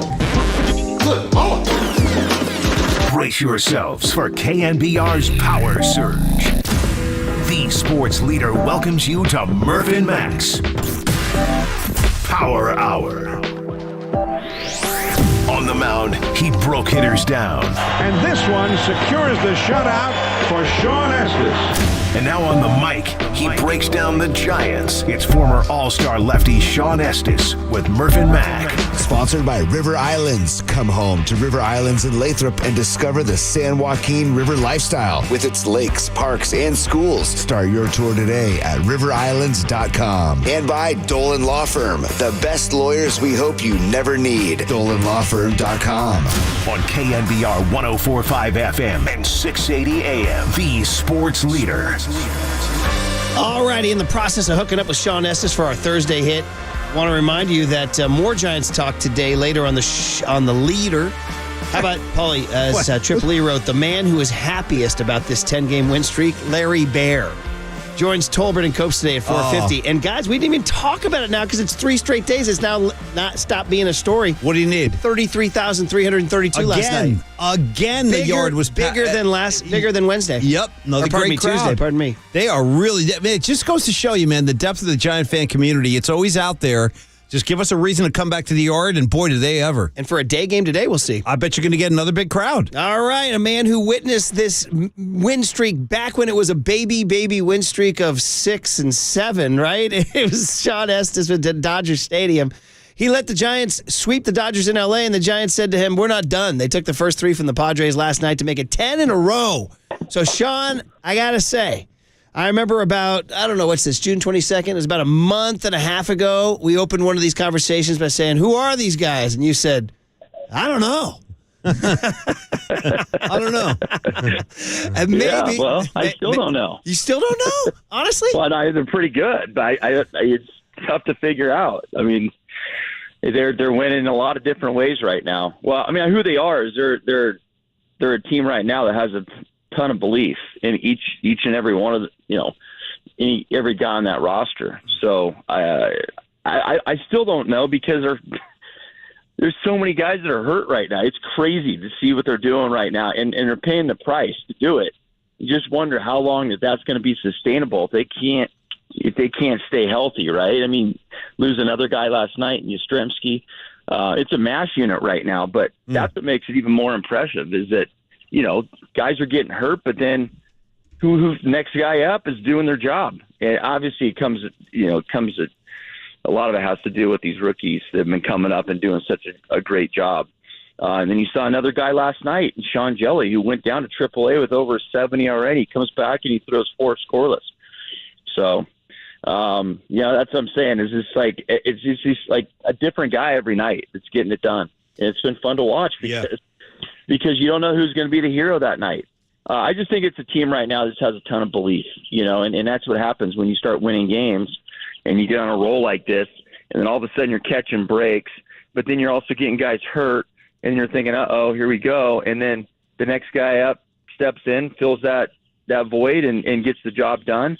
And now you're thinking, well, maybe we have something special here, right? And then you start to believe that you can't lose. And you come to the ballpark every day not hoping you get a win, but knowing you can win. And it doesn't matter. I had to go back and look, guys, because it didn't seem – typically in games, throughout the course of the season, the teams that score first win the games. And the numbers back that up. And you set the tone early in games. You score first, you win those games. The Giants, the last 7 games – have scored a total of 4 runs through the first 4 innings. And they haven't been the team to score first in a lot of those games. And they've won all 7 of them. So to me, that says that it doesn't matter if we get down early. We're not going to panic. We have the offense to get it done. We have belief in each other that we can beat anybody. We can beat any pitcher. We can get to their bullpen. We can feast off their bullpen. And there's no panic. And as long as the starting pitchers can keep it close in the bullpen, and they've used a lot of the bullpen, and pitch like they're pitching and not allow out-on runs and not allow the game to get out of control, the offense feels like they have enough firepower to win these games late. and scoring a ton of runs in the middle innings, scoring a ton of runs late in games. It's just a fun team to watch right now. They're on a roll. It's really interesting that you distill it to. I mean, we've talked about all the little different things you mentioned. The youth movement's been huge. The bulk innings from these guys like Sean Jelly or whatever. But then you what I was getting from your answer there was that it's not necessarily data or analytics. You say there's belief. That's like that. I don't know if there's any room in the Farhan folder for belief. That's like Ted Lasso territory, right? But you're saying that's what you're seeing. I like belief. Yeah. There's a lot of belief because it's like what happens first. You have to win to get belief. Well, yeah, of course you do, but at the same time, there's belief in the process, and it starts in the minor leagues. They create this culture of this is the process. This is what it's going to take to win, and really, and we've heard it a lot over the last few years with this regime, but it's really trying to make the opposing pitcher work as hard as they can for their outs. And you have guys in the organization, for the most part, the majority that go up and they grind out at bats. They make the opposing pitcher work extra hard to get those outs. And they feel like that process is, from an offensive standpoint, that process eventually is going to pay off.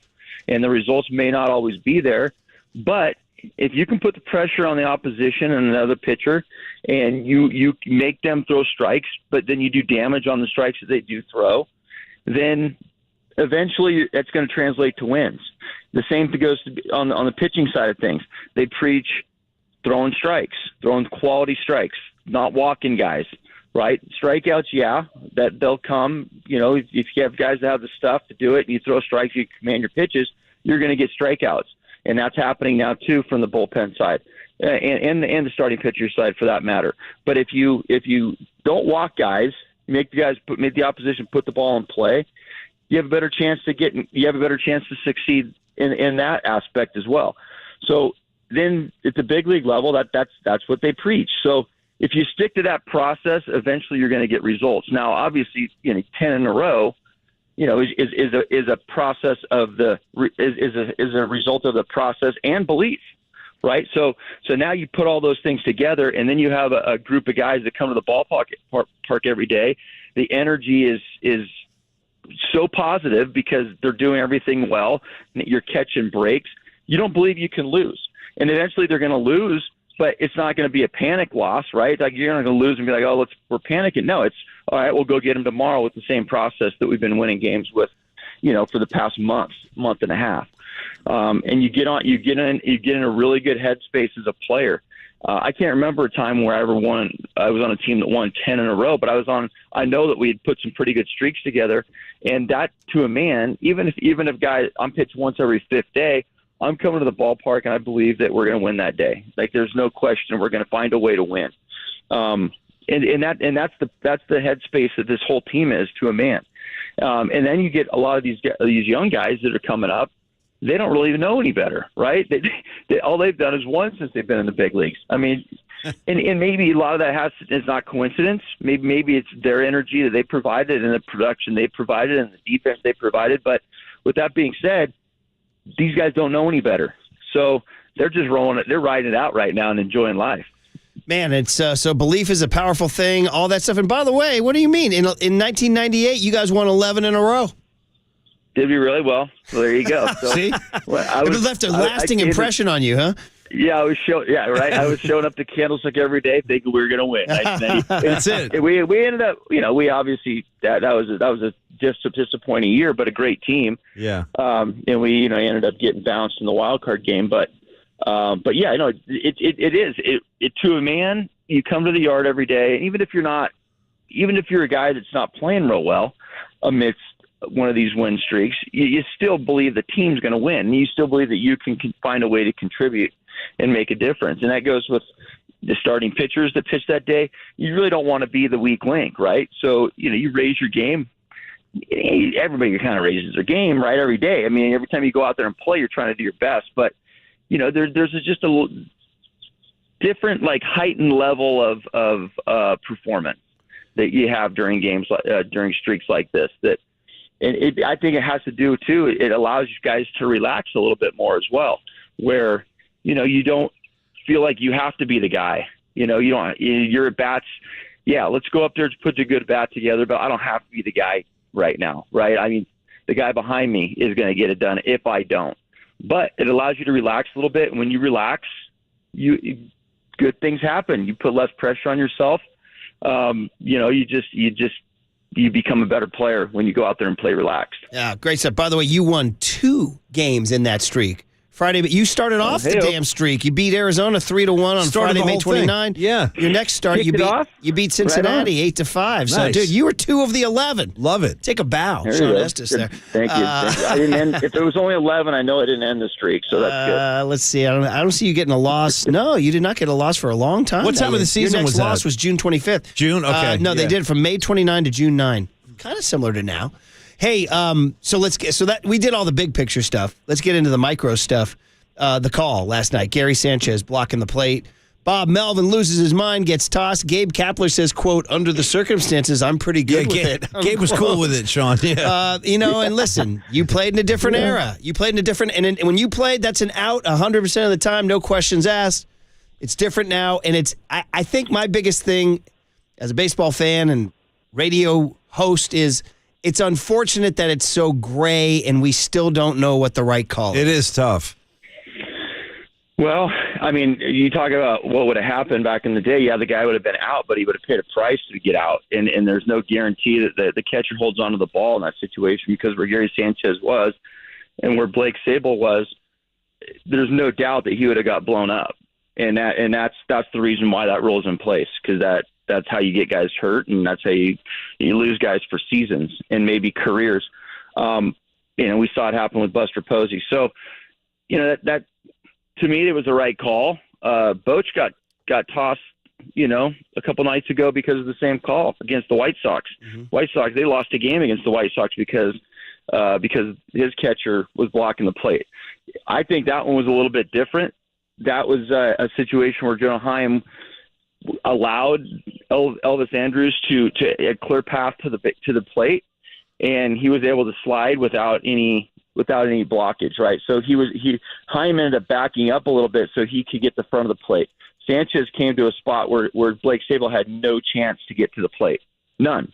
He had to go around him. He had to detour around him to the outside. He couldn't have gone to the inside. There was no clear path. The only clear path back in the day would be through the catcher, and that's what would have happened. So to me, that's what the rule's trying to protect. It's trying to protect the catchers and the players from injury in that situation. So without a doubt, Gary Sanchez was in the baseline, and that was the correct call. And even if you look at the spirit of the rule, to me that's okay in that situation, because Blake Sable had nowhere to go. And the only place that he would have been able to go is through the catcher back in the day, and that's what would have happened without a doubt. That's interesting. And then you would have run the risk of an injury. Because there is that one says, if there's a little parenthetical thing here. Let me find the quote. It says in 2014 that if the runner is clearly out, that they can kind of overlook the blocking. They can find the exact I don't have the verbiage in front of me, but there's a 2014 addendum that says that blocking may not be called if the runner is clearly out. And that's the Padres' argument, that he was out by 10 feet. The addendum. Yeah. Addendum. See? They got you. Yeah. Well, I didn't know about the addendum, but I'm glad that maybe the guys back in New York didn't overlook the addendum. I don't know. I don't know. I saw the play. I don't know how far he would have been thrown out by there. Was it 10 feet? I mean, I don't know. Like it happened so fast that like if Gary Sanchez, you know, had been inside the baseline, you know, could Blake Sable have potentially gone around him and ended up getting a hand in there, you know, on a slide around the backside of the plate? You know, I don't know. But I just think that that's why the rule was put in place is to protect guys from getting, you know, seriously hurt. Catchers can't see the runner coming down the line after they catch the baseball, before they catch the baseball. And, you know, and that would have been what happened. So that's the alternative. Either the guy's safe according to the rule, or the catcher gets blown up. Well, you know, and that you're trying to win a game. You know, that's what's going to happen. Yep. And the other part of it, Sean, too, is, and this is like the part the Padres don't want to hear, is It was only 2-0 at that point. They could have gotten the next out, and instead the Giants capitalized and put 2 more on. That wound up being the difference. Well, you're right. Well, I mean, had they got that out, there'd have been a 1 run, and then they scored 2, and they look at it as they should have won 2-1, right? Yeah. There's a lot of ways they look at it. Yes. I think was Sable been the third out? Yeah, can't remember. Yeah, he would have been. Yeah, yeah. So inning over 1-0 at that point, they scored 2 late. I mean, yeah, when you're up 4 instead of up 2, up 1, or if you're down 4 rather than down 1, it's a little different hill to climb. But yeah, I understand Melvin's beef with that. I mean, it's just something you don't see very often. So especially when it affects you and it gets overturned, and in Bochy's case the other night, it actually, they lost the game because of it. They lost the game by 1 run because of it. And I didn't like the call on that one. That was a little different, in my opinion, because the runner did have a path to the plate. Sable didn't. I agree. Yeah. I agree. So Sean Estes joins us every Thursday at this time, and Sean was in L.A. when the Giants swept the Dodgers. That thrilling Friday night game, that crazy comeback win, and then Saturday's 15-0 whomping, and then Sunday's Logan Webb fueled 7-3 win. So, I mean, when you left that team in L.A., I don't know, you were around we get a little Sean Estes color from being around the batting cage and the dugout and the clubhouse. Can you get a Schmidt, Matos, Bailey read on these guys? What are you seeing, or what'd you hear, or what'd you observe in terms of, these guys are the guys. They've changed everything. Yeah, and their first chance at playing at Dodger Stadium, amidst that rivalry, which they're very aware of, no doubt about it. Yeah, I specifically watched those guys, just because it's a big deal, it's got to be a big deal to them, and you always feel like, that they're going to be a little bit more giddy in that situation, maybe feel the pressure a little bit more, maybe, succumb a little bit to the Dodgers and just how good they've been, over the years, and maybe a little bit of an intimidation factor. But that wasn't the case at all. I mean, like I say, maybe ignorance is bliss, but it's like these guys, like Matos and his at-bats in Dodger Stadium. I mean, crazy. I mean, walked 5 times. I mean, talk about, if you're jumpy, that you're not walking 5 times, or if the adrenaline's getting the best of you, or you're a deer in headlights, you're not having at-bats like that. And he was as calm as could be. And he just played the part. You just watch him play defense, just coasting, gliding after balls, like he played center field at Dodger Stadium his whole career. Making plays off the wall. I mean, he plays with such a confidence. And you can say the same thing with Bailey and Schmidt as well. Yeah. And the thing is like, these guys have such belief in their, especially defensively, when they're on the field and Patrick Bailey's behind the plate or Casey Schmidt's in the field. It doesn't matter where they're playing. To them, it's the same game, right? Just different yard, right? But the balls hit the same off the ground, and you got to make the play. And behind the plate, pitchers are throwing to you, and you're calling a game. That's all they're focused on, and they're really good at that, and they've been good at that their whole lives. And they're prepared, to be a big leaguer. And so those situations don't faze them. That's defensively I'm talking. Now offensively, yeah, I mean that's another game in itself. I mean, you're facing, the kid that they faced the first day, Sheehan had a no-hitter through 6, and no one was hitting. And then Bobby Miller had a 16-game scoreless inning streak, actually added on to that 20 during that game. And so those are tough at-bats. But, all of a sudden, like, those 3 guys ended up getting some big hits in that series. Matos walks, he was in the middle of everything. Bailey got some big hits. Schmidt, even though he didn't look good in certain at-bats, he got a couple RBIs in that series, just grinding out at-bats. So they weren't overwhelmed. They weren't fazed at all. It was like, this is just the beginning of a long time coming to this ballpark, and we're going to be, and we want to be better than the Dodgers. We want to be the team on top. So, and they feel like they're going to be a big part of that moving forward. And they may never lose ever at Dodger Stadium. Go like 800-0. You know what I mean? Hey, Casey Schmidt, we're watching a guy change the walk. They're calling him a walking machine. Yeah, totally. I think he's run 3 in the last 2 nights. Now he can't stop walking. So we're seeing a change. Yeah. We're seeing there you go, right? Yeah. Work at it, little kid. Little growth. Just calm down a little bit. Don't be so jumpy. And that just, that's paying dividends. Yeah. Well, guys, I mean, you hear it all the time. It's a game of adjustments. and the league will adjust to you, and you have to adjust back, and it's how quick you make those adjustments and how you're able to flush negativity down the toilet and move on and work hard and learn what you need to learn to be better, and how fast you can do that. That to me is, what creates a big leaguer or a guy that's bouncing between AAA and the big leagues, and a guy that eventually doesn't play a whole lot in the big leagues. So to me, he's making the adjustment. That's really what it comes down to. He's making the adjustment. He understands what needs to be done. The worst thing, I don't say the worst thing, it was a really good thing for the Giants, but the worst thing that could have happened to him when he got to the big leagues is that he was swinging at everything, but he was hitting at everything, right? And he was swinging, and he was getting a lot of strikes. Because, when you face a rookie for the first time as a pitcher and, there's no track record, you don't have a lot of respect for the guy. You just don't. You just feel like that, he's coming from AAA. He hasn't seen big league pitching. You go out and you execute your pitches. You throw good stuff for strikes. You're probably going to get the guy out. Well, that wasn't the case when he came up. He was hitting balls in off the plate, where that's kind of his strength is middle in off the plate. He was hitting strikes. He was doing damage with them. And so now he's on notice, right? So, the league, okay, this kid, he can do some damage with pitches in the strike zone. So let's try to go get him to chase a little bit. Let's work out of the zone. Let's see where his weaknesses are. Well, they found out in a hurry that, he's susceptible to pitches off the plate, especially moving away from him. He'll chase out of the top part of the strike zone. He'll chase at the bottom of the zone. As long as you can make him, strikes out of the hand, you got a pretty good chance to get some swing and miss.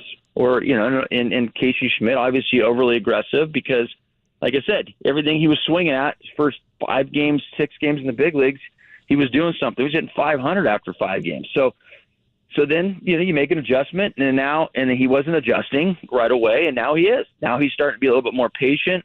He's starting to recognize what the opposition's doing to him, and that just tells me, the kid's going to be a big leaguer for a long time. Nice. Because he's making these adjustments on the fly. Yeah. And it's impressive. I love it, man. Hey, I can't believe we talked this long and we're near the end and we haven't even asked you about these pitchers. After all, that's what you did at an all-star level. And, listen, the starters we've talked about forever, but the 2 new guys I wanted to ask you about, actually 3, if you can squeeze them all in, but these are 3 rookies that have come up and all been part of this, quote, opener bulk innings thing. Giants are 8-3 now in their 11 opener games, and it's because guys like Keaton Wynn, bulk innings, Tristan Beck, bulk innings, and then last night Sean Jelly, bulk innings. Those are 3. I wouldn't say Tristan Beck's homegrown, but he was acquired in a 2019 trade with Atlanta. But Keaton Wynn and Jelly homegrown. Beck kind of homegrown because he's been in the minor league system since 2019. Sean, these are 3. You talk about Schmidt, Matos, and Bailey looking like big leaguers. I don't know if it's too soon to say this about these arms. Yeah. Well, no, not they love Tristan Beck. I know that. We've talked to Cap a lot about him, and he believes at some point he can start. He'll start. So okay. I'm kind of surprised that they haven't given him opportunity to start. But I think what's going down right now is that this opener thing's working out so well that if it ain't broke, don't fix it. And so they still believe in Tristan Beck as a starter, but they also like what he's doing coming out of the bullpen and getting those bulk innings. They love his stuff, his demeanor, the way he attacks the zone. We may see him get a start here before too long, but Keaton Wynn, they love him. They love his work ethic. The guy's a beast, man. He gets after it, right? And they just, from what he did in his debut, he went 4 innings in St. Louis and picked up a save in his first appearance. But you just like the stuff. He was a little erratic in that first outing, and then the other day I thought he filled up the strike zone a lot better. And he throws 90, jumping up to 98 miles an hour with the put away split. I love what I've seen from him. And then Sean Jelly, I love the mechanical adjustments he made down in AAA. He was dealing down in AAA, by the way, in Sacramento as a starter. And he picked up right where he left off down there last night. So that was fun to watch because that wasn't the same Sean Jelly we saw, the first month of the season where they thought he was going to be a big part of that bullpen. He just couldn't throw strikes, and the strikes he was throwing were getting knocked around. He had no command of the fastball, and slider was all over the place. And last night, he was filling up the strike zone with really good 96, 97-mile-an-hour sinkers, but he's commanding it well. And then just the slider last night, to me, was the most impressive thing. He got the most impressive thing. You got 3 strikeouts with the slider, just perfect locations. You got the big strikeout with Tatis, 3-2, second, third. I mean, that was a big at bat in that game last night, and he won the battle. So those are the type of things, and you could see by his emotion, and that was a big, fist pumping off the mound, that he believed that that's more what he's capable of doing, and hopefully he can sustain that, because he looked really good last night. But you're right, guys. I mean, those 3 guys, 3 other rookies. I mean, the rookies definitely are the story this year. I mean, obviously they're winning a lot of games with Jock and Yaz, and JD, Tyro, the veteran guys. But man, it just gets you excited about the future, doesn't it? I mean, obviously we're living in the present right now and how well they're playing, but it's like, 2021 is sustainable. I mean, there's a very veteran group of guys that went out there and just couldn't do wrong. And every button that they pushed, every button Kapler pushed, it was, it worked. Yeah. And then 2022, it just didn't work, right? With the same group. Now you're seeing it work with guys that are going to be part of your future, hopefully for a long time. There's no question. And Sean, the last thing I'd say is that you're seeing it at the ticket at the turnstile. Oh, big time. So last night, 33,332 on a Wednesday night. Tuesday night, 32,060. And then that Juneteenth crowd of 35,376. Sean, in 2021, we were coming out of the pandemic. It wasn't like this, though. No. Yeah, it wasn't. When you see it on TV, even visually, it reminds you of the Bochy Bonds big time eras. Yeah. Yeah, you know what, guys?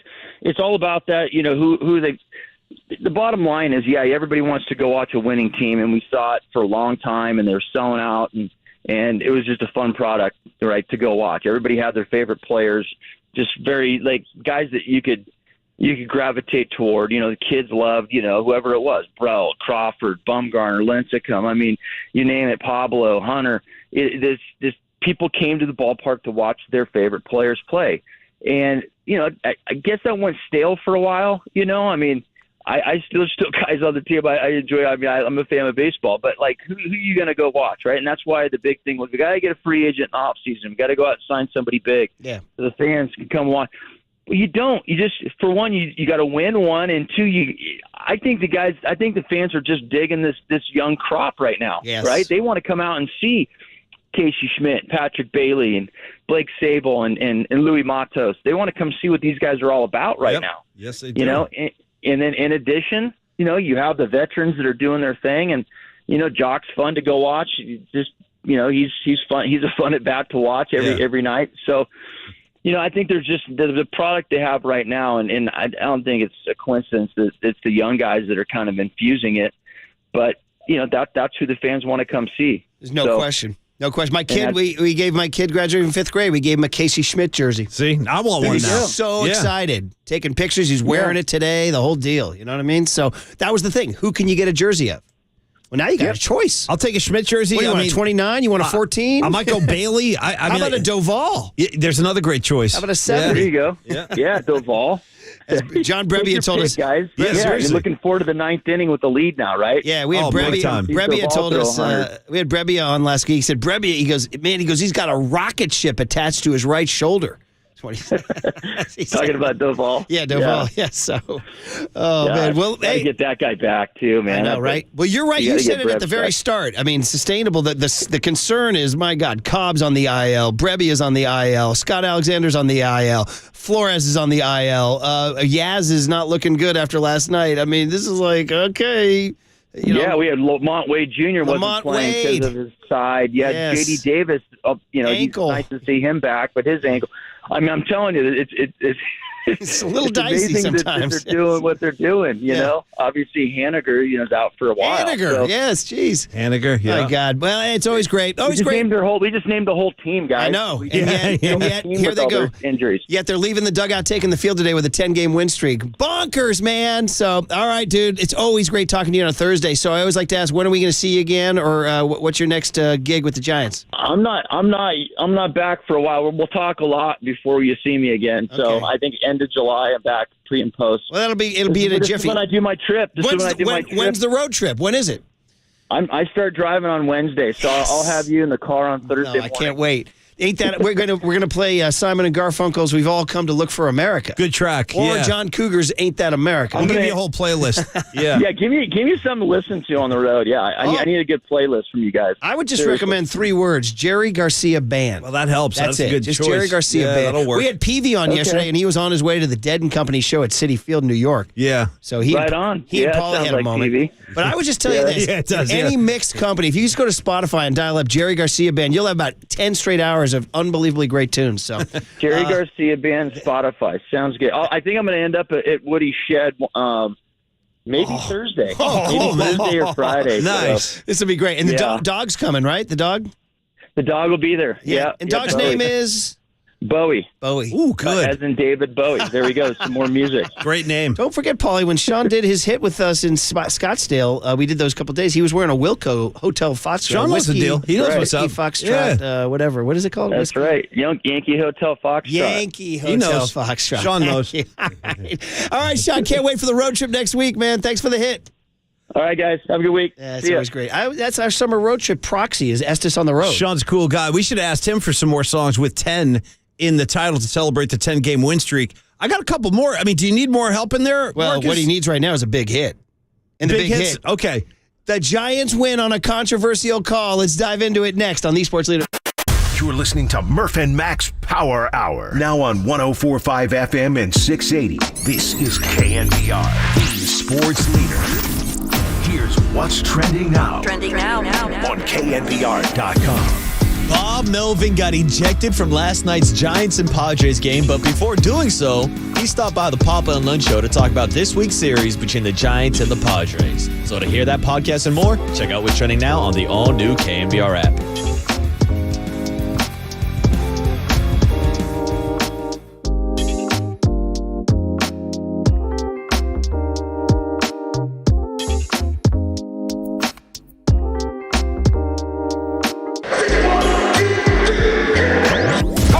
This is Murph and Max.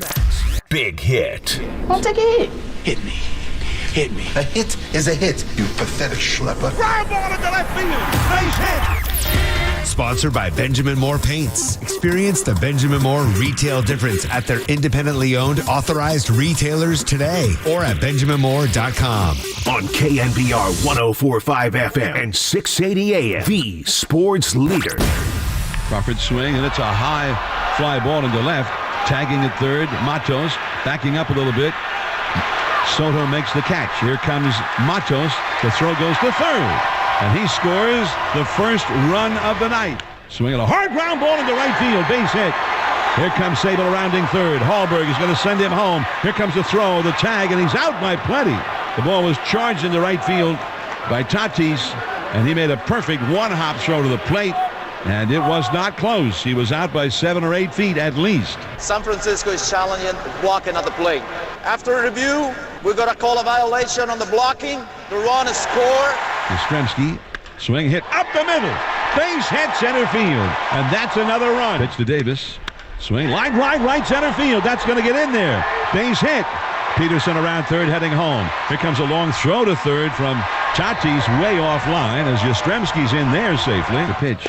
Swing and a miss. He struck it out with another slider, and that was a beauty. 2-2 the count. The pitch on the way. Slider. Strike 3 call. Here comes. Swing line drive up the middle, right to Schmidt. It is right where Schmidt was playing him, and he went down into a squat and caught the line drive. Ball game over, and that makes 10. For the first time in 19 years, the Giants have a 10-game winning streak. There it is, the big hit. I like those packages. We get to hear the entire game replayed via John Miller and Dave Fleming. And man, oh man, if you were one of the 33,332, with still a sprinkling of Padre fans in there, you left happy as the Giants get an official one, but it ain't official, Paulie, until we have Kai Correa call Rob Manfred, because these things, they're not official until you put them in the books. So we got to put it in the books. Kai Correa, he's got him on speed dial now. I got Correa now jogging up those steps from the dugout to the clubhouse. And, you know, these people now talk on their phone by just holding their phone by the mouth now. You know what I mean? So I got Correa jogging up. He's got the fungo in one hand. He's got the phone hanging by the lip. And he says, wakey, eggs and bakey. Wow. Old man. Wow. Yeah. Eggs and bakey. I know. I don't think I've ever said that in my life. Dropping an by eggs the and way. bakey on Somebody me. dropped it recently. Who was it? Who gave it to Well, me I'll recently? tell you what, Tarantino used that in one of the Kill Bill Did movies. he really? You ever seen Kill Bill, Marcus? He's got Uma Thurman in the ditch, and imagine he's that it going wakey, precedes a eggs and violent bakey. scene. It's incredibly inappropriate. Yeah, she's in a ditch, and here comes, what's his name, Mike Madsen? Well, anyway, yeah. Kai Correa You know what I'm talking said, about. hey, Yeah. wake up in your Manhattan penthouse, It's old tough. man. Put it in the book, suit. San Francisco Giants 4, San Diego Padres 2. Oh, it's all good, baby. It's all good. Beautiful baseball. Beautiful baseball. The Giants. Fun. This is some kind of good. This is unbelievable. Runs are cool, man. Once the spatula is there, it's official. That's a Gabe Kapler spatula. And oh, by the way, Tim Flannery, who you heard in that Cooler of Content, will join us tomorrow at 9:35 to talk about this streak, which could be 11. I'm looking for that tomorrow, now. Paulie. And while there were no home runs, no Bobby Weir, he was too busy playing for Jake Peavy at Citi Field last night in New York. And playing Bertha, adding to the particles. Indicates the particles are out of control right now. Yes. We did have one song that you can play because we just talked to Sean Estes about it at the end of the conversation. Save number 20, Camilo Doval. That's my guy. All in all, it's just another save for Doval. Man, that's a damn tight, enjoyable riff. But obviously, it all comes down to the big call where Gary Sanchez, forever Giant, or as Marcus the Waterboy Boucher says, forever River Cat. Gary Forever Sanchez, River Cat. He blocked the path for Blake Sable, or did he? Here we go again. Was he simply retrieving a ball that he had to go get, and was the runner going to be clearly out anyway? It doesn't matter because the people who get paid to make these decisions, the New York replay crew, says that he violated the blocking rule. Bob Melvin didn't want it. He didn't like it. He wasn't got having tossed. it. Wasn't having it. Gabe Kapler said, quote, under the circumstances, I'm pretty good with it, is what he said. And a listener wrote in and said, you got to credit the Giants' replay challenges this year. Whoever the eggheads, Farhan hires smart dudes. They're doing a good job challenging because not every team would challenge that. And plus, I just got to say, I'm a fan of the minutes leading up to the decision on whether or not they're going to challenge. When Gabe throws the big hand up, he's just got the hand by up. the way Kapler he's does big it on the hand, and then he'll just turn and it'll give you the nod with Look the at Waterboy in the rectangle doing it. Yeah, Continue. I gotta say, but dude, he'll give you that hand. The way Kapler does it is as if the entire game is at his beck and call. We're all waiting for his cue. We're all waiting for his cue. We'll play when I say Here's we my can hand. play. And now I'm saying, you know what? we I'm can going to play. nod. You guys go ahead and continue. So now I'm telling you. Dude, yeah, so true.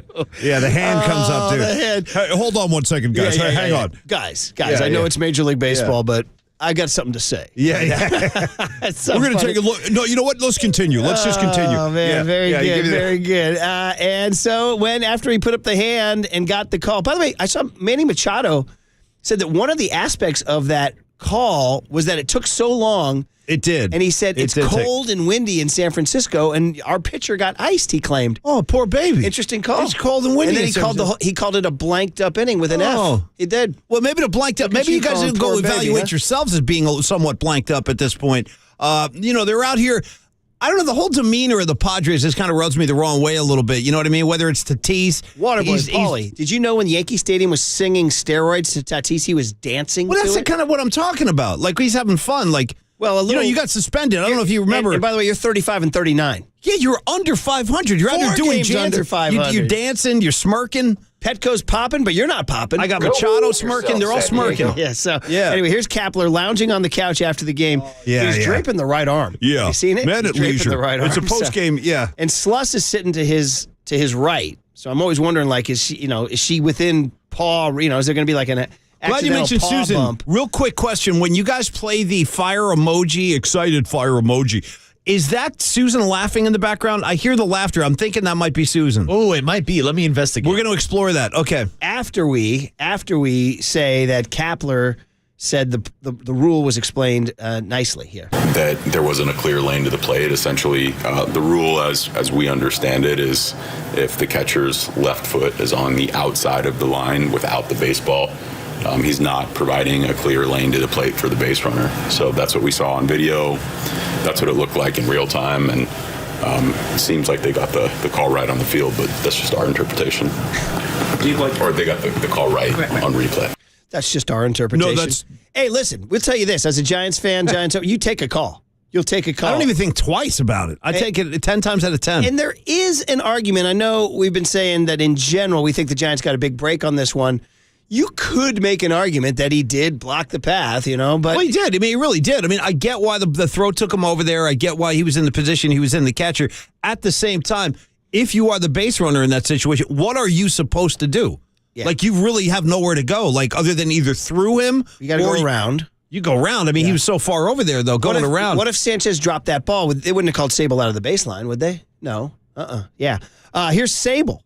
His view. By the way, it's Blake Sable. How about that? Rule 5 guy from the Pirates, who, by the way, just unveiled their City Connects this morning on Twitter. The Pirates? And you know what they look like, Paulie? They look like the 79 Pirates. No kidding. It's the gold jersey with the black pants. I'm like, it's a good look. I've seen this before, except it just says PGH on it instead of... Willie Stargell's club. Shout out Dave Parker. Here's Sable's explanation of his role in this thing. Yeah, I mean, for me as the base runner, I was just trying to avoid making a collision there, try and stay safe and, still trying to reach to touch home plate there. Obviously, Gary kind of came too far into the lane. I wasn't able to get to home, and I think that was the deciding factor there. And it was a good challenge by our coaching staff, and obviously a really pivotal point of the game. Yeah. So, what is the rule if the runner does run into the cat? If there is a collision, like the runner's automatically out? I'm just guessing. Is that how they would rule that? Okay, you caught me flat-footed here, but I think you're allowed to make. Are you allowed to make contact if the runner? You just don't see it at all anymore. But if he just lowered his shoulder and went right into the catcher. How do they rule? I mean, what happened? Like, what do you do in that situation now? I don't know. I would assume they just rule him out. I don't know. Because you can't. Yeah. I'm sorry, I don't have the answer. I'm looking at the rule right now. It says in case of a collision, the runner would have to go back to the previous base that they were at. So Blake Sable would have had to go back to third. Okay, here's a couple quotes here, not audio. Just read these here. Gary Sanchez through an interpreter. Everything happened so fast. I was in front of home plate, and the ball took me there. I just moved to the line because the ball was coming that way. I really can't speak about the decision. The umpires, they made their call, but I just did not feel like anything was wrong with the play. Manny Machado, or Yu Darvish, his thing about him giving up 2 RBI knocks after that, my take is that didn't affect me. It didn't affect my pitches. It didn't affect how I pitch. They just got to some of the balls from my end, I was just pitching as before. Here's Manny Machado's quote. He says, "We're not on the East Coast where it's 80 degrees and sunny. It's windy. It's cold. It takes them 15 minutes to make a call, then you overturn it, you ice our pitcher down, and then you go out there and try to get another out. It was just an effed up inning." Come on, huh? Man. I don't need to hear it from him. I don't like any of this. If only you're watching watching the stream, you can see the crinkled eyebrows. You want some crinkles? You tune in. I'll give you the stream because Marcus, I'm not buying what he's selling right there. My pitcher got cold. Darvish did go on to say, if you look at the play, it wasn't a very close play. The runner was away from home plate pretty far, so maybe there can be some flexibility in those type of situations. Well, see, now we're getting into semantics. Well, there you go. Flexibility, interpretation. The semantics. And I have the full rule right here if you want it, Paulie Mac. I do. Give it to me. The catcher is not permitted to block the runner's path to the plate unless he is in possession of the ball. Though blocking the path of the runner in a legitimate attempt to receive a throw is not considered a violation. The runner can be ruled safe if the umpire determines the catcher violated this rule, but per a September 2014 memorandum to the rule, the runner may still be called out if he was clearly beaten by the throw, which we were talking about earlier. Sounds like the Giants caught a break here. Yeah, it does. Giants caught a break here. What's crazy, though, that these fancy schmancy suits blew it like that. Well, I mean... I don't know, I guess and they looked at it for a long time, and too. That's the thing. They're right behind home plate. Like, they obviously saw Gary Sanchez creeping up the line because of the throw by Tatis. Yeah. Waterboy, I'm blaming this guy's Yankee past is what I'm blaming. His Sanchez. Okay. Yeah, just for Marcus. Sanchez. Hey, Bob Melvin hot. He got tossed right away. And then he's swiveling in his chair. He's not happy here. Okay. Why shouldn't it have been called based on the fact the runner was out by so much? Or I think all the way around. The base runner's way down the line towards their dugout. At some point in time, you have to go get him. The throw took him up the line as well. Based on where he started, it looked like they showed the replay from when the throw was already on the way. And as a catcher, you have to have some feel for that. You got to also understand the impact and where the runner was, and it just, to me, was just one of the worst calls I've seen this year. Yeah, and of course, former catcher, Bob Melvin. Interesting, Melvin and Bruce Bochy, former catchers, they're seeing the world through their old rule book feelings there. By the way, one other angle, and Mark Hallberg, he's been pretty good this year. He's been really good this year. that was not the best send in the history of the world. It's actually a good point. That hasn't come up at all yet today. Tatis threw a 99-mile-an-hour seed. Tatis has an absolute hose. All right, go. Yeah, I mean, two outs. I mean, I get, you know, you got, who's up next? Is it Jock or Yaz? Who's up next? It's Yaz, right? I think it's Yaz. Yeah. Anyway, that's maybe not the best send ever because he was out by a lot. You know. And now here's more Melvin angry. Here. I think there's a lot of interpretation involved, and that's where the field becomes, you have to have some feel for that. It was an obvious play. It was an obvious out. Was there any explanation related to you from New York? Okay, man, there he is, Melvin. Hey, listen, this guy, I've been wondering about this guy coming under fire because he's 35 and 39. He did Papa and Lund yesterday. I listened to it. You talking about Bob Melvin? Yeah. Yeah. How did he sound? I didn't he hear sounded like piece. Melvin. He talked about the Hum Baby, which was great. Nice. Talked about Roger Craig. Good. But, you know, he's, you know, I wondered, you know, they used to call it Fitz and Brooks, or what do they call it? Jungle Karma, Jim Rome, or Fitz and Brooks Mojo, or whatever. Is there a Papa and Lund whammy? Like you come on your show and then you get drilled by the umps that night? Well, or maybe this is the universe pushing back now because Papa was poaching some of our people, is what they're saying on the streets. Yeah, Bob Kendrick's coming on today. Yeah, that so hurts. yeah, no, it does, and maybe that's a universe saying I won't stand for this. This kind of aggression won't stand. By the way, this is the second time this week. So Bruce Bochy, to revisit what he had to say yesterday, when Jonah Heim, the Ranger catcher, appeared to give Tim Anderson a path. I think there was definitely a lane in that situation. There's Boch on that. Yes. You know, those guys, I mean, they're not making a call. I get that. I just want to get clarification on exactly what was called. I couldn't hear, and for that call to be made, I'm dumbfounded. It's absolutely one of the worst calls I've ever seen, and it was done by replay. I just don't get it. I don't care how many times they'll try to explain it. You can't do that in that situation. It's a shame. It's embarrassing, really. You thought he had a clear lane to the play. What did you see on the play? Yeah, there was never any contact with the catcher. It's a sweep tag. I don't get it. I really don't. I'm just, again, I'm shocked. Jonah did a great job there. The throw took him to the left a little bit. Sweep tag.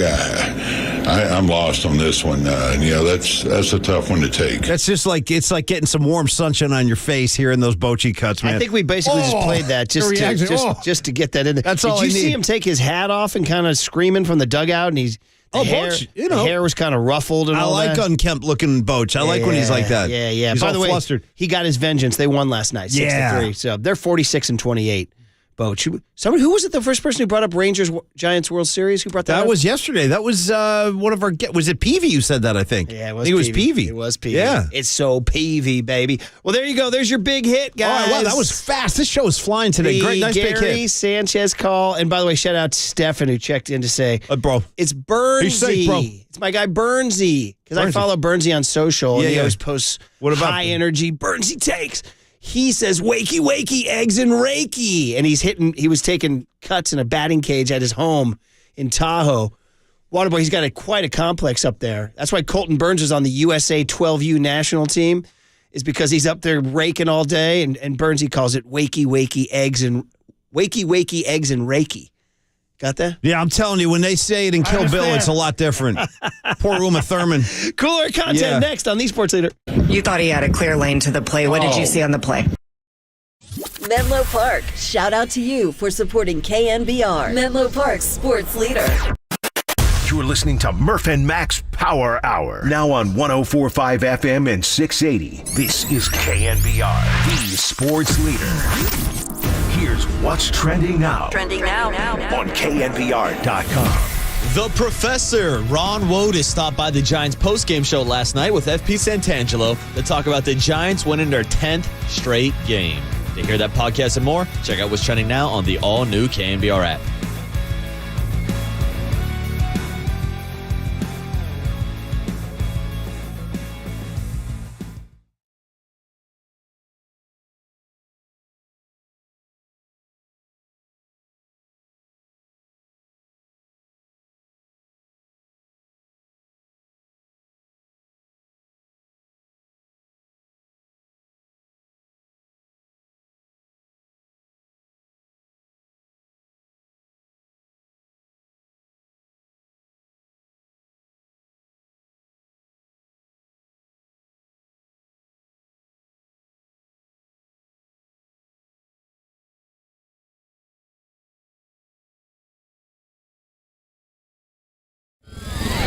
And now, time for the Protect Your Assets with David Hollander Business and Technology Report.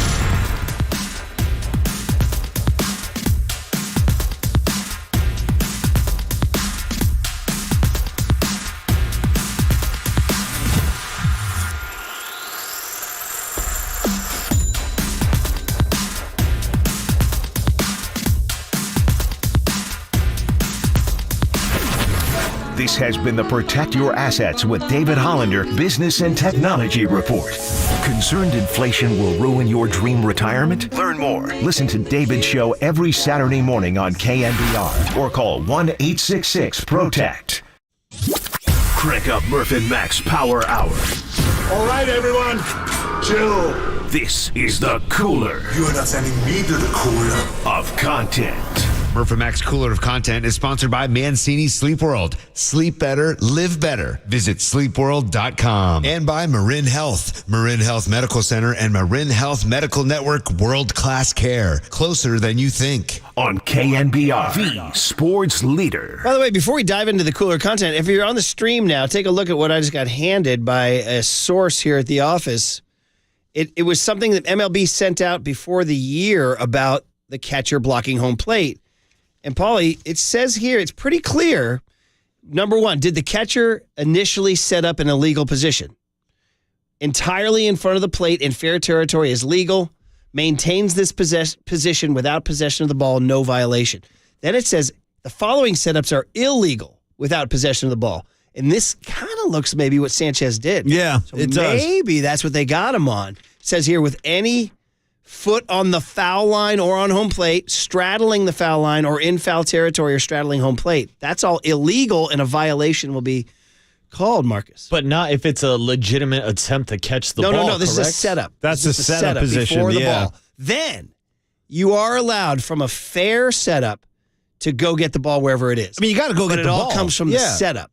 And they're saying, here, I'm holding this thing on the stream. You streamers are getting But just because you set up in one position doesn't mean the ball's going to land in that spot. No, but they're saying you're allowed to go get it if you set up fairly. So my guess is what they called him is on a setup. Yeah, but that's the second setup after he had to move up the line to adjust to the throw from double Tatis. setup situation. That's where the confusion I don't know. Two Was his setups. original setup without the ball in foul territory? If that's the case, then according to this, it is a violation. There was you go. confusion. Once There you again, go. there was confusion. Confusion. There was confusion. No, Jason, now's the time to dial that up. Yeah. There was confusion. How could we not have that all morning long here? Jason Kidd's deep, rich confusion. There was confusion. Never mind. I tried to buy some time for you, Waterboy. It's all right. We'll scratch it. Move on to the next. Cooler of content. Okay, you guys were talking about this morning. Kendrick Perkins, this is in the leadoff spot. I don't know what to do about this story here. This It was confusion. Thank you, Coach Kidd. This is the craziest story of all time, this Perkins thing. Perkins, there's a Kuminga story going around being... Yes. My kid was talking about this 2 days ago. Tell me about it. No, he said, did you hear about... this is exactly how it came into my awareness. My son texted me and he goes, Dad, what's this thing I'm hearing about Kuminga being 7 feet tall? And I go, well, I'm not sure. What are you talking about? And he goes, Perkins is out here running around saying that Kuminga's grown and he's now surpassed the 7 foot mark since the end of the season, which was about a month ago. Is this artificial intelligence involved here at some point? I'm not kidding. So anyway, that's when it first hit me, and I'm like, wait a minute, what? Here's Perkins. Here you go. Here it is. When I think about Jonathan Kuminga, right? You look at the Warriors, and I know every single season because they didn't got satisfied and complacent with winning titles. You still have to grow and build for the future. And from reports, I'm hearing that Jonathan Kuminga is now 7'2". The kid has gotten better every single season. I don't know. He has a nice skill set. He's still going. His athleticism is through the roof. From what I hear, he's 7'2". You like that? Yeah. That's insane. That's really crazy. It is. It's nuts. It's nuts. And then From what again, I hear, he's grown to be 7. Yeah, from what I hear, he's grown about 5 inches in a month. This guy's making some good bank from ESPN. Yeah. And from reports, I'm hearing that Jonathan Kuminga is now 7'2". I had not heard that until right now. Yeah. From reports I'm hearing. It's been going on for a couple days, this whole thing. Oh, my God. Yeah. That's all time. Okay. And now there's a debate. Like, apparently there's a debate on Twitter whether or not it's real and he is over 7 feet, or this is all just made up. Did you know that the new generation with their TikToks and this conspiracy, that there's now a whole, and shout out, I mean, we haven't even riffed on this, but this whole Titanic story. Yeah. Which is now reaching an end because I think they're running out of oxygen here. But did you know that prior to this thing going down, I don't even want to hear this. I don't even. TikTok revisionist thing saying that that it's a conspiracy. You got to Titanic. You got to stop. They're calling BS unless the Titanic. You know what I'm going to do? We got to invent our own Yes. app. We got to invent like our own app, social media device, like Zuckerberg's trying to do, like some like alternative to Twitter, where it's only for conspiracy people. That's the only thing you're allowed. Would Tinelli's face be on it? Yeah, like we don't even want the facts. We just want crazy S. He was coming at me saying Rory McIlroy was the benefit of conspiracy on Saturday at the U.S. Open. Anyway, next up, we got to get to some more of these. Dave Fleming last night, his laptop was hit by a Mike Yastrzemski foul ball. Oh, that's right. Yeah, DC got some camera time last night. Well, we'll see if that holds true here. There's a foul right back toward Dave Fleming and right into Dave's computer. Wow. Yeah. I didn't want to make the bare hand play, but I did get the foul ball. You want to take a picture? Yeah. Before I throw it to somebody? Yeah. Nice catch, Dave. Yeah, you got it? Now I want to do a video. Yeah, here we go. There it goes. Woo-hoo. What a good guy, Dave Fleming. There's a swing by Yaz, and he foul tips it. It pops in the air and drops to the ground just to the right. Now my computer says, how can we help you? Oh, no. Yeah. Just keep doing what you're doing. If any foul balls come up here, get in front of them. It opened a new browser window, the foul ball did. You're lucky that computer's still alive at all. Now Yaz takes outside for a ball. Pretty good. By the way, here's my immediate riff. Is maybe a little TMI here, but you're worried maybe that foul ball might knock to another search history that you didn't necessarily, that Darren Shannon Miller didn't need to see. That whole thing we were talking about, menwholikewomen'shands.com, that suddenly comes up. Crash. Shout out Darren Shannon's microphones because that's what I'm telling you about DC. That ball into that laptop was DC. Got it? And right in. That's all night again. Give me another. And right into Dave's computer. Yes. That's a good. No, you can't. By the way, Raymond Ritter's texted to say, look for Kendrick Perkins' next report. Raymond has now grown to 6'4". 6'4". No, Raymond, we like that. I said, by the way, Raymond had a growth spurt too. And if he can shoot from three, Dunleavy might take him at number 19 now. Yeah. I think Podziemski might be 6'4". Quickly, Gabe Kapler, Instagram gold here. Here it is. Yeah. Super mellow vibe, a great Americano near Japantown, Compton's. Check them out. I mean, that's it. Compton's? That's the entire cut. Super mellow vibe, a great Americano near Japantown, Compton's. Check them out. On the one hand, you know what, though? We got to give Kapler some love on that. I mean, this guy really does get out and explore the city. Kidding aside, like, this guy is He's looking everywhere. for super mellow vibe. Yeah. Super mellow vibe, a great Americano near Japantown, Compton's. Check them out. Yeah, okay. All right. And we got to go. We got Keith Hernandez calling, but you want to get to Brandon Miller saying Paul George is better than LeBron? Or we'll punt that to later on. I can't wait. All right. I can't wait to hear that. Hey, man, by the way, Americano. Yeah, that's like. Don't you just want a black coffee? What is that? Is that coffee with just like water? What is an Americano? Really, is that what you imagine? Oh, espresso and water. Okay. Is that what you imagine? No, That's an uninformed take. Oh, man. Hey, getting scolded. On that one. Keith Hernandez, one of the great voices in baseball, the City Zone, South City Zone on KNBR 104.5 and 680, the Sports Leader. Jonathan Kuminga is now 7'2".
Listen to the sports leader anywhere, anytime. Download the all-new KNBR app. Now, Murph and Matt continue live from the KNBR Casino Matrix Studio. Casino Matrix progressive jackpots are here. Where are you? Just drop in. Please play responsibly. 1-800-GAMBLER. Hey, what a pleasure to welcome one of the great voices in baseball to the airwaves in just a second. But first, got to remind you guys that this 10-game win streak will be the topic as Larry Baer joins Tolbert and Copes at 4:50 today to break it down. Real quick before Keith Hernandez. Well, the 10 theme continues, a 10-game win streak. All the songs we played today have the word 10 or the number 10 in the title. Mark is coming in with a haymaker now. This is a Rush song called Force 10. Great pull, obscure track, and my hat's off to you. Solid work. All right. Currently the color commentator on the Mets, SNY, and of course, our very own Bay Area product and one of the greats in baseball from 1974 to 1990. Keith Hernandez joining us. We've had Keith on a few times through the years. Oh, yeah. We're chasing him down, talk a little ball.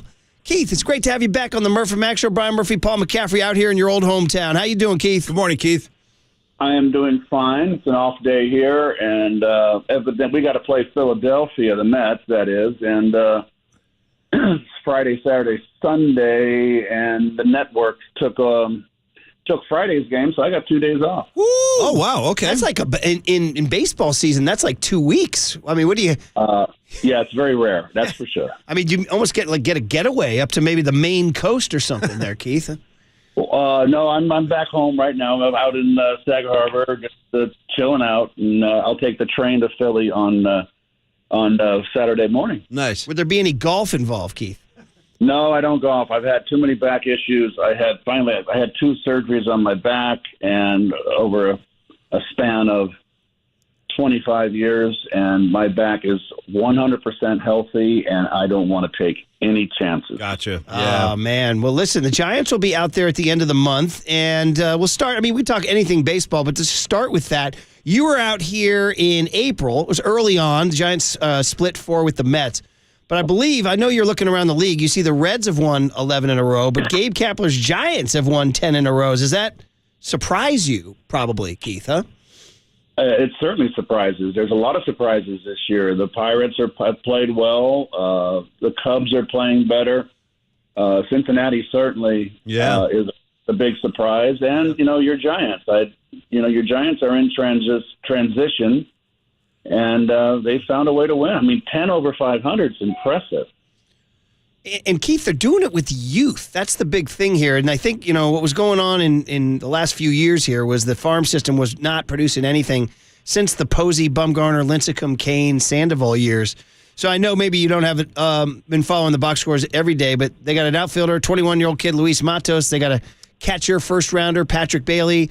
They got a free swinging third baseman from San Diego State, Casey Schmidt, and a bunch of arms. Young arms in the pen, yeah. So that's why I think the fans are very juiced about this farm. You know how it is, how a young farm talent can juice up a fan base. Yeah.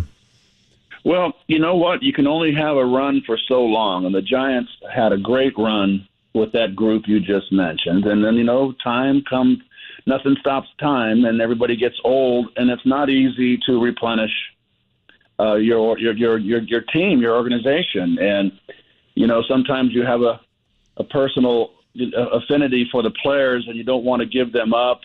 Fans don't want to give them up. And, it's rolling the dice. When is the end for them? Do you get rid of them too early or you hang on to them too late? Those are the things for the general managers to figure out. And they're tough decisions, but it took the Giants a while. I think, they had that 100 and whatever. How many wins did they have that one year? 107, yeah. 7, and it ended in a disappointment. And then last year you kind of came down to earth. So really, this is not like you've had a dry spell for a while. You had one dry spell 1 year, and now you're back in the hunt. Yeah. Well, baseball fans get very impatient, Keith. You know all about that. Keith Hernandez, our guest on the UMA guest line. So, Keith, the other thing about this Giant streak right now is they're using a lot of bullpen games where they don't have, they're using a lot of different arms in each game when they don't have a starter in the rotation they're going to. And we talked to Jake Peavy yesterday. He was a guest on our show, and we just asked him, which is the same question I'd like to ask you, do you see that as a sustainable model in baseball, or is it kind of just something to do in the short term? Because Peavy still maintains, listen, to go anywhere in October, you're going to need guys that can go deep into ball games in terms of starting pitching. Well, yes. I mean, that's why, when I played, there was 5 starters and 5 bullpen guys. That wouldn't fly today because the pitch counts and it's been a big problem with the Mets. The starters haven't gone deep, and as a result, you wear out your bullpen. So a manager's got to be very careful. I haven't really been following the Giants other than just looking at the box score every day, but I haven't really followed them in detail. But you need to get depth. I mean, I used to love starters that went 9, but that's a thing of the past. You can forget that. But they've got to give you 7, and a 7, then you get away from your middle relief and you get into your back end of your bullpen where you got your setup man and your closer. On a perfect day, 7 innings would be great, but you'll take 6. But bullpens are far more important now because of this than it was in my day. Talking to Keith Hernandez, of course, who's currently the Mets color commentator on SNY. He's got a couple of days off. He's, of course, our very own Bay Area product here. Knows a lot about this Mets team. We were just asking you about the homegrown talent. And I was wondering, the iconic team of the 1986 Mets. You obviously came over from the Cardinals, but, there were some homegrown guys there like Dwight Gooden, like Lenny Dykstra. But was that's another model, right? You take the homegrown kids and you meld them with the savvy vets. And that's what kind of the Giants are doing with the J.D. Davises and the Mike Confortos and guys like that. So you were the savvy vet with the kids. Yes. Well, we had, the veterans were Gary Carter, myself. In 84, we had George Foster, former Giant. Mm-hmm. The Mets, when they had all those years in last place and number 1 draft picks, they didn't waste them. They had a good farm system. That's what it's all about, every organization, their farm system, and their scouting, who they're drafting, and they're drafting quality players. So it's not like basketball or football where you have a number 1 pick and it's pretty much a shoo-in is going to be a star. Baseball is no guarantees that that person is going to make it. There's always surprises. So it's good to have the blend, but it's also good to mix in the youth because then that is your future. And youth always brings energy. 1,000%. That's why the Giants had attendance problems out here, Keith. And this week against the Padres, they've drawn north of 32,000 every night. Hey. And we're like, wow. Like they kind of waved a wand, and it's these kids. Luis Matos, Pat Bailey, Casey Schmidt, and some of these pitchers. So, energy is what you're talking about. We're talking to Keith Hernandez. Hey, a little word on your current squad. They're 34-40. I know that's not what the big-time owner wants. He's kind of like a baby Steinbrenner for the Mets, Steve Cohen. How's the vibe out there, Keith? The vibe is not good. How can it be good when the team was, won 100 games last year, and they are just underperforming. Our pitching has been abysmal.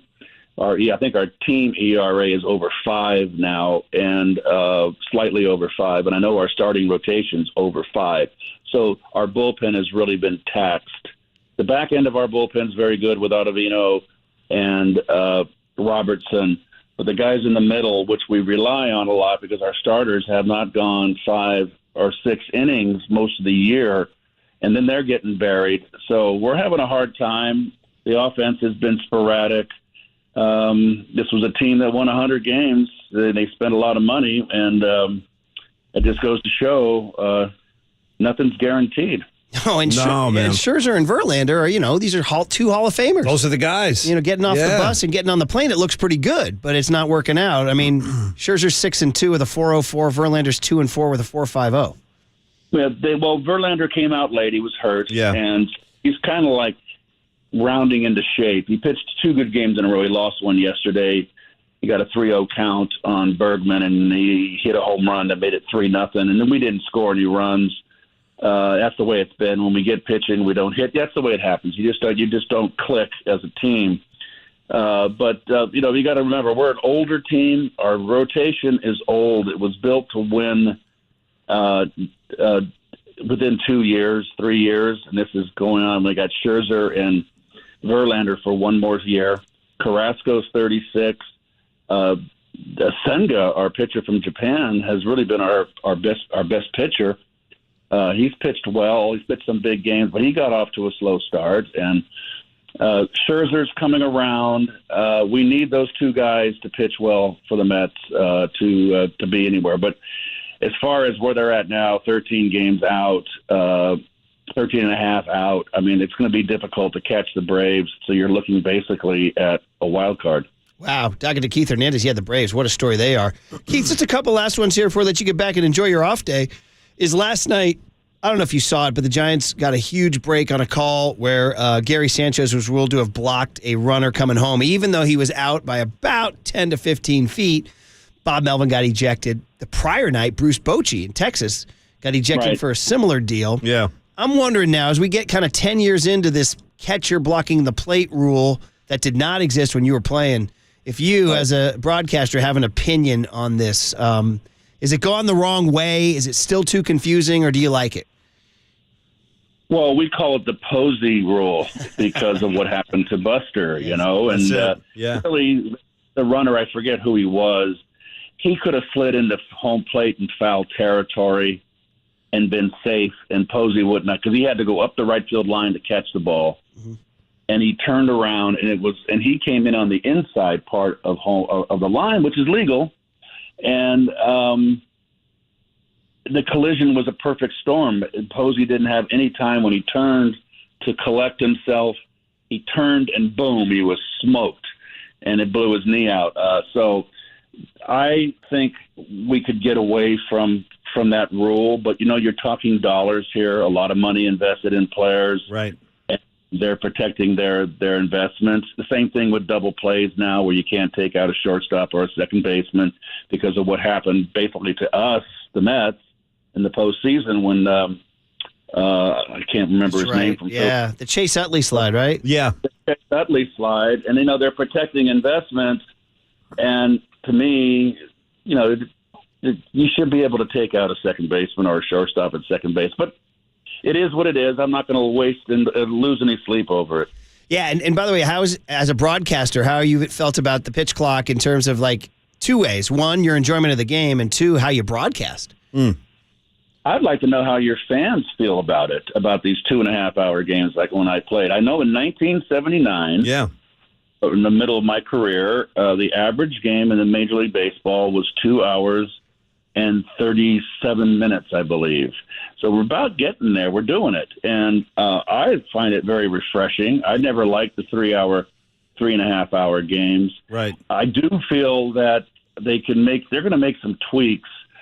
I do think for 15 seconds for a pitcher to throw the ball with no one on base is too quick. I think it should be 20 seconds every pitch. Give him a little more time to catch his breath or just to take a deep breath. We'll see what they do. But all in all, my feeling is most fans like it. Yeah. And evidently, the most important thing, concessions aren't being hurt. What I read an article that concessions aren't being hurt. Right. The common denominator is always profit and money. So, who are the consumers but the fans?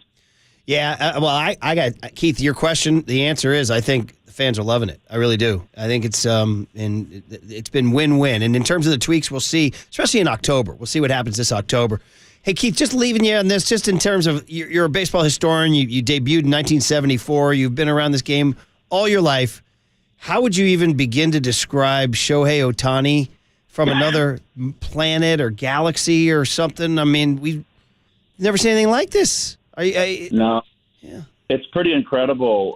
You always revert back to Babe Ruth, and then Babe Ruth hit so well that they said, forget it, you're going to go out and play every day, and you're not going to pitch anymore. And he is doing both, and it's really it's historic.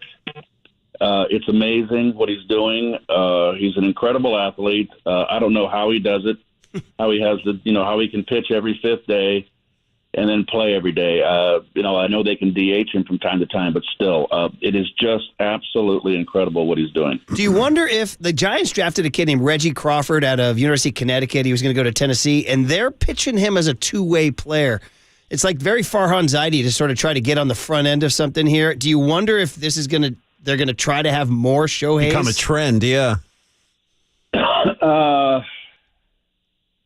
It's going to be hard to find that. I mean, you might be able to find someone, but I don't think on the level of Ohtani, where you're a starting pitcher and you're going to start 32 games. I just don't see it. This is just a rarity and oddity, and remarkable what he's doing. Awesome. Keith, it's great to check in. I know you still got ties out here. And by the way, we still have people texting in saying he chose not to be a Serra Padre, even though that was the big baseball dynasty. You went Terra Nova Cappuccino. They're still talking about it, Keith, still. Yeah, well, I was offered a full ride scholarship to Serra, but my dad turned it down because it would have been too far of a drive from San Bruno to San Mateo every day to go to school. So he picked the public school, Cappuccino, which was a real good sports school, and I think it was the best thing. Lynn Swann actually was playing football and basketball. Yeah, I played against Lynn in preseason Cappuccino against Serra. So Lynn was there. I got to watch Lynn Swann run all over the place in high school football, which was a great treat. What was your position in high school football? I was a quarterback. Nice, that makes sense. I can see that. Slinging it around there, the lefty, little Steve Young Left-handed preview. gun. Yeah, Left-handed gun. Who did you guys have a legendary baseball coach at Cappuccino? I feel like that's one of those schools that would have like an old Italian American guy who's been there 50 years. No, we did not have a legendary coach there, not at all. But it's just spitball. Anyway. But you stay in touch. You still proud of those Cappuccino roots? I'm proud of Northern California Bay Area. I'm proud to be a Bay Area kid, and remember when I broke in '74, I broke in at Candlestick Park. Oh man, what a dream! What a dream! That's so awesome. It's great to have you back in the Bay on the airwaves, Keith. Great to hear you, Keith. And we know Cook and Kipe always like seeing you too. So it's always a fond thing when the Mets and Giants play. So thanks for coming on, Murph and Mac. Enjoy your off day. I will, and I'm looking forward to taking a look at the Giants coming up. You'll see him in a week. See him in a week. There he is. Keith Hernandez. The Cheers, legend. Keith. All right. World Series champ. Probably 19. Don't forget, 82 World Series. He could do some hitting with the Cardinals. Yeah. 82 World Series at the Cardinals, 86 with the Mets. NL MVP 1979, 11 Gold Gloves, and he won the batting championship in 79. 11 Gold Gloves. The Mets retired his number. Yeah, well, they should have. He was a big part of that team. A lot of people say he was the most important piece on the 86 Mets. He was the Cardinal. He's in the St. Louis Cardinals Hall of Fame and the Mets Hall of Fame. Right. He's a fun dude. By the way, and one more thing about Keith Hernandez, how the times have changed, Marcus. Not only is there a pitch clock now and you got all these new rules and stuff, Keith Hernandez, this is a man that he'd be in the dugout between innings, waiting to take his at-bat, just fire up a smoke right there. Yeah. Full uniform, in the dugout, just drilling butts. Now they come throw the cuffs on you. Yeah. Given what we know of tobacco now, it's just not advisable. He smoked, though, he was like James Bond. He was so cool. It's like, you got to just let Hernandez drill his butts. I mean, he knows how to hit. Listen, we don't want anybody to, take up a bad habit, but there's no denying that some people make a cigarette look incredibly He's cool. one of those guys, Hernandez. I'm sure he's quit by now. Who else? Yeah. Great smokers? Oh, man. Well, Dennis Leary, I put him on there. You watch Rescue Me, the fireman show? Yeah. He's always drilling butts. I'm like, damn, that looks good. I want one of those. Sometimes the way people come with the Don Draper, great smoker. One of the greats. All right, there you go. Okay, hey, Maddie is going to join us a little bit at 9:15. We can talk about anything with him, including his community college hit. He bragged about his College of the Siskiyous days. And by the way, the listeners not letting Marcus off the hook with the 10 titles. Like, they're expecting you to continue on now and forge ahead. All songs, all rejoins today on the Murph and Mac Show to honor the 10-game win streak have all featured either the number or the word 10 in all the titles. With one exception, Pearl Jam, Marcus played Black, but that's from the album called 10. So Which we got counts. Well, totally. You are listening to KNBR and KNBR FM San Francisco, the sports leader, a Cumulus media station. Well, you'll hear Marcus's next one next, and then Mayoko, and then a little NBA draft preview with Eamon Brennan, college basketball writer, on the sports leader. Who does this guy think he is? I'm Keith Hernandez.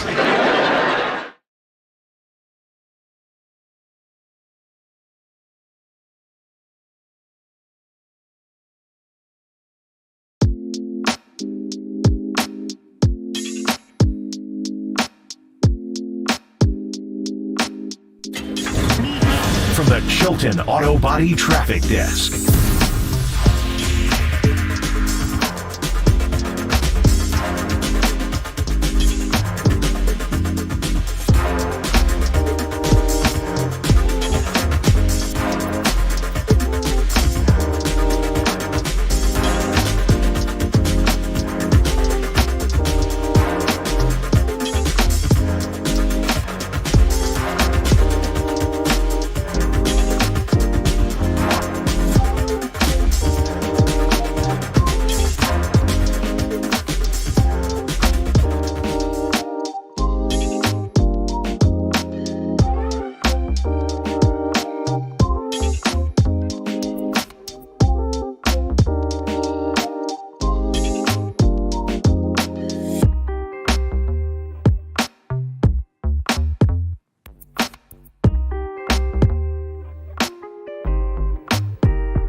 KNBR heads, fill your feed by following the sports leader on Facebook. This is KNBR 104.5 FM and 680 AM.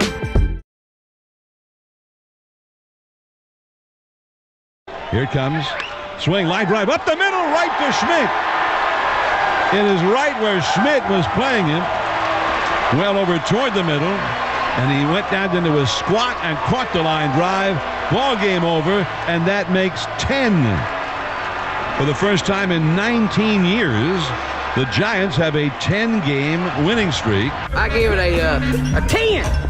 A 10. A 10. Gentlemen. Well, there it is. Look at you, man. All right, Zeppelin heads. I That's believe me. You're going 10 years gone. What a track. Great record. Shout out Physical Graffiti. My favorite Zeppelin album, actually.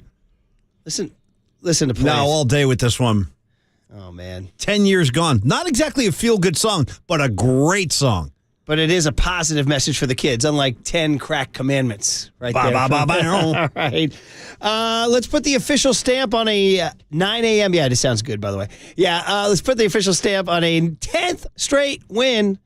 I'm still waiting on my Bolero from the movie 10. What is that, Carmen? What is that? No? I don't know. Anyway, point being, Paulie, is that with the help of a controversial call where Gary Sanchez was found to have blocked the plate, much to the dismay of Bob Melvin and the Padres, and Manny Machado calling it blanked up, the San Francisco Giants forge a little rally. They tamp it down with some great pitching. Next thing you know, Kai Correa's got a fungo in his right hand, holding his phone outside his ear to the mouthpiece on the walking up the steps, and he's calling Rob Manfred. Manfred said, "You got to be kidding me." He said, "Wakey, wakey, eggs and Reiki." Damn. Put it in the books. Suit. San Francisco Giants 4, San Diego Padres 2. Oh, it's all good, baby. It's all good.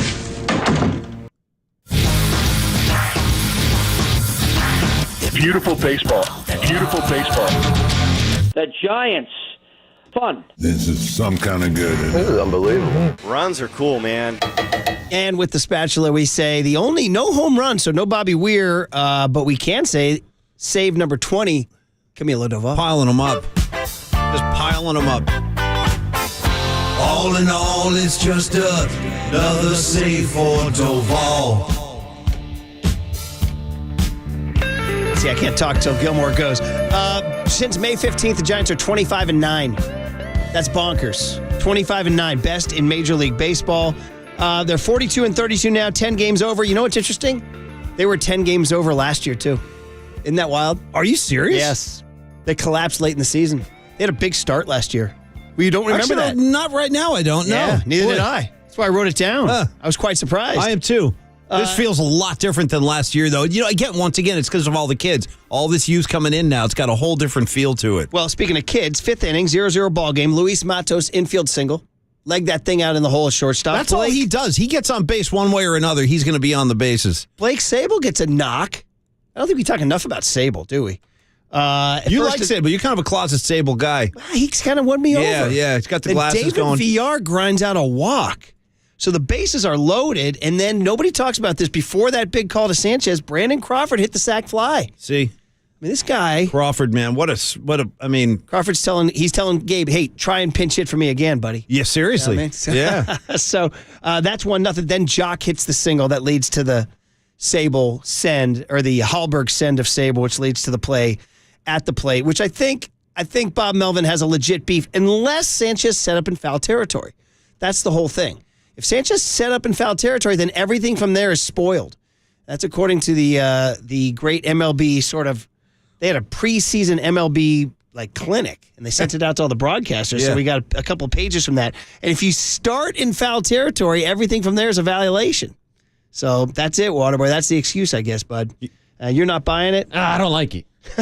I mean, because I know the rules are changed for player safety, and guys got to pick a path on the inside or outside. Back in my day, boys, the path was right through the catcher's chest. Well, you could just put your shoulder down and run through them. Do we miss that? 100% I do. It's an exciting play. Let's be honest. It's one of the more exciting plays you can have. Catchers were piñatas. Yeah, they were getting lit up out there. Bruce Bochy got destroyed by Pete Rose. Yeah. Don't even need to talk about Ray Fosse, right? Yeah, Fosse. Yeah, the All-Star game. It was pretty commonplace, man. Plays at the plate. Guys were getting blown up. That just was part of the Scott Cousins game. did not have to blow up Buster like that. Yeah. He did. So Buster's answer was to come back, win an MVP in a World Series. Right away. And a batting title, too, by the way. Here's what MLB said after the game late last night. Quote, the catcher's initial position was illegal, and his subsequent actions while not in possession of the ball hindered and impeded the runner's path to home plate. By the way, Paul, we got subsequent, hindered, and impeded. I mean, once you're hindered, does it matter that you're getting impeded as well? Once I'm hindered, I mean, you've done all you can do. I've been hindered. I've been impeded. The one thing about this rule, though, is they keep putting all this emphasis on the original position of the catcher before the ball. But why is that even relevant? Like, Paulie, if we start a segment and you're not in a good position, that whole segment's bad. Which is commonplace, actually. Which is my biggest complaint, by the way, as an 11-year-old manager, dude. Yeah. Can you get in the ready position every pitch? How hard is it? No, you won't get that. Let me answer the question. No. Apparently, it's too hard. It is. Apparently, it's too hard. I got kids looking up at the sky. Oh, by the way, they'll do it for 2, maybe 3 pitches in a row. And then all bets are off. And then that's all you're getting. All bets That's are all off. you're getting. Waterboy, why can't we get in position? First batter of the game, maybe I'll get into a ready. After that, not so much. Where can we get the concentration? It's just this is the era now. Waterboy, in your days as a shortstop and third baseman, did you always get in the ready position? Oh, I was locked in every have play. to. Were you locked in? You have to be. Yeah. I used to never do you never let your defender down. Oh no, I used to do Your pitcher, the toe taps before I did the steps in. Yeah, you're we always talked about moving. it. There's always a place to be on the baseball field. There's Mark. a step. We call it decleat. Even get a little air between your cleats and the ground, and then hop into your position, huh? I thought try to make it fun for the kids. Well, hey man, we're getting a little air. Woo, we're hopping. I'll do a little 2-step before this ground ball comes. Anyway, and then after that, the Giants take advantage. After it's 2-0, they got to send everybody back out. And by the way, we all derived some personal satisfaction because Tatis, after he threw the runner out, had a smirk on his face. He's always smirking, Tatis. And he's out here smirking. Machado was smirking last night, too. Yeah. When he wanted to get a walk and he didn't, he had to go walk back to the box.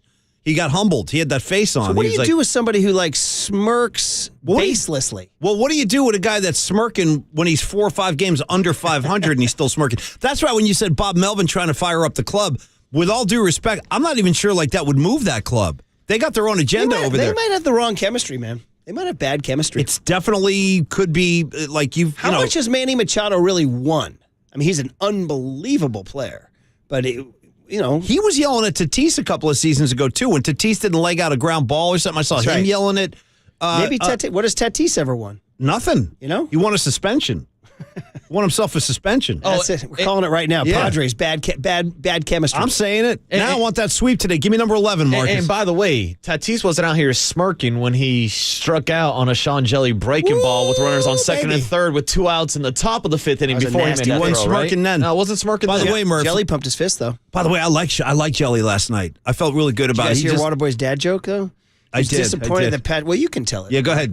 Take full credit, Marcus. Well, yeah, I was just a little disappointed yesterday that Patrick Bailey wasn't behind home plate, so that we didn't have the peanut butter and jelly battery boys. Yeah, PB and J. PB and J. It's the Should we have battery. Patrick Baldwin Jr. throw out the first pitch to that battery too. Probably be better than Wembanyama. Did I hear Gary Payton's wasn't good?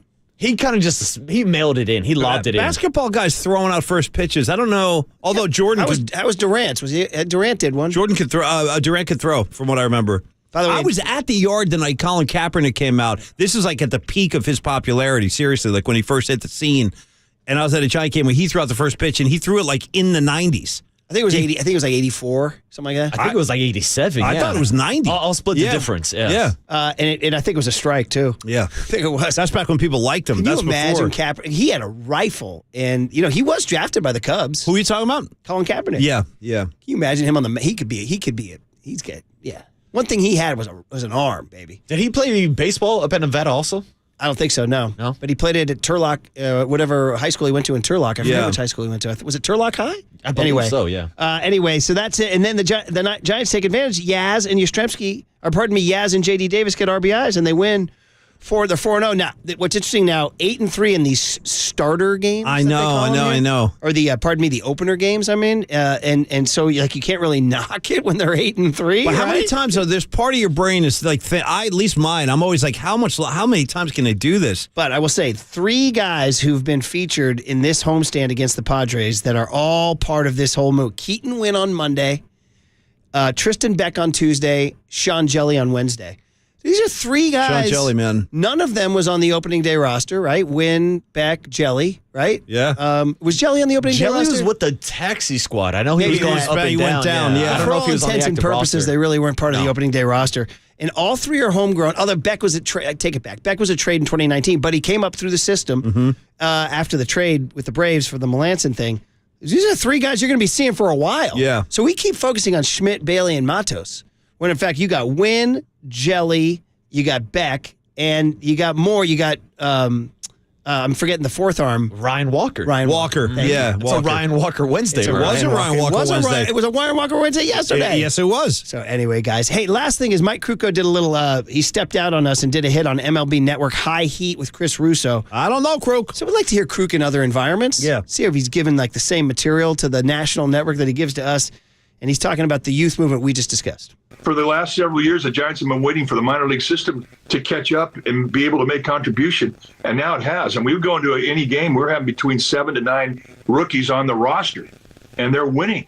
And you can see it up and down the lineup, the distribution of at-bats. Everybody's making contributions. So the way things are going right now, all the breaks are going the ways, obviously, because of the 10-game stretch. But I do think it's sustainable. I think this is a team that's going to compete all the way through September and hopefully into October. Well, it's funny. Before this win streak, we thought when they were hovering around 500 and the workplace safety sign and all that, we thought, hey, if they just get hot for like a week, they could get to 85, 86 wins. And that would be, I said that was the ceiling for this team. Well, now maybe it's 90, 91, something like that. So, I should say welcomed but unexpected youth contributions. I'm loving it. Yeah. Can't wait for today. Seriously, and that's a great feeling to Should be a have big crowd too. today, huh? I think you're going to get a good crowd today. I'm bringing 18. Got a party of 18 be in the bleachers today. I mean, so look for us. It's fun again to be a Giant fan right now. It's fun, like the anticipation for the games. You're really looking forward to seeing what's going to happen. Watching now. Yeah, no, everybody's back in. Everybody's back in. Mike was talking about it yesterday. The city kind of comes back to life a little bit when the Giants are on a tear like this, when they're having a good year. Like he said, you watch the U.S. Open at LACC, and there's a guy in the background wearing a Giants hat. By the way, speaking of guys in the camera shot wearing gear, did you guys see that? I'm going to call this guy Jackhole, even though I don't know him. No disrespect. but not a bit. No good disrespect. No disrespect. Guy looked like a jackhole. He had like a Padres top hat on. Yeah, Did you guys I saw catch that guy. Cut the crap, I'm going to dude. endorse your jackhole. Cut the crap. Yeah, cut it out. Cut it out. Yeah.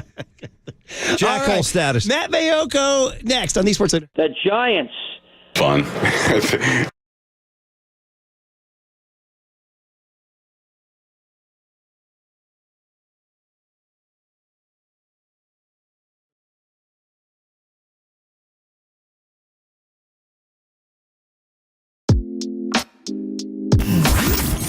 Here's what's trending now Trending now. on KNBR.com. Bob Melvin got ejected from last night's Giants and Padres game, but before doing so, he stopped by the Papa and Lunch Show to talk about this week's series between the Giants and the Padres. So to hear that podcast and more, check out what's trending now on the all-new KNBR app.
out to you for supporting KNBR, Alameda's sports leader. And now, time for the Protect Your Assets with David Hollander Business and Technology Report.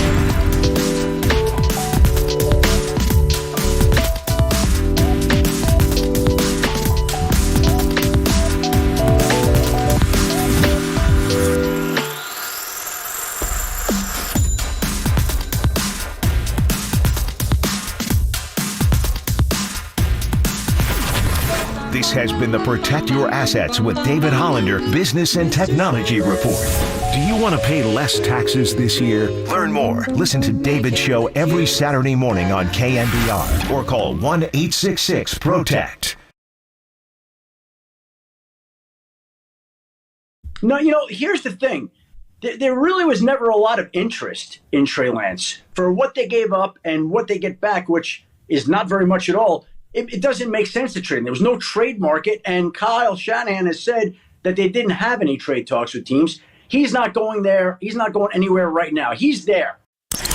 We now return with Murph, Mac, and Mayoko. NBC Sports Bay Area 49ers insider Matt Mayoko. Sponsored by Golden State. Since 1954, when you succeed, they succeed. Visit them today at goldenstatelumber.com. And by UCSF Health, redefining health. On KNBR 104.5 and 680, the sports leader.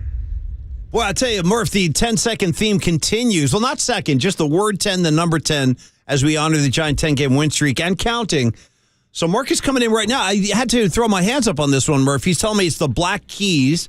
And what's the name of the track? Name of the track is 10 Cent Pistol. All right, shout out Black Keys, Murph. They've entered the... Nobody expected this. No. Nobody. Well, that's why Marcus is Marcus. He keeps you guessing.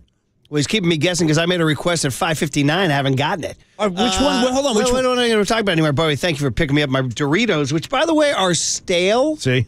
As Maddie Mayoko waits to hear this. Oh! So, Marcus, I try to, usually around this time, I need a couple of chips just to get me going.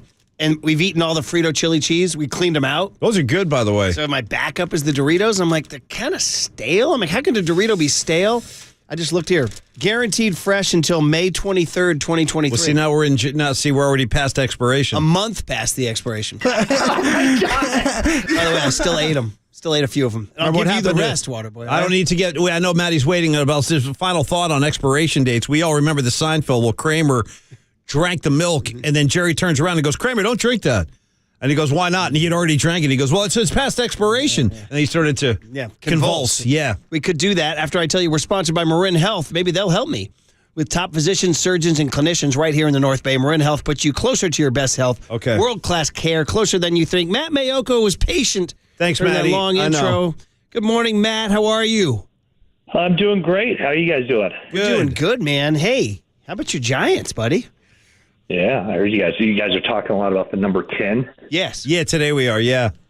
I have a number 10 story that is relevant to nobody other than me. Okay. Long time ago, covering the Humboldt Crabs, the semi-pro summer league team up in Arcata, and they had a pitcher, local guy, Gary Wilson, and he throws like a 7-inning perfect game.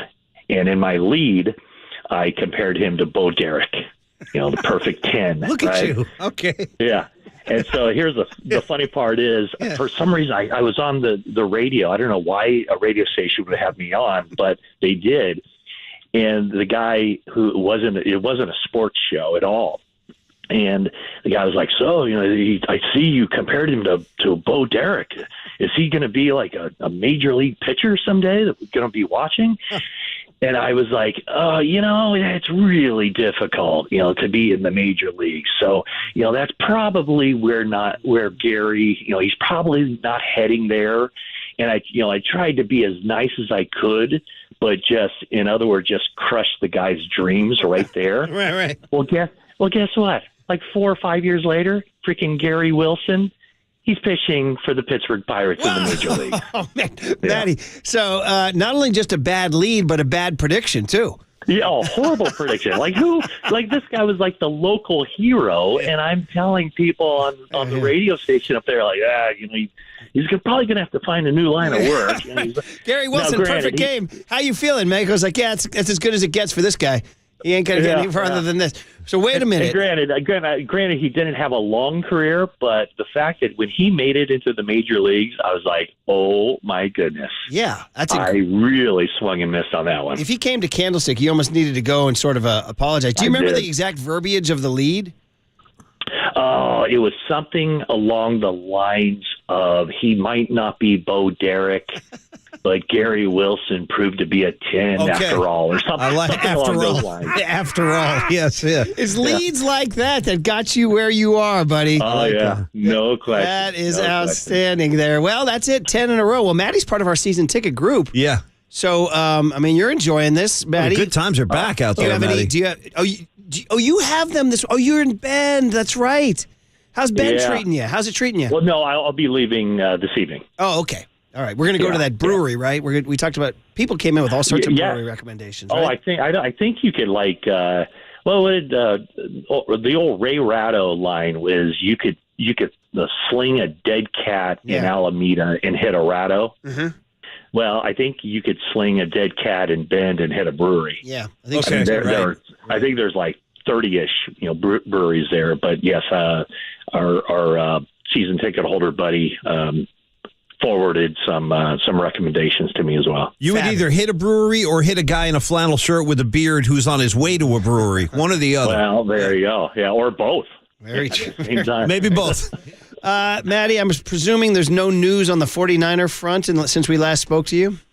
No, I think everything is kind of holding steady. Tight End University going on in Nashville. And it sounds like there's going on there? Just as many. That's the George Kittle creation. George Kittle, I think it was Greg Olson and Travis Kelce 3 or 4 years ago put their heads together and said, you know what, every business, has conventions. We need to put together a tight end convention. And so this is the time of year where, off-season programs are over. Training camp begins in about a month.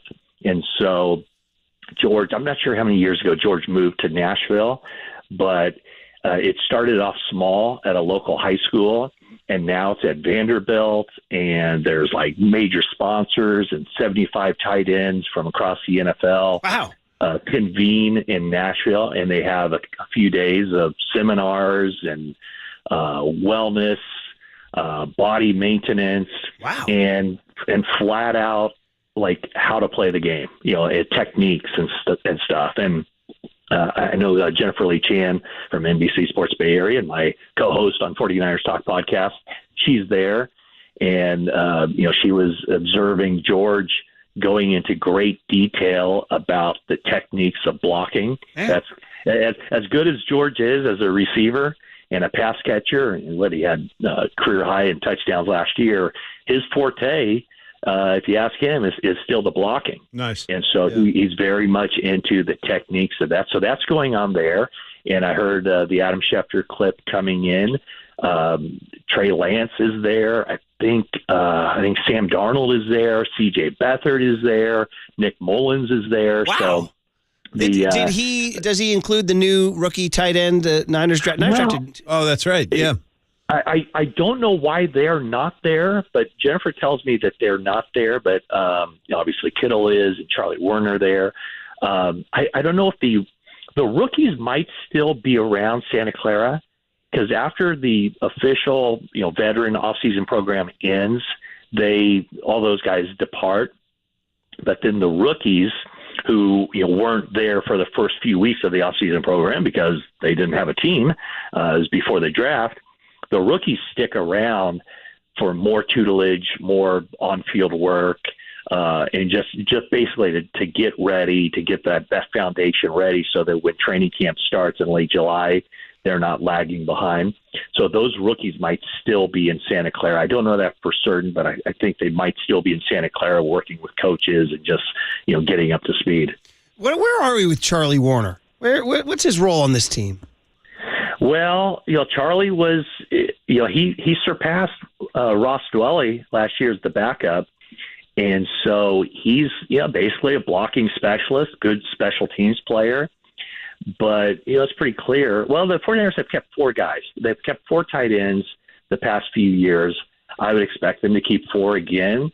And so Werner would be the blocking specialist. I think he's going to be on this team because of that role. But, obviously, when you look at the 49ers draft, if it's not George Kittle on the field, the 49ers are getting zero production from the passing game out of their tight end. And so what do? They get a guy, Cameron Latu, in the third round, somebody from Alabama who's kind of new to the position. And I think they really like him because he has both qualities. He can block. He's a strong guy, big guy.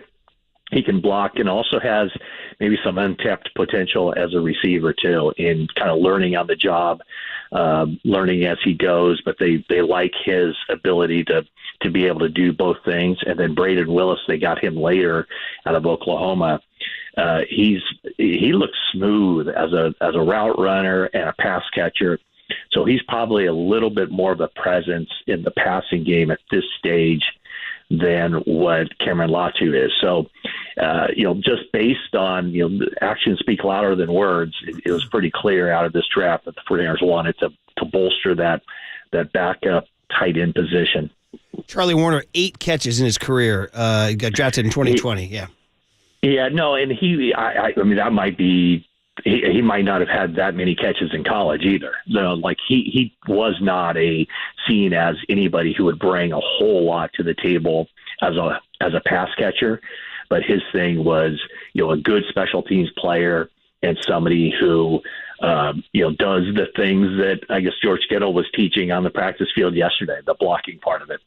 There it is at the university there. Leave it on this, Maddie, since we just decided to talk about Kittle and the tight end university because nothing else is going on and you're on your way to Ben, is George Kittle's contract situation.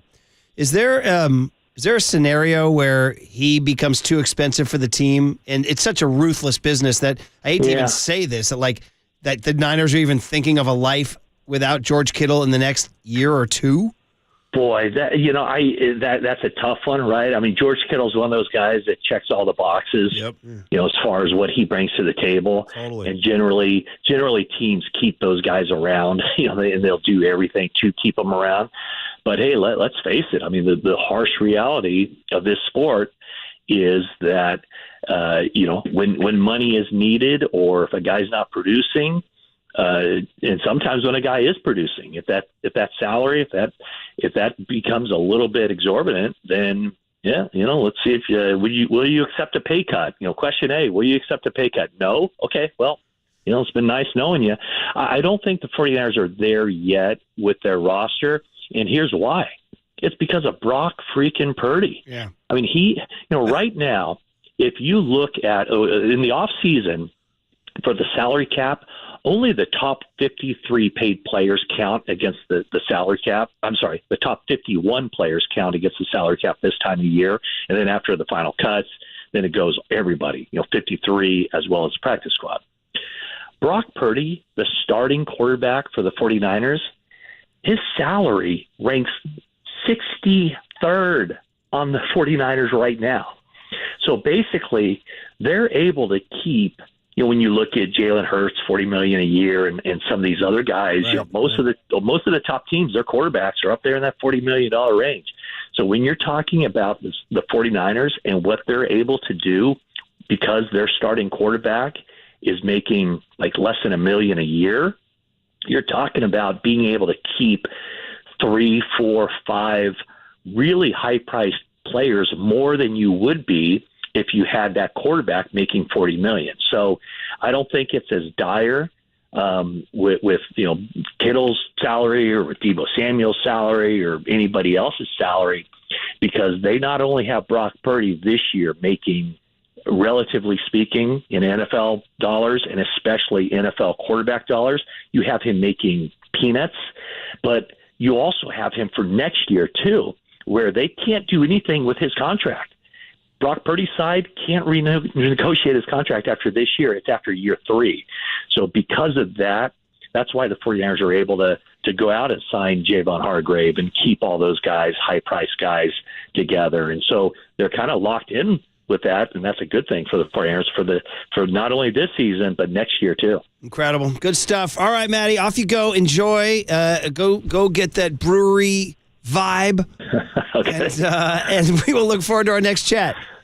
Sounds great. Thanks, guys. Appreciate Matt it. Mayoka there talking. You don't want to live in a world without Kittle, do you? Not really. I mean, if you're giving me a choice, he's a heart and soul guy, too. He'll be 30 in October. He's put some years in now. Very physical player, too. I mean, we talked about that. Did you get him a championship? I'd like to, very much. I mean, he's one of these That's guys. one of those guys you want to see like get a one. Frank Gore figure. These guys, I mean, they represent all things Niners. Can we just slip a ring on a finger, Marcus? That's all I'm looking for. It's going to take a call like a Gary Sanchez blocking the plate. You need some breaks going And frankly, away, let's just be honest about this. Just like Niner fan, like in 94, this has gone on long enough, Murph. This has gone on long enough. 94? Enough's enough. Waterboy was born That's in 92. That's a lifetime at this point. I know. All right. Come on, man. Okay, last NBA draft hit. Eamon Brennan covers college basketball. We'll get some talk next on the Sports Leader.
Listen to the Sports Leader anywhere, anytime. Download the all-new KNBR app. Now, Murph and Matt continue live from the KNBR Casino Matrix Studio. Casino Matrix Progressive Jackpots are here. Where are you? Just drop in. Please play responsibly. 1-800-GAMBLER. Ever since I knew about the draft, exactly how it worked, I wanted to be first.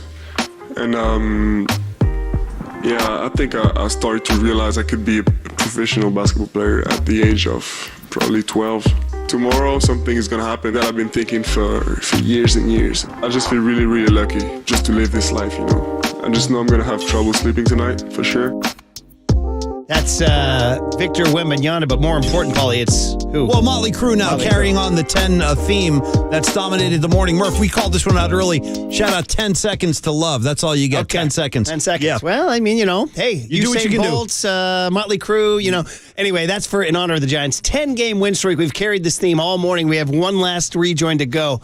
But right now, let's talk about the NBA draft. The Warriors don't pick number 10. They pick number 19. Okay. And Victor Wembanyama will not go number 10. He will go number 1. And that's all by way of introducing our friend, college basketball writer Eamon Brennan, who, as we remember, is a fan of the Irish podcast Second Captains. So we got a lot in common, my man Eamon. Eamon, I just did a hit with our buddies last week, indeed, and they wanted to talk about Wembanyama. I should have told them to call you. Welcome back to Murph and Mac. How are you, man? I'm good. How's it going, guys? Good. It's going good. So, okay. So you know, I know you cover college basketball more than the French international game, but fair to say that this is as simple as this, right? Hottest prospect since LeBron. What could go wrong with Victor Wembanyama, right? Yeah, I mean, look, like you mentioned, I cover college basketball almost entirely. I do very little viewing of international leagues or the French league in particular, but it's impossible not to see just clips of Wembanyama and get it right away, right? Like, he's an unbelievably skilled player and an unbelievable size. And what's kind of funny is we saw maybe a mini version of him in college basketball for a year with Chet Holmgren. Yeah. And the impact that, again, super thin, super tall, super long, skilled, can shoot threes, erases like a whole half of the court on the defensive end, really mobile. And most scouts think Wembanyama was better than Holmgren, and Holmgren was right at the top of the draft in his year and, made a huge impact in the U.S. college game for Gonzaga and was one of the best players in the country, despite, I think, a lot of people having a lot of doubts about he's strong enough, look how skinny he is, can he actually play against a 22-year-old senior in college basketball? And he had an immense impact, and I think a lot of people still have a really, bright hopes for his future. And Wembanyama is like that times, 2X or whatever. So it makes a ton of sense. I don't know if he's the best prospect in LeBron, and I kind of feel bad for him because, nothing is guaranteed in these things, and it doesn't take much. Greg Oden was a really good prospect coming out of school, and he gets hurt, and now all everybody remembers is him being a disappointment and a guy who was drafted ahead of Kevin Durant, and it's cruel. But, as we stand today, yeah, Wembanyama is absolutely that good, and it's no surprise kind of the hype machine is so churned into overdrive for him. Yeah, Eamon Brennan, who covers college basketball at Substack on a newsletter called Buzzer. You can check it out. Also did a lot of work for The Athletic through the years. Eamon, the Warriors at 19. 19 is like so unsexy. It's really unsexy, but it's our focus. So these are names that were not burning up people's screens during March Madness, but maybe. I'll throw a few at you. A guy named Chris Murray out of Iowa, who's the identical twin of Keegan Murray. He's 23 years old. A guy from Santa Clara named Brandon Podziemski, who played right here in our area, who rocketed up as a three-point shooter. And then one personal to me as a UCLA guy, and I loved this guy with all my heart, Jaime Jaquez, who isn't a great athlete per se, but is intriguing at number 19. Of those three, do you have a sort of a book or a feeling on any of those guys in terms of their NBA skill set? Chris Murray, Iowa, Brandon Podziemski, Santa Clara, and Jaime Jaquez, UCLA. I mean, the player I like the most out of those three by a lot is Jaquez. He is a really skilled all-around player, a total winner, put a really good college team on your back, sort of you can go to war with this guy type of player, for a coach who, in Mick Cronin at UCLA, who absolutely loved him and who, you sort of watched them grow together in the 4 years that they were there and kind of get that program back going to where it was at the elite every year again. He is, at this point in his career, really physical. He's not super fast, but he covers ground, right? Like he is.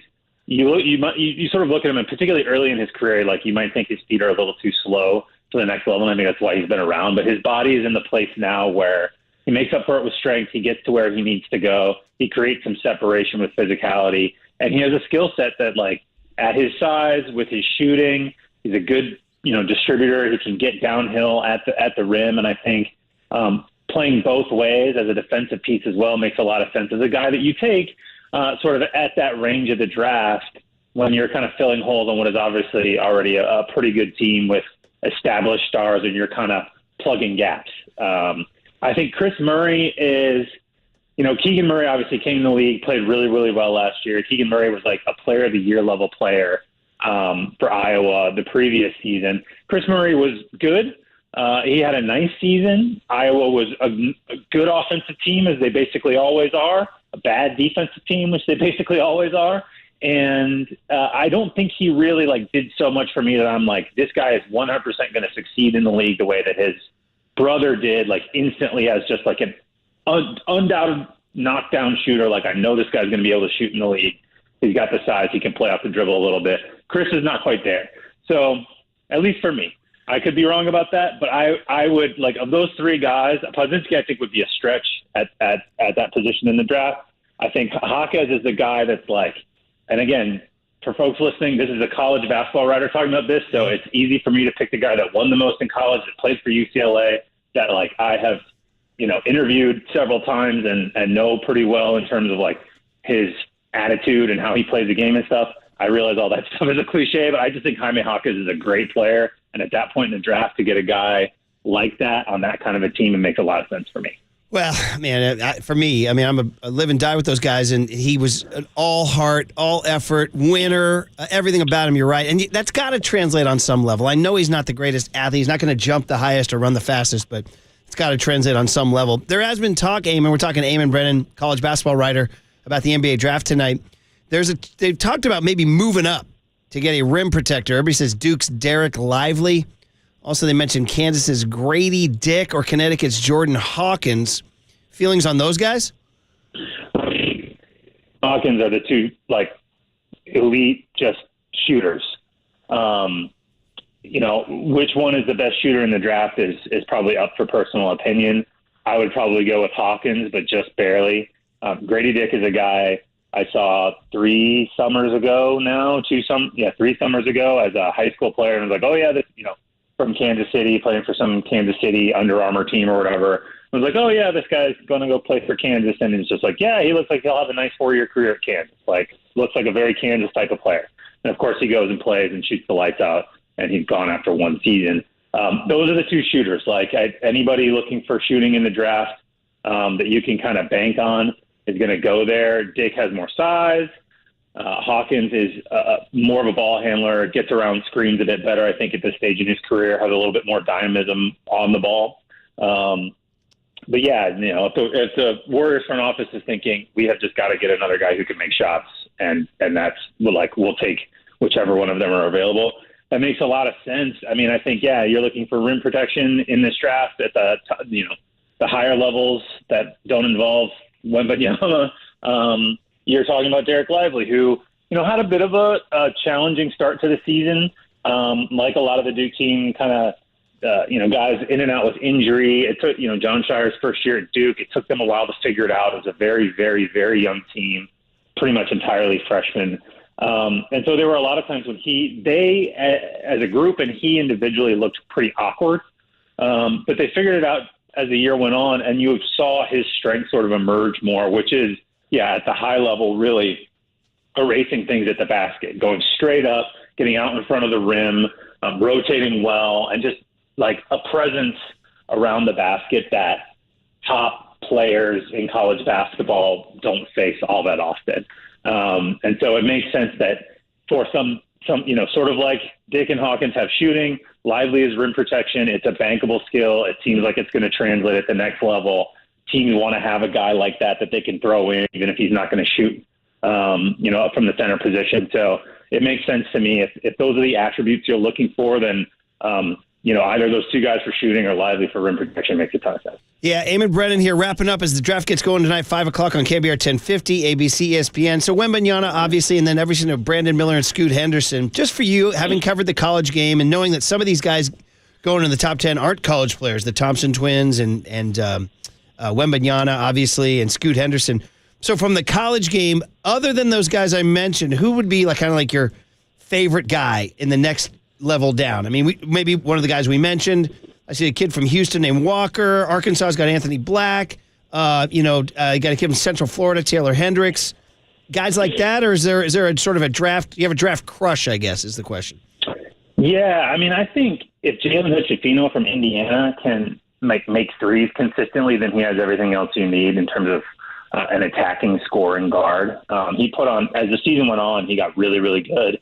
And he put on a couple of displays of mid-range, just shot making that no one else in college basketball did last year. He's definitely a guy I would keep an eye on. If you draft him and think, if we can just extend this to, out to 22, 23 feet, this is a guy who can be a really effective player in the league. But yeah, Jarris Walker is my guy in that list. It's just a really unique, interesting player. I don't know exactly where, he's a tweener, and I know that's a good thing in the NBA, but I don't mean it in terms of is he a forward or a guard or a small forward. I don't know where he's going to stand on the court half the time. because he's big, but I don't know if he can guard as well, but he just has so many skills at his size. He's so physical and tough. He makes great passes, can dribble. Like if he hadn't been playing for a sort of hard-nosed Kelvin Sampson Houston team last year, and it was good that he did because they won a ton of games and he displayed his talent and all that good stuff, but you would have seen probably a lot more like highlight reel stuff for him. I think he's just a really, really good player and a guy who has a combination of skills that not a ton of other guys in the draft have, particularly, as you mentioned, kind of at that tier guy. All right, man, we're all set. And obviously, Wembanyama steals the show, and then we'll see what the Warriors do at 19. Hawkeyes would be great. Thanks, Eamon. We'll check you out on sorry, give a free plug to your newsletter again. Sure, yeah. It's at Substack. It's called Buzzer by Eamon Brennan. It just started. People can sign up just to read for free or pay $8 a month, and it should be fun. So hope everybody checks it out. All right, Eamon. Enjoy tonight, man. Thanks for coming on. Yeah, take care. There he is. Yeah, well, I mean, Hawkeyes, Paulie. That would be amazing. I like Hawkeyes. Just give me a few scrappy minutes. I'm not going to ask for too much. Just come out here and breathe a little life into a tired unit, Murph. I don't know what, late second quarter kind of stuff. A little relief, yeah. Hey, got to remind you guys, our buddy Bob Kendrick, the president of the Negro League Museum, joins Papa and Lund today to talk about the Giants going down to Birmingham. Very nice. Next June. All right, one last 10 rejoin for 10. I mean, if we still got anything left, we'll find out. 104.5 and 680, the Sports Leader.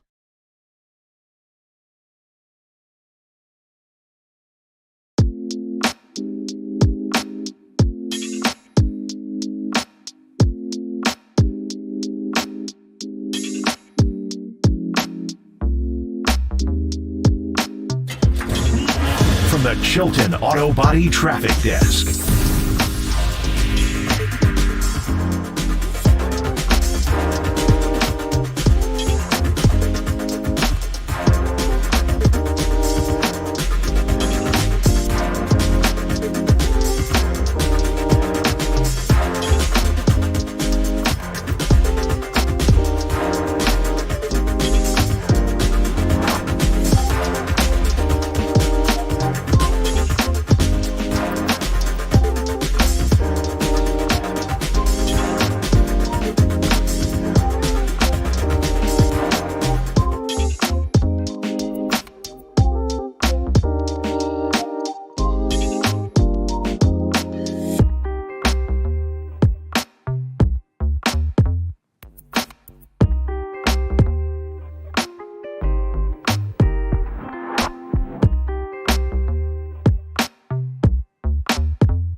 KNBR heads. Our digital team is dropping daily dimes on TikTok until it gets banned. At the sports leader, we are KNBR.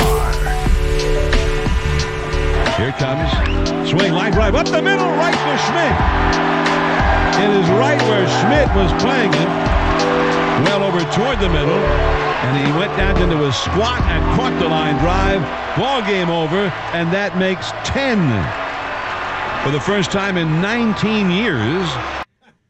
Okay, there it is, the final 10. I asked for it, and I got it, Paulie. So this is your movie, right? What do you? I mean, I think it's really. No, I think it was all of our movies. All of us boys of a certain age. I got something for you. Never saw it. 10? Never saw it. I don't even know how to respond to that. It's so well. It was rated R, dude. Well, there's ways that you buy a ticket for a PG, you walk right into the rated R theater. It's been going on for years. So Waterboy, here's the deal. 1979, a movie called 10 with Bo Derek and Dudley Moore was about his erotic obsession with a perfect woman, and this was the song that would play. I mean, it's Ravel's Bolero. Let me tell you something about Dudley Moore's performance in that movie. You want to laugh? You go watch 10 and then come see me, dude. From the sweatsuit on the beach, just running and making out with Bo Derek in a sweatsuit, top to bottom. Does this play during their lovemaking? It does. Okay. It does. Right. And she's actually rolling J's, too.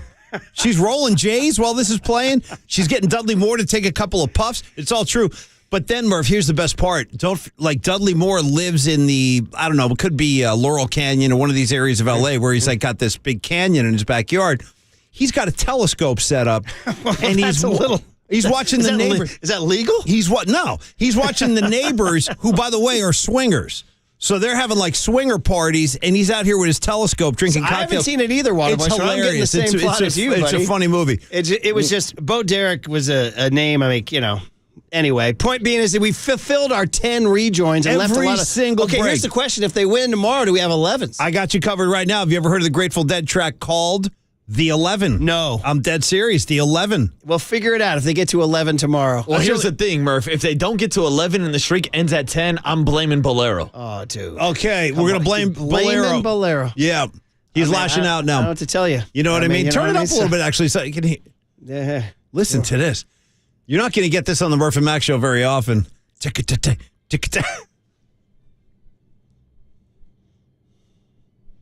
What more do you need, buddy?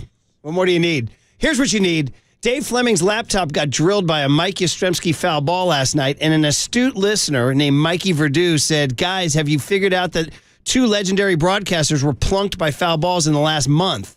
Dave Fleming's laptop and John Sterling at Yankee Stadium. Do we have it, Waterboy? There's a foul right back toward Dave Fleming and right into Dave's computer. Yeah. Now the 3-2 swung on, a pop foul back here. Ow! fast. That's tough to beat. It really hit me. I didn't know it was coming back that far. He goes right back on the mic. Keeping his game face on, too, and it really hit me. But who's got the better crash there, the Fleming computer or the... well, you got the ow. Ow! Okay, that's... Him dropping ow. And then Flem? Yeah. Yeah, here we go. Fleming. And right into Dave's computer. Shout out DC, miking that up. Fleming. Yeah. Hey, guys, have you ever been drilled by a foul ball, like to the point of pain? Yeah. Ow! Ow! No, I don't mean to laugh, but that's funny. All right. All right, you guys. All right, well, we'll see if they can do it.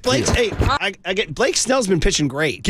I'm not worried about Blake Snell. You know what? Keep this momentum going. Keep it going out there. Might as well maybe sweep I'll be now. there for Matos' first. I'm going to say that one of my 11-year-olds is going to catch Matos' first career home run today. And unless Waterboy's in the area, then he'll get it. Well, if not, though, he's going to blame Bolero. Are you going today, buddy? Oh, I'll be out there. At a later time? At a later time, boys. I'll get there. I'll get there. Cheers, y'all. Paulie, enjoy your day. You know what I mean? Waterboy, we'll see you out there. And Triple E, great job today, buddy. Hey, almost time for Papa and Len when it's time for a change. Think Speedy Oil Change and Auto Service, your trusted oil change, tune-up, and brake experts. You're listening to KNBR and KNBR FM San Francisco, the sports leader, a Cumulus media station. Jonathan Kuminga is now 7-2. The Giants have a 10-game winning streak. I gave it a 10. A 10. A 10. That's the end of the game.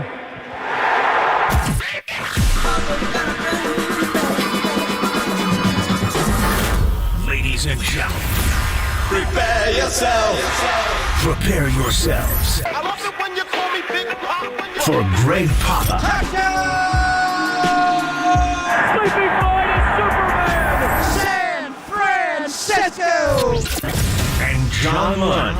It's 10 o'clock. Let's hit it. This is Papa and Lund. That's right. We're getting it going. On KNBR 104.5 and 680. 680. The sports leader. Here's Darvish to the plate. Swinging a hard ground ball into right field. Base hit. Here comes Sable rounding third. Hallberg is going to send him home. Here comes the throw, the tag, and he's out by plenty. The ball was charged into right field by Tatis, and he made a perfect one-hop throw to the plate. And it was not close. He was out by 7 or 8 feet at least. The Giants asked for some time to check with the video room. Gabe Kapler comes out with Manny Gonzalez trying to make something clear here. Let's see what. So we're going to hold on to it. Here's Gonzalez going to make an announcement to us. San Francisco is challenging blocking at the plate. After review, we're going to call a violation on the blocking. The run is score. Runners will end at second and third. Here it comes. Swing, line drive up the middle, right to Schmidt. It is right where Schmidt was playing him, well over toward the middle, and he went down into a squat and caught the line drive. Ball game over, and that makes 10. For the first time in 19 years, the Giants have a 10-game winning streak for the first time since Dave Fleming's first full year as a Giants broadcaster. Yes, thanks for joining us. 10 in a row, as John Miller just said right there, and obviously the Buster Posey rule. We will discuss a night after Bruce Bochy didn't like it. Bob Melvin got tossed. He didn't like it as well. We'll get into that conversation. The Giants, though, do take advantage afterwards. There was 2 out when it happened. It would have ended the inning, the Tatis throw to Gary Sanchez, but they challenge, they get it, and then the avalanche starts. The NBA draft is today. We'll get to that as well, plus a tremendous guest list. George Contos will join us at 10:30. Bob Kendrick is going to join us at 11:15, and we got Giants baseball, day baseball, as the Giants go for the sweep against the Padres today before welcoming in the Diamondbacks this weekend. Good morning, my friend. And I believe we're going to have the great Eddie Montague joining us at 10:15, cool. John. Just got off the phone with Ed. And just want a clarification on the play last night. It's obviously something we talked about yesterday involving Jonah Heim, Elvis Andrus, the Ranger-White Sox game, and Bruce Bochy being dumbfounded. And Bob Melvin, who was on the show yesterday morning, he got right in the middle of it last night, and we'll have Ed give us the interpretation. First of all, Fernando Tatis Jr., my God, what a transformation he has made to the outfield. I mean, that guy is a tremendous right fielder. Mookie Betts is really good. Mike Yastrzemski's good. Cap will talk to the media coming up at 10:50. John, we'll find out about the retightening of his left hamstring for Mike Yastrzemski. But the throw by Fernando Tatis Jr., incredible. I mean, Dave Parker, Rocky Calavito. There's been some great outfield throwing arms in the history of baseball. But that one, wow, 99 miles per hour right on one hop to Gary Sanchez. And the bottom line, we know this rule pretty well, because it's the Buster Posey rule, and Scott Cousins going back to May the 25th of 2011 when Buster blew up his ankle, had his ankle blown up. It's there to protect, a guy like Blake Sable in that situation. If you didn't have that rule in the books there is going to be a violent collision at home plate. There's no doubt. It's going to be just a complete blow-up. And so you avoid that confrontation because you can't do that. But you got to give the base runner a lane. I guess the best way to look at it, and we've seen Patrick Bailey, John, straddle that line a couple of times where you wonder, the throw took him into foul territory. It's almost like a wide receiver in football working the boundary. If that left foot is in the fair side, you're fine. If it's in the foul side of the third base line, it's akin to being out of bounds. And if you're out of bounds, you're out of play, and you can't make a play there. So before you catch the ball, you have to set up inbounds. If the throw takes you out of bounds and into foul territory, you're able to make the play. But there was an addendum on that rule, the Buster Posey rule from 2011, late in the season of 2014, where if you're basically, so far out, and Blake Sable was out by how many feet? I mean, it was not close. It was a great throw to be sure. But there was an addendum to that rule. It said, September 24th memorandum, the runner may still be called out if they were clearly beaten by the throw. So is there a gray area there? In football, if your foot's out of bounds, it's out of bounds. You could even be pushed out of bounds now. The old force-out rule's gone. So you look at it like, there's no boundaries in baseball, really. The wall and going into the net for foul balls and such. But really, the way you look at it is, was his left foot inbounds, out of bounds? It was clearly out of bounds, which means he's not eligible to make a tag there. But by that addendum to the rule, John, because he would clearly the ball beat him there. So I'm not sure what happened. It did go in the Giants' favor, obviously, and could they call it any other way after Bochy was dumbfounded the night before? That's exactly right. But I think there's two different ways. I mean, look at where Jonah Heim is, John. Jonah Heim was on top of the plate. He clearly gave Elvis Andrews a lane there. In this situation, he gave him the whole lane. He gave him the entire plate. He did not block the plate. His foot was on home plate. He gave him both sides of the plate. In this situation with Gary Sanchez and Blake Sable, and isn't it funny that it's Blake Sable's the runner and he's a catcher in that situation? So I don't know if he knew the rule or not. Sanchez, his left foot clearly is there to block it. So is there gray area? And we'll ask Eddie about that. And then do you think the crew chief has got to describe more what's going on? Bob Melvin was told he wasn't really given an explanation. He doesn't get on the headsets. He doesn't know what they said. But shouldn't you? I mean, in football, and some of them are better at it, Ed Hockley, and even his son is pretty good at it, even though he's not a great white hat. Do you think baseball should instruct their crew chiefs to articulate the play a little better rather than just giving us the end result? Well, that's why they have a microphone to do it. I mean, I would think so. I would certainly think so, and I think they owe Bob Melvin an explanation better than what they did. And like I said, I think it was brilliant. First of all, there's a lot of different levels to this thing, but first and foremost, I think you hit it right on the head, is that if that hadn't happened the night before, I don't know that they challenged that. And if it hadn't happened the night before, I don't know if it's successful, because they had no choice. They had just called it, and this was actually more egregious, even though he was thrown out by 20 feet. So this happens all the time in sports. You can get angry at whomever, but the rule is the rule. So by the rule, I think it was probably the correct call. But the other side of me says, and I know that Giants fans like it, but if it had gone against them, they'd be angry about it. But I do think there has to be some sort of a common sense. Like, I hate it in the NBA when a guy flails out of control, goes down the lane, and then gets a call.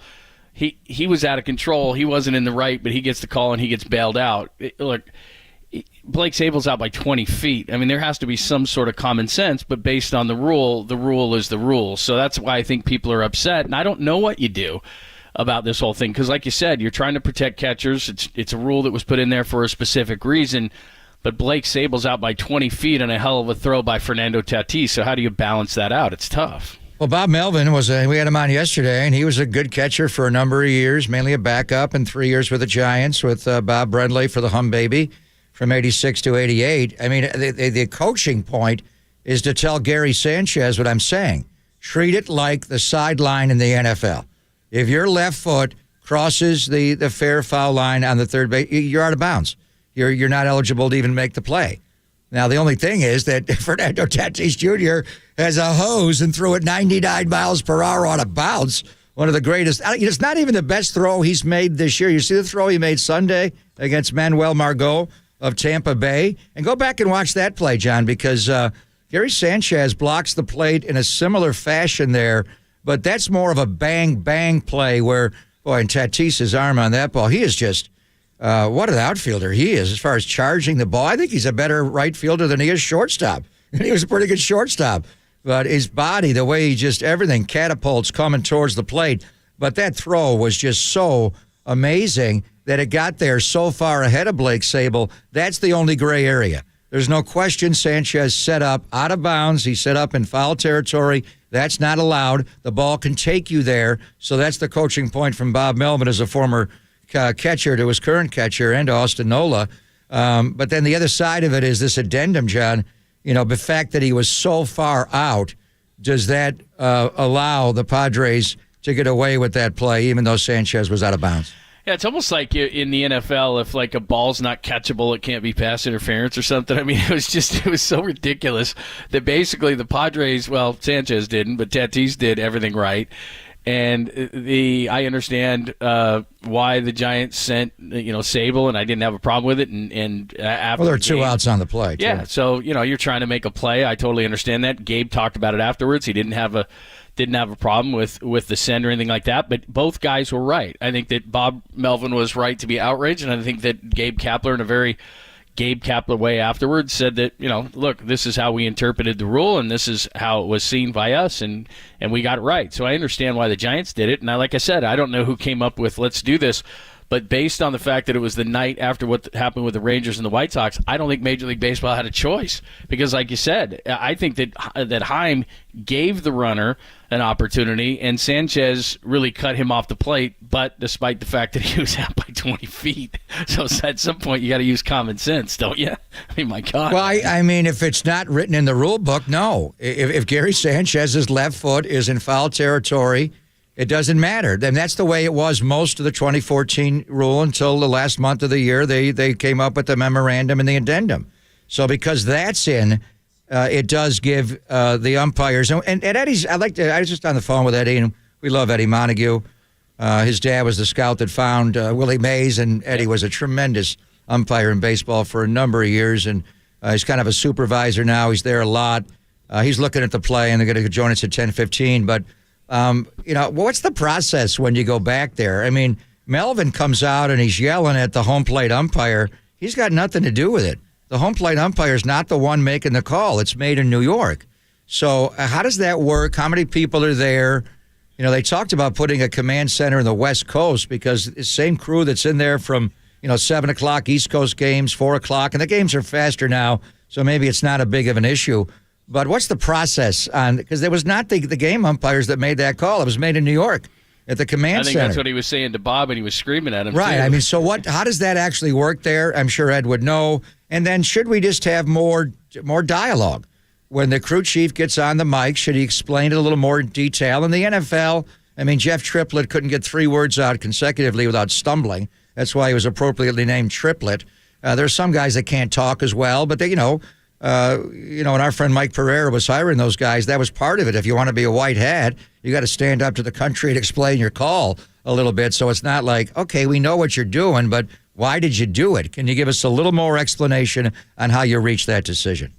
All right, let's talk to Ed Montague about it coming up next. Umpire in Major League Baseball from 1974 to 2009. Like I say, umpire supervisor from right here in the Bay Area, and he knows all about this stuff. So let's get a true explanation from somebody who knows. He'll join us next. And then our good friend George Contos and his great hair is going to join us at 10:30, so we get you stacked in the 10 o'clock hour. It's Pop and Lund, only here on the Sports Leader. Livermore, shout out to you for supporting KNBR, Livermore's Sports Leader.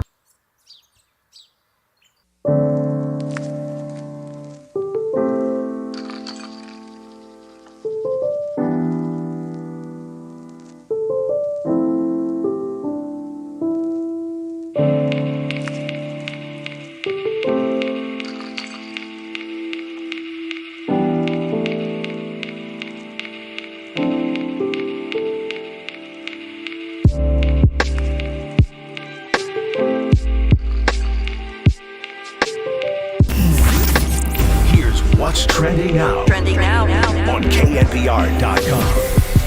The Giants are going streaking. That's 10 in a row. That story and more trending right now on the all-new KNBR app.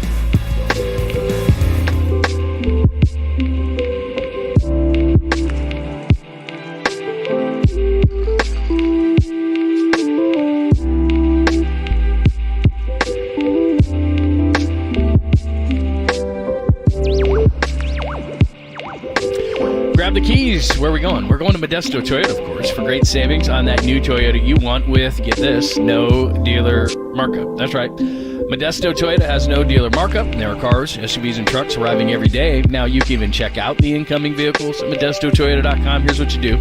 You pick out the one you want, you reserve it, and that's all with no dealer markup. It's that simple.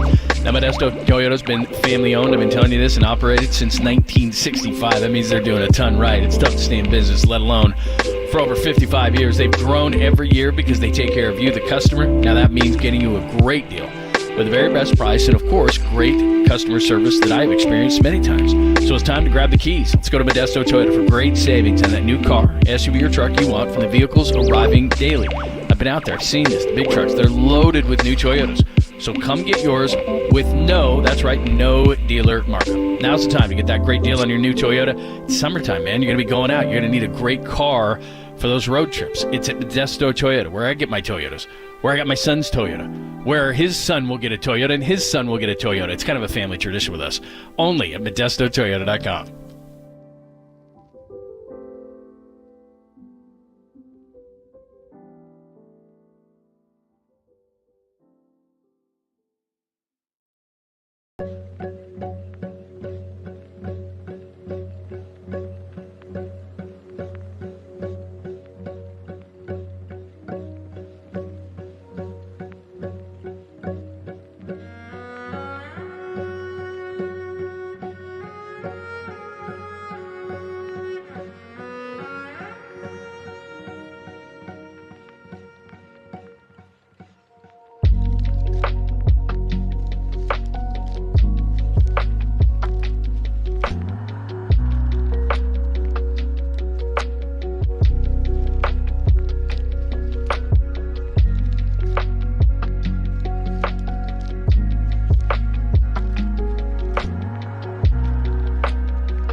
Listen to the sports leader anywhere, anytime. Download the all-new KNBR app. We are your proud home of Giants baseball. KNBR 104.5 FM and 680 AM.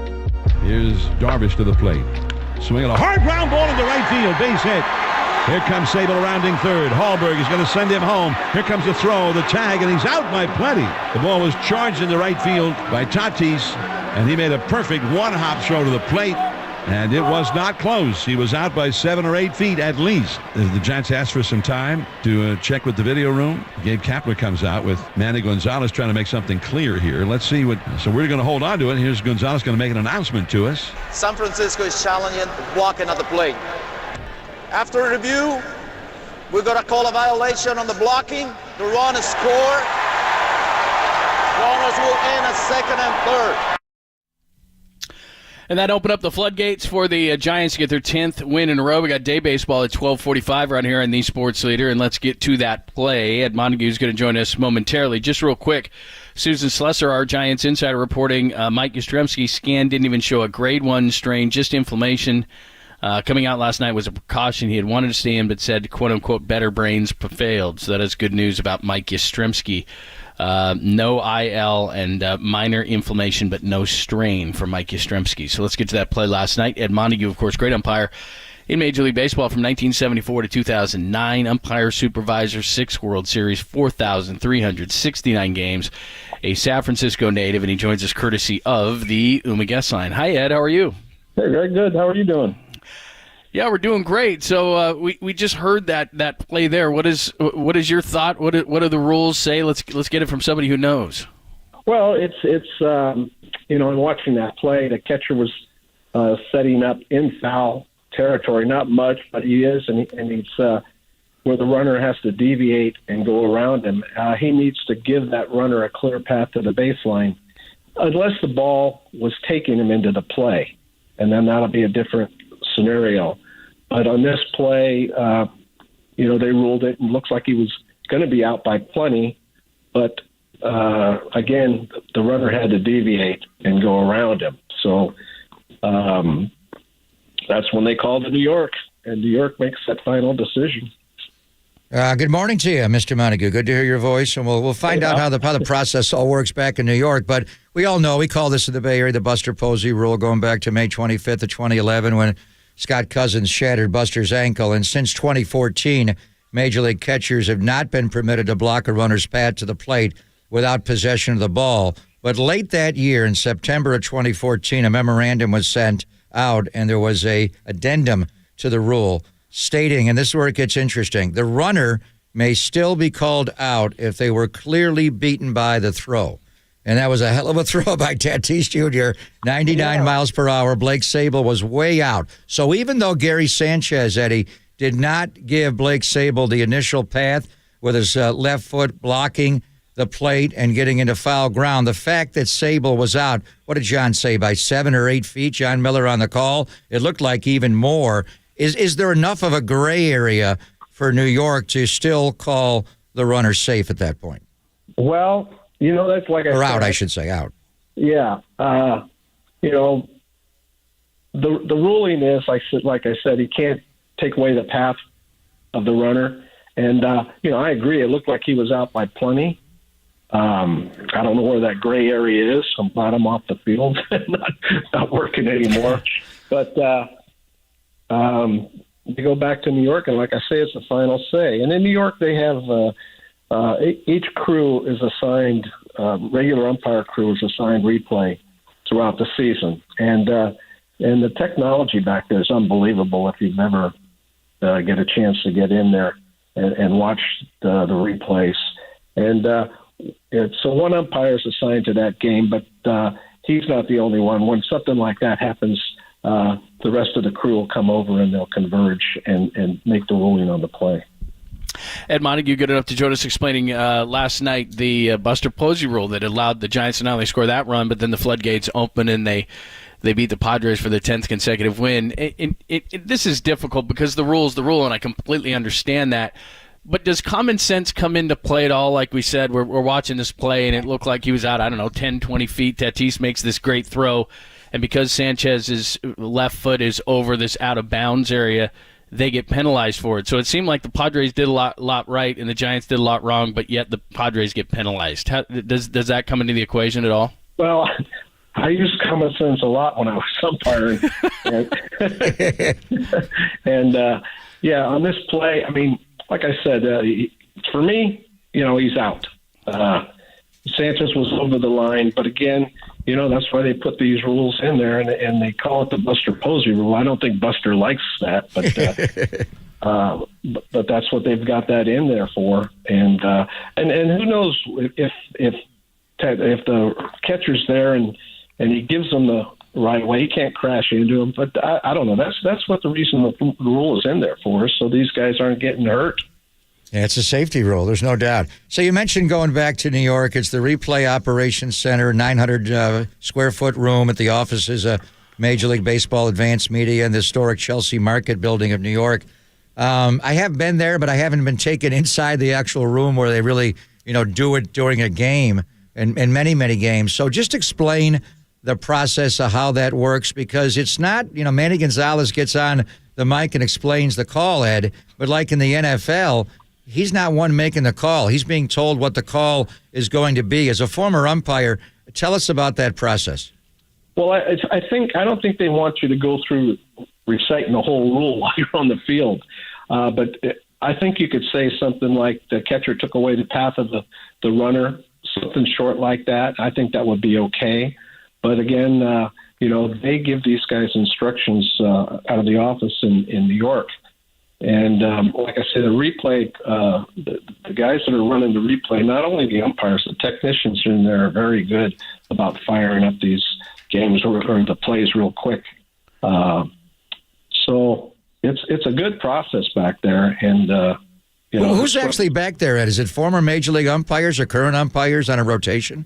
No, it's current umpires. Each umpire crew throughout the season, they have to do 2 to maybe 3 weeks, a week at a time. So they'll be in New York for the whole week, and they go to replay, and that's their assignment for the week, is that they're covering games.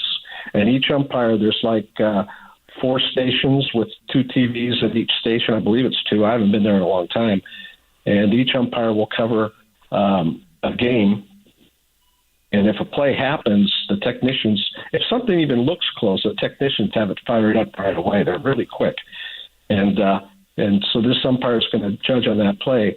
But the other umpires working the other stations, they'll come over on a close play like this, and, they'll converge and they'll all have an input. But the guy that's working that, he's like the crew chief of that game, and he has the final say.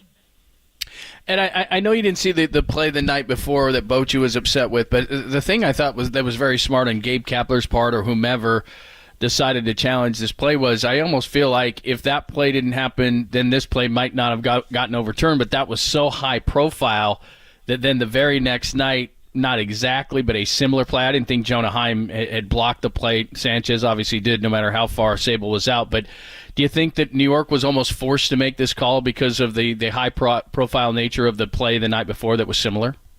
No, I didn't see that play. But, no, I don't think that comes into hand. I think every game's, a different game. I don't think they're going to judge us like if I have a call and I miss a call, I'm not going to make it up. Right. Yeah. So, Bob Melvin said afterwards he really was not given a clarification, although he obviously knows the rule. And you can't have each manager get on the headsets as well. But my question would be, Manny Gonzalez makes the announcement, and it's pretty quick. He just basically said because of the rule, but he didn't cite the rule. And the question would be in the NFL, and, certain white hats in the NFL, referees are more eloquent than others, but the good ones explain, so there's no gray area. So you're not like, what did they do? Why did they? We know the end result, but should there be more of an explanation from the crew chief in moments like this? But you were talking about expediting it. Everything in baseball is let's go, pitch clock, and let's move it along. And you don't want to have, because Darvish had to go back out there and pitch, and you don't want to take up too much time. But should more time be given to explain to the people watching on TV, the people in the stands, the members of the media, and maybe most importantly, the managers, exactly why they made that call?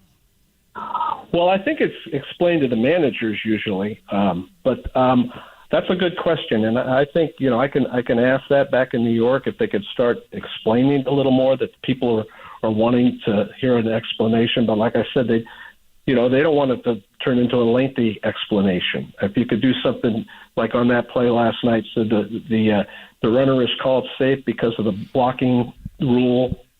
I don't think the fans need to know 601 or whatever. The Buster Posey rule. We're all looking it up on our phones. Yeah, we know it. It's the Buster rule.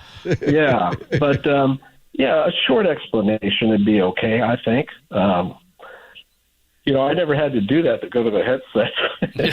You would have been great at it. You would have gone on forever. You'd have been Ed Hockley of your era in baseball. No, the only time I had that, we did the Turner Broadcasting. That they had a microphone on me at second base, and I started singing "Fly Me to the Moon." Sinatra, nice. Well, they wanted entertainment; they got it. Fly me to the moon, let me play among the stars. That's outstanding. Very nice. Yeah. Hey, Ed, thank you so much for the explanation. We appreciate it. We're smarter because of it. We'll do it again soon. Thank you so much. All right, thanks, guys. Thank you, Eddie. Good guy. That is Ed Montague again, 74 to 2009 Major League Baseball umpire supervisor, was in 6 World Series and 4,369 games umpired. And his dad found Willie Howard Mays, John. Absolutely. He was the scout that found Mays. All right, let's talk to the great hair of George Kontos, and he'll come along for the ride as well. He didn't love the call either. We'll talk to him about that. Plus, these bulk inning guys. The opener works again, but for the 3rd consecutive night, they get a great pitching performance from a specific, this guy, Sean Jelly, last night was the one, but they've gotten that over the win streak. They've gotten that in the 3 games against the Padres. We'll ask him all about that. Plus, we'll preview today's game, which is 12:45 right here on the Sports Leader.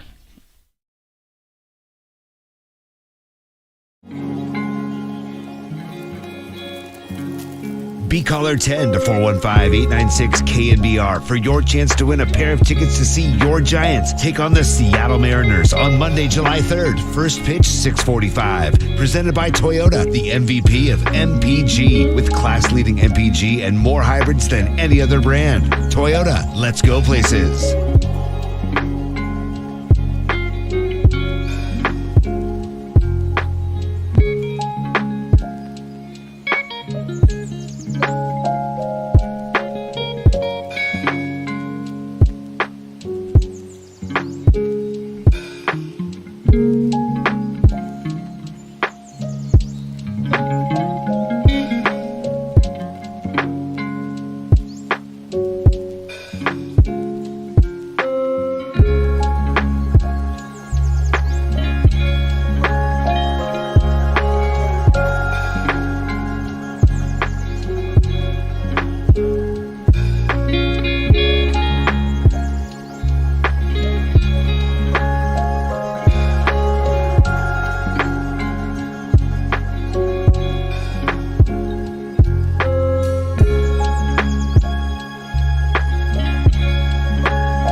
noise and kick it with KNBR on the gram for everything Giants. Follow the sports leader on Instagram at KNBR.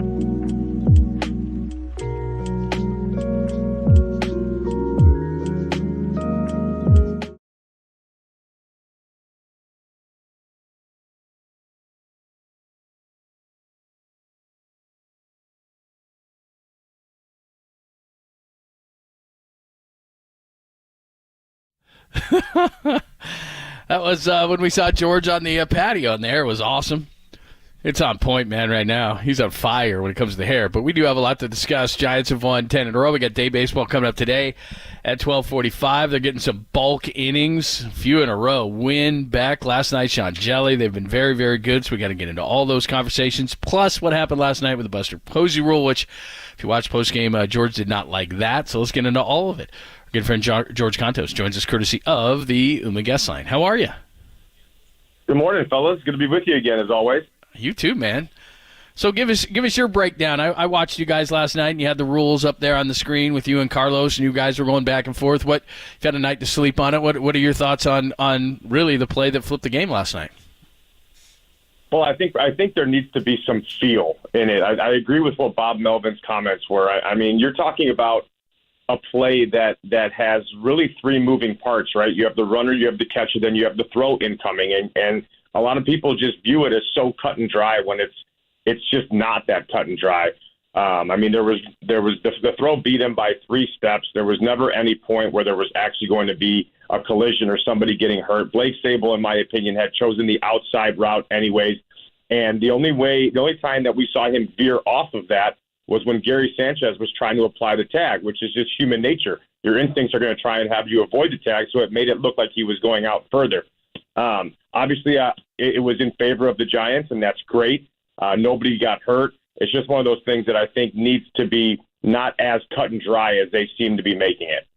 But in the end, the Giants win. That's now 10 in a row and didn't need to come from behind, George. But they did use a bullpen opener game again, 4th time during the 10-game winning streak. And we've had you on so many times that I don't know if we've ever gotten into a real let's roll up our sleeves and examine the concept of an opener. And you being, obviously a World Series champion 2 times over, a member of a bullpen. Just what are your thoughts on it? Because they've done it 11 times now, and it does work. The Giants have won 8 of the 11. They are 8-3. The numbers are terrific whenever they go to a bullpen game, but it's a little different now because they got bulk guys, whether it's Keaton Wynn or Tristan Beck, and last night Sean Jelly, and you spoke to Beck and Jelly after the last 2 outings. But I mean, 8-3 with a 2.85 ERA in the 11 games in an opener, 32 earned runs at 101 innings. So the bottom line, the numbers say that it works. George, do you like it though?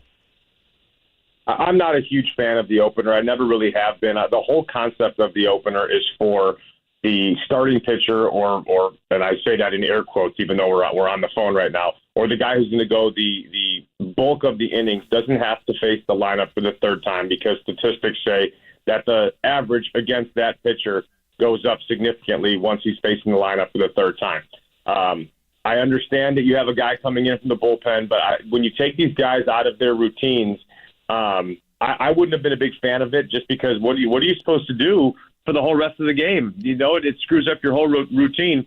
I understand them not wanting to face a guy for the 3rd time, but I don't understand why that can't happen in the 5th inning or the 6th inning. That was my role with the Giants early in my career. I was coming in with guys on base and throwing that 5th and 6th inning to pass the baton over to the guys, Javi, Jeremy, Casilla, and Romo, all those guys in the 7th, 8th, and 9th inning. So, I mean, I think that we've just gotten enamored with that 5th, 6th inning role essentially happening to start the game.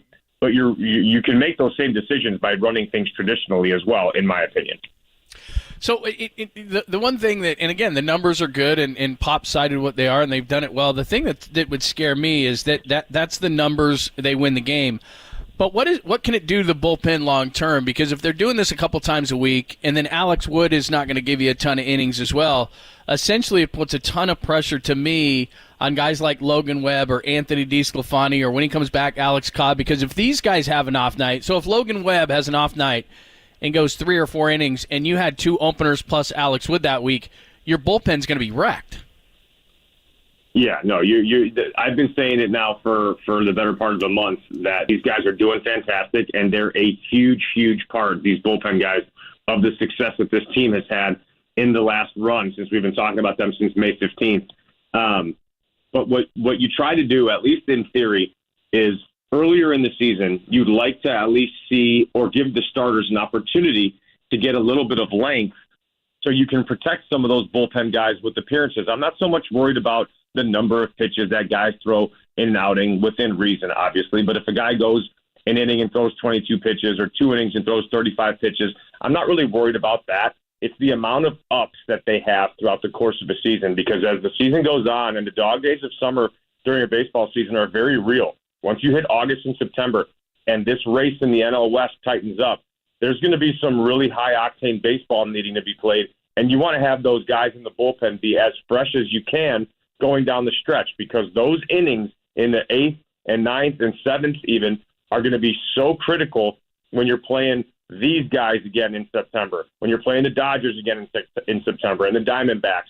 And you don't want to have these guys be tired or fatigued early because of their usage early in the season. And granted, they've been doing a phenomenal job, and why change something that's worked so well? My only worry is just that later on in the year, we could see some residual effects of this. Yeah, that's a total concern. But, I mean, their argument is that they're using the bulk guy. I mean, it's almost like you're having a starter in the bullpen, and he may not start the game, but he's going. They got the sprint guys, the sprinters, but the bulk guys. I mean, Tristan Beck is a reliever / starter. Jacob Junis likewise. Sean Manaea hasn't pitched on this series. He's well rested.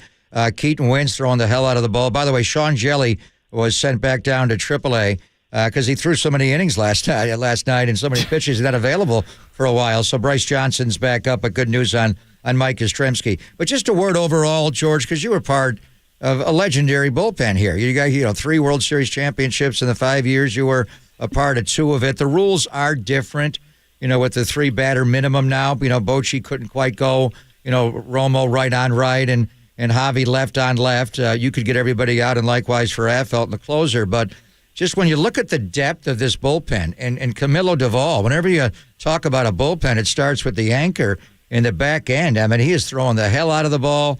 The Rogers brothers, obviously Ryan Walker's doing well. Luke Jackson, since he's been activated, has been stupendous. Just give me your thoughts about overall what you see from the pen.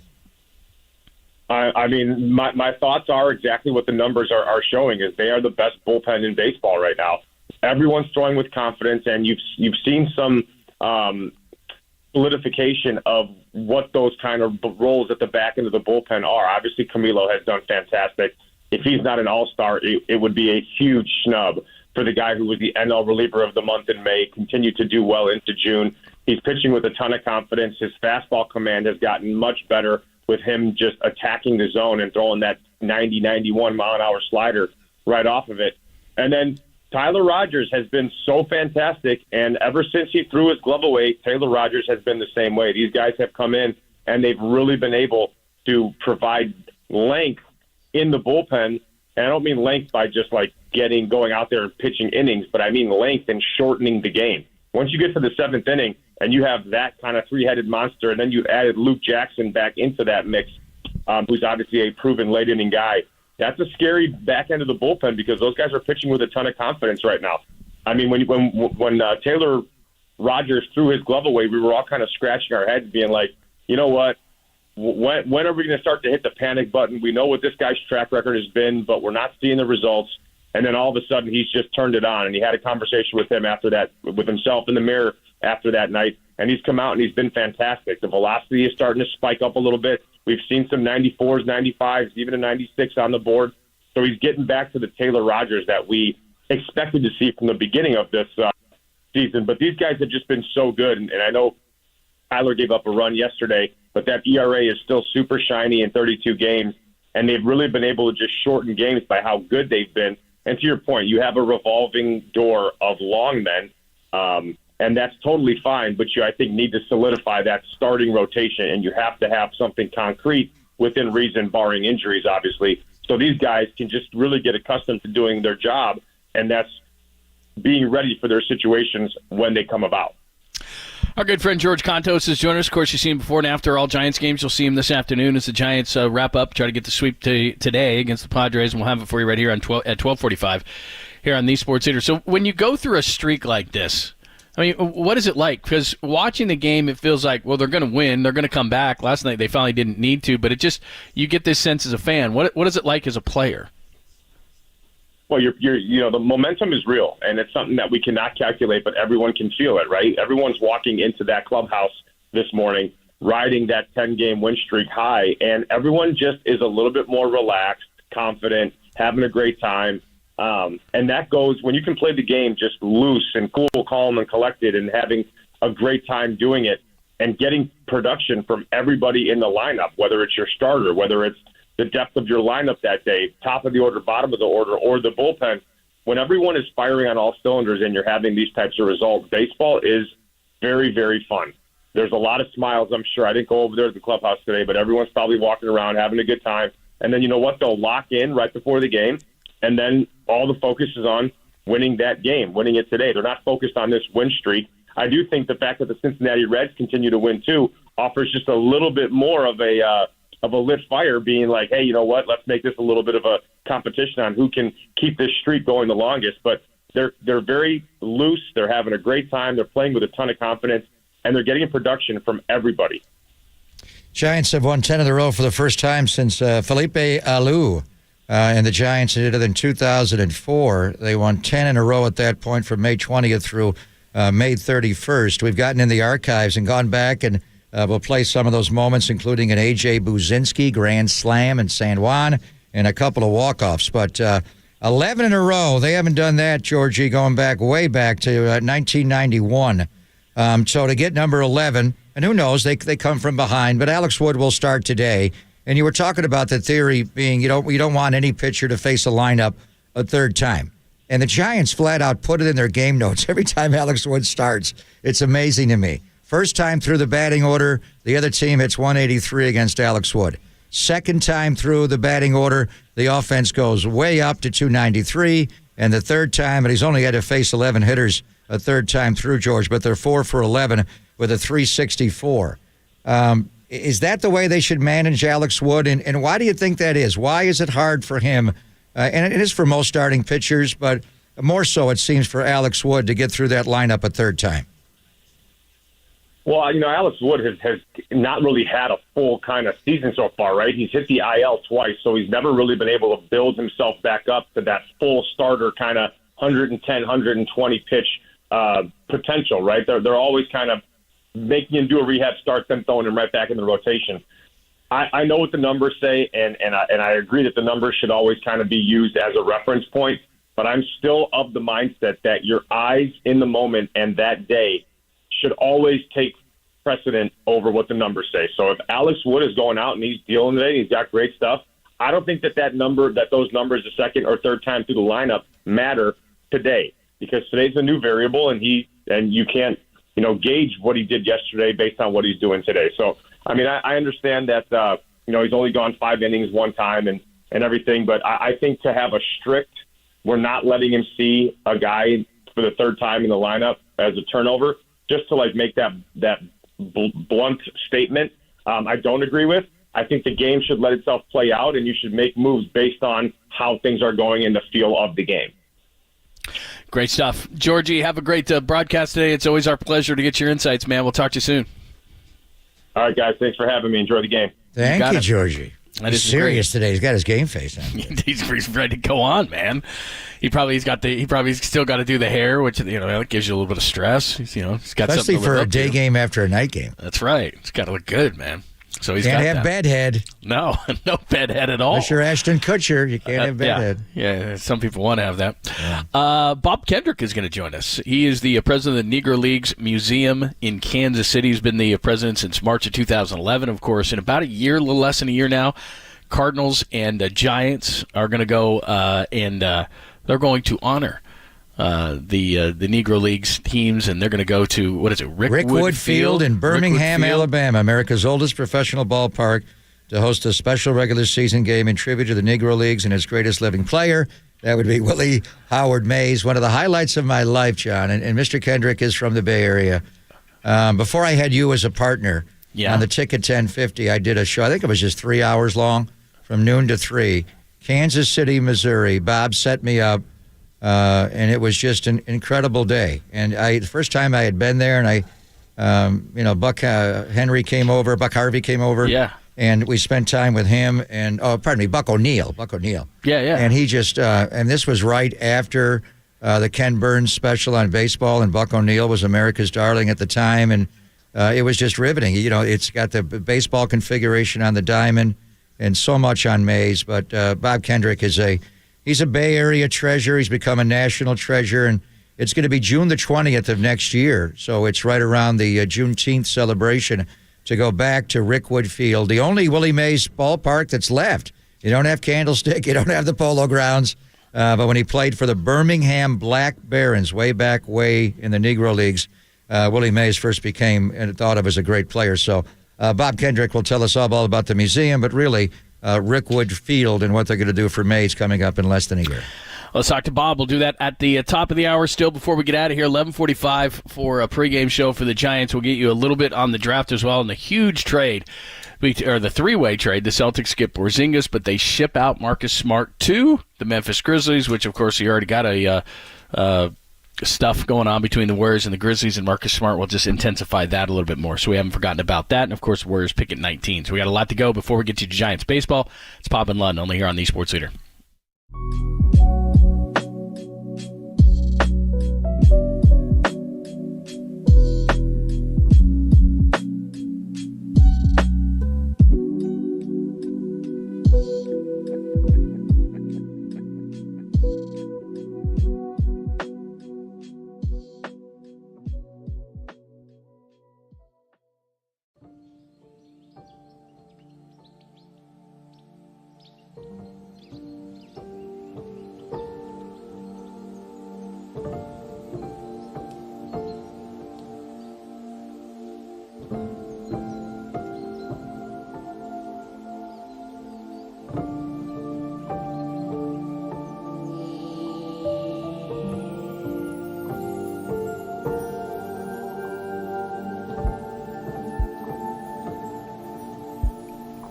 It's your old friend John Lind here for my friends at the Dolan Law Firm. And, I think we all know this, at least for California, it was a rough winter for many of us. Heavy rains, dangerous driving conditions, and unfortunately our friends at the Dolan Law Firm, they saw a sharp increase in accident and injury cases as a result. Now, the bad weather wasn't the only thing that made this winter difficult. We all saw people affected by mass layoffs, especially in the tech industry, and the Dolan Law Firm's Employment Practices Group also saw an uptick in unlawful terminations, discrimination, sexual harassment cases. But now that the bad weather is behind us, our friends at the Dolan Law Firm want to remind everyone to please be aware that good weather brings out pedestrians, motorcyclists, scooters, bicyclists, and children playing, so let's work together to make sure the Bay Area is a safer place. And for you employees, go to DolanLawFirm.com to learn more about your rights. The award-winning firm has secured over $1 billion in verdicts and settlements on behalf of their clients. They're headquartered right here in the Bay Area. They live here. They work here. They win here. DolanLawFirm.com.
Listen to the sports leader anywhere, anytime. Download the all-new KNBR app. Now back to Papa and Lund live from the KNBR Casino Matrix Studio. Casino Matrix Progressive Jackpots are here. Where are you? Just drop in. Please play responsibly. 1-800-GAMBLER.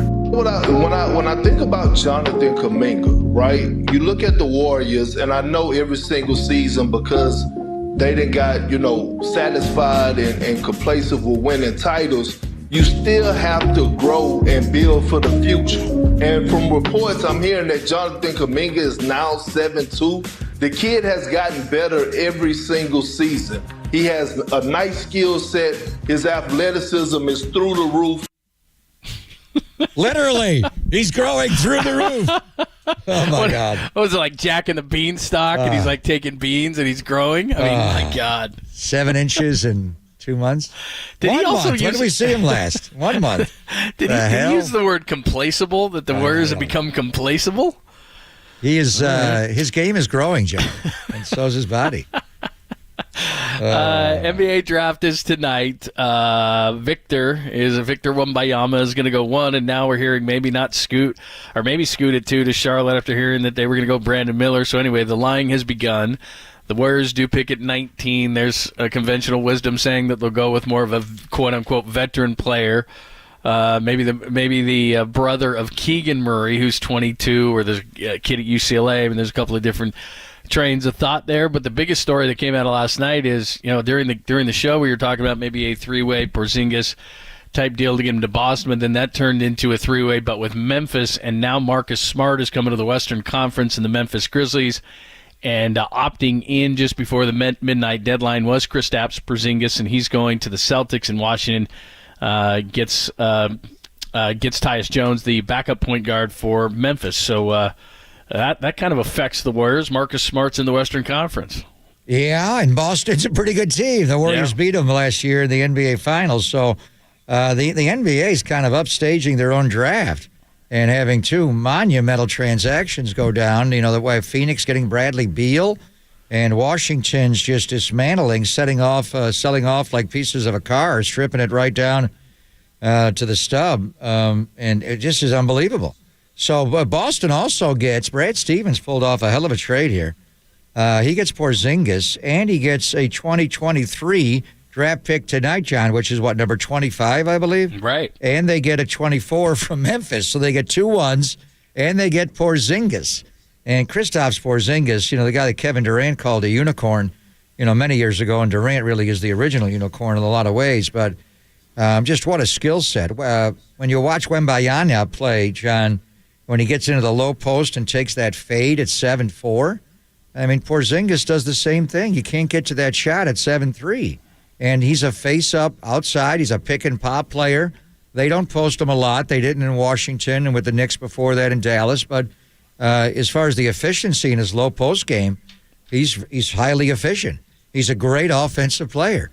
He can pass. He can shoot long. You put him on a lineup. He plays more 4 than 5, but he could easily play 5. And they've got Robert Williams and they got Al Horford. And you were talking about maybe moving Horford. I don't know what they do with all of them. You're not going to play all 3 simultaneously. But Porzingis has a skill set where he is a 7'3", 7'4" small forward. But he can also use his size and play 4 and 5. I mean, you play him next to Tatum. But Brad Stevens paid a hell of a price. So this is clearly, they're getting bigger. They're getting more skilled in Boston. But they're giving up their little Draymond Green, their heart and soul. Exactly they're right. a great defensive player. Marcus Smart is a tremendous player. So Boston, they were up 2-1 a little over a year ago on the Warriors, and the Warriors had that epic Game 4 in the parquet of TD Garden, but they're clearly, they couldn't get past Miami. To me, they're the best team in the Eastern Conference. I'll include Milwaukee in that. Now you get Kristaps Porzingis, and, why could they afford to trade Marcus Smart? Because Derek White, the former San Antonio Spurs, becoming, and he's a pure point guard, too. He can score some. Not only that great putback he had in Miami in Game 6, one of the great shots in Celtic history, on the missed shot by Marcus Smart on the side out of bounds that he threw. The irony is dripping there. I like Washington getting Tyus Jones here. I mean, he's not Porzingis, but Tyus Jones, to me, is one of the best backup point guards in basketball for a number of time. He's a borderline starter, and in Washington he will start. Whenever John Morant was out, whether by injury or suspension, and he's going to miss the first 25 games this coming year, Tyus Jones kept them above water. In fact, I think a couple of years ago they were 20-5 when Tyus Jones started in the games that John Morant was out, John. And then Marcus Smart comes to Memphis. I mean, many years ago, there was a former Boston Celtic who we nicknamed the Boston Strangler, Tony Allen, who went from the Celtics to the Memphis Grizzlies, and he personified their grit and grind. Only Marcus Smart is the defender that Tony Allen was, and he's a far better offensive player. He's made himself a good shooter. He's a bully as far as posting. Now, without John Morant, obviously, he composes the backcourt. Them, just getting rid of Dylan Brooks, Dylan the villain, John, they get a good defender in a different package. And I go back to the matchups. Boston always gave the Warriors problems before the NBA Finals of last year. And, years ago it was Avery Bradley, but it was always Marcus Smart. He guards Steph Curry really well. Remember the Smart bomb when and Steve got mad. He collided with Steph Curry and injured him at the end of, not this past year, but the year before, and then Steph was late to come back. So this is a hell of a trade. I mean, Bradley Beal goes to Phoenix on Sunday, John, and the night before the draft, Kristaps Porzingis is a Celtic and Marcus Smart is a Grizz. Wow. Yeah, absolutely. And I don't think Boston is done. I mean, at least that's the word of it. I mean, they got the 25th pick, but what else are they going to do? Would they move Horford? Would the Warriors be in on that? Maybe they won't, but they got three bigs. But like you said, Porzingis is 7'3", but he's not a center. He's, like you said, he plays much more of a small forward type of role. So Boston shakes it up a little bit, and I was shocked because you hit it right in the head, and it's the same thing I was thinking. He's their Draymond Green. He's their heart and soul. And I know I'm not saying he's their best player because you got Brown there and you got Tatum there, but I mean, just in terms of, the things that he can do and the things he brings to the table and defense that he provides and all those different things, just the scrappiness, goes on the floor. I mean, he's one of the big floppers in the league, whatever. But, I mean, he's kind of the glue that holds the Celtics together. And the reports out of Boston today are that he's just devastated, that he thought he was going to be a Celtic, that's where he wanted to stay. And now he's here. Now he's going to be on the way to Memphis. And by the way, they've got now the last two defensive players of the year with Jaren Jackson Jr. there. So they're going to be tough. I think that's a nice move for Memphis. And I like Tyus Jones too, but man, you bring in Marcus Smart, that's a nice move for Memphis. Well, when they get John Morant back and Jock can guard, and obviously, as you mentioned, Jaren Jackson Jr. is a shot blocker and a three-point shooter. So I'm giving up Marcus Smart because yesterday, when you were laying this out late in the show, was Malcolm Brogdon. Right. And it was the Clippers who were involved. And I thought they're going to lose Brogdon in Boston. That's interesting. And we thought maybe Chris Paul. They need a pure point guard. Well, they kept Brogdon, and basically he got flunked on the physical. Yeah, so apparently Brogdon's injury is pretty bad because, like you said, they wanted to include Brogdon and the Clippers, who need a playmaker. And I know they're going to have to go after Chris Paul too, but they, I'm sure, would have liked to have had Brogdon. But apparently that injury, and he was banged up in the finals, is worse than anybody thought. It's interesting how the doctors, that would have been the Clippers doctors because that's where he was going. Going back to the Carlos Correa trade, the Giants doctors didn't get a look at Carlos Correa's ankle until they were going to introduce him as a Giant. About half of a week later after, Farhan and Boris made the deal, in theory, to sign him, and then they flunked him on the physical later. I think in light of the fact that it was an existing injury, maybe the Clippers doctors wanted to look at him right away. But usually you go ahead and agree to the trade terms and then fail him on the physical, but they had moving parts. So to pivot from Malcolm Brogdon going to the Clippers to Marcus Smart going to Memphis, from a Warrior perspective, I think we would rather, and Brogdon's a good player, we'd rather have him going to the Clippers. And then what would that have done to Chris Paul? Because they already have Russell Westbrook there. I think Paul would have likely gone to the Lakers. So it's just what a pivot. Can you imagine Brad Stevens making this trade?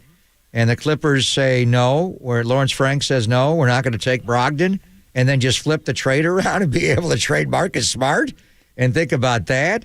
It's all the emergence of Derek White and his ability, John, on both ends of the floor. Derek White in San Antonio with DeJounte Murray there. That was a good young backcourt that played both ends defensively and offensively, and White's become a better offensive player. Boston just feels like Derek White can be a starter, and I think there's no question he can be.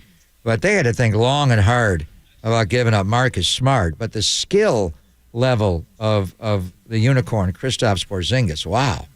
I mean, as far as the three bigs they have, Robert Williams, Big Al Horford, and Porzingis, you can get away with playing two of them. If you put Porzingis on the floor with Horford, think about the skill at the 4 and 5 to be able to pass it and shoot it long. They're both really good three-point shooters. You stretch the floor and then play Tatum at 3 and play Jaylen Brown at 2 with White or whoever you want, Brogdon when he gets healthy. I mean, that's a lot of shooting. And then you got the defense of Robert Williams, which is unbelievable. It's a fascinating transaction because, Porzingis and Smart are just completely different players. But they're really, all-star caliber, well above average players in their own right, John. But it changes the whole team to bring in a guy like Porzingis and his immense ability. But they had to give up Marcus Smart. Yeah, it's big. It's absolutely big. And then as far as the Warriors are concerned, we'll keep you up to date on everything. There's things swirling around. There's reports that Indiana likes Kuminga. There's reports that at 19 they would take, a little bit older of a prospect and not stay on their current where they've taken a bunch of 18, 19, 20-year-olds. There's a number of different guys that have been talked about. So 19 for the Warriors tonight in the NBA draft. It's not the NFL draft, but are you intrigued by the NBA draft? I love the NBA draft. I've been following the draft since I got into the NBA with the Indiana Pacers in 1984. I was the first lottery, and we got Wayman Tisdale there when Ewing went to the Knicks and Mully came here. So, I don't think I've ever missed a draft my entire life except last year when Dr. Craig Bindi in the Laser Eye Center did the CLR procedure. That's right. So I was kind of blind during the draft. It was actually a year ago at this time, but I listened to it all, and I was a little medicated. But anyway, I love the draft, and Kawakami had the great line. And they could move up, they could move back, but just staying at 19, will they draft a player that is 19 years of age or older tonight at 19, John? Yeah. It's almost hard to, but there is a handful. I mean, they've done a nice job. There's 4 or 5 guys that the Warriors could look at that are just above that, and even Chris Murray, Keegan Murray's brother, is a guy that's been mocked a lot of times. The Warriors, he's 22. That's ancient coming into the draft nowadays. Most kids are but what it does, 19, Joe made a joke about that. They're all young to me. I'm old, but there's a big difference, and what it is the years you played college basketball. I mean, it's a lot like Steph, Clay, and Dre. They were not one-and-done guys. They played 3 and 4 years in school. And, Draymond, how many Final Fours did he go to? 3? Steph played 3 years at Davidson, and likewise 3 years for Clay at Wazoo and the Palouse. And, they just came in and they were more well-refined. Look at the 49er quarterback situation. Why is Brock Purdy ahead of Trey Lance? He played 4 full years in college where, Trey was 1 and done. He was a 1-year guy. Had that glittering 28 touchdowns and no interceptions, then literally 1 game during the pandemic. So he was more of the 1 and done, where Brock is, how many guys play 4 years of college basketball? So when you're looking at it, they're just, more fundamentally ready when they played college basketball, even at second year, John. But really, when you get into the third and fourth years, they're more able, for obvious reasons, because now they're not going to say fully developed, but more fully developed than the 1 and done guys you get earlier in the draft. So, the Warriors missed on a guy picked number 2. Kuminga was 7. Moody was 14.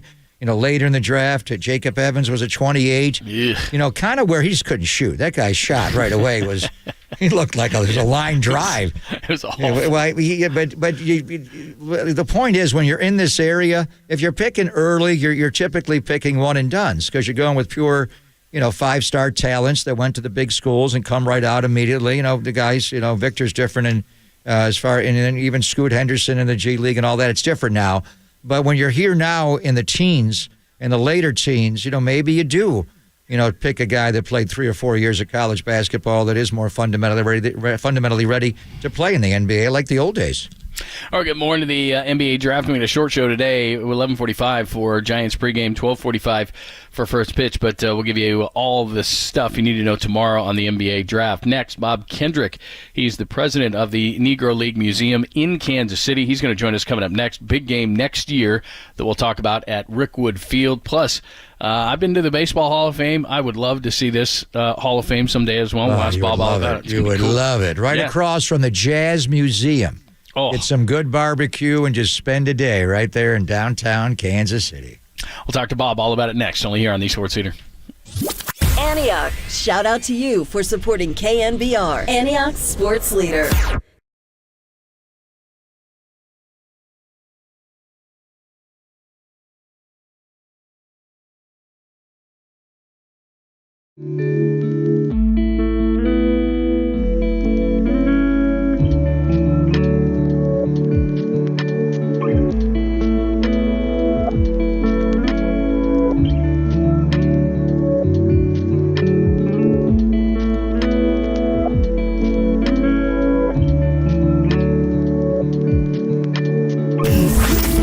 Here's what's trending now. Trending now.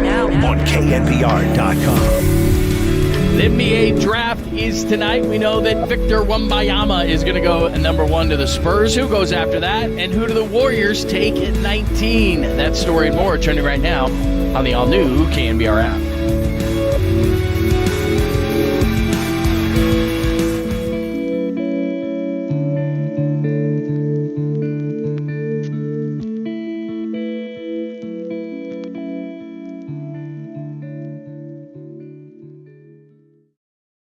Hey, it's Greg Papa, a.k.a. Buffer. Boxing is back in the Bay Area. Come witness the resurgence of boxing in the Bay. This is sure to be an action-packed night of professional boxing featuring top-ranked boxers from the Bay Area and around the world. Westside Promotions presents professional boxing at the Cow Palace in San Francisco. When? This Saturday, June 24th. It'll feature undefeated super welterweight Fernando Vargas Jr., Evan Holyfield, and a whole lot more. It's a special WBC Night of Champion event with James Lights Out Tony, Olympic gold medalist Henry Tillman, and Michael Second to None.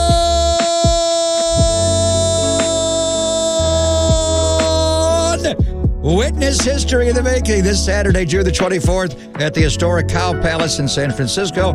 Doors will open at 4 o'clock and the fights begin at 5:30. Get your seats at westside-promotions.com. That's westside-promotions.com.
Follow the leader on Twitter at KNBR. For once again, we are the sports leader. KNBR 1045 and 680. Thanks for joining us. Pop on Lund, day baseball till 11:45 for Giants and Padres as the Giants go for the sweep. 12:45 first pitch. Major League Baseball is coming to the oldest professional ballpark in the U.S., Rickwood Field in Birmingham, Alabama. That is the former home of the Negro League's Birmingham Black Barons. Willie Mays once played there. They're going to host the Cardinals and the Giants for a special regular season game that is June 20, 2024, so almost a year, a little less than a year from right now. And Bob Kendricks is the president of the Negro League's Baseball Museum, and he joins us courtesy of the UMA guest line to talk about a lot of things, but specifically that game. Bob, welcome. How are you? Guys, I'm doing great. Thanks so much for having me on the show. Of course. Let's first talk about that game. I mean, it's a hallowed place. It's a place where Willie Mays once played. So to the Giants fans who might be unfamiliar with it, tell us about what this event means and tell us about the place that it's being held. Well, I can't think of a better venue for this Field of Dreams-like game that would pay honor to the Negro Leagues to be held. Rickwood Field is the oldest.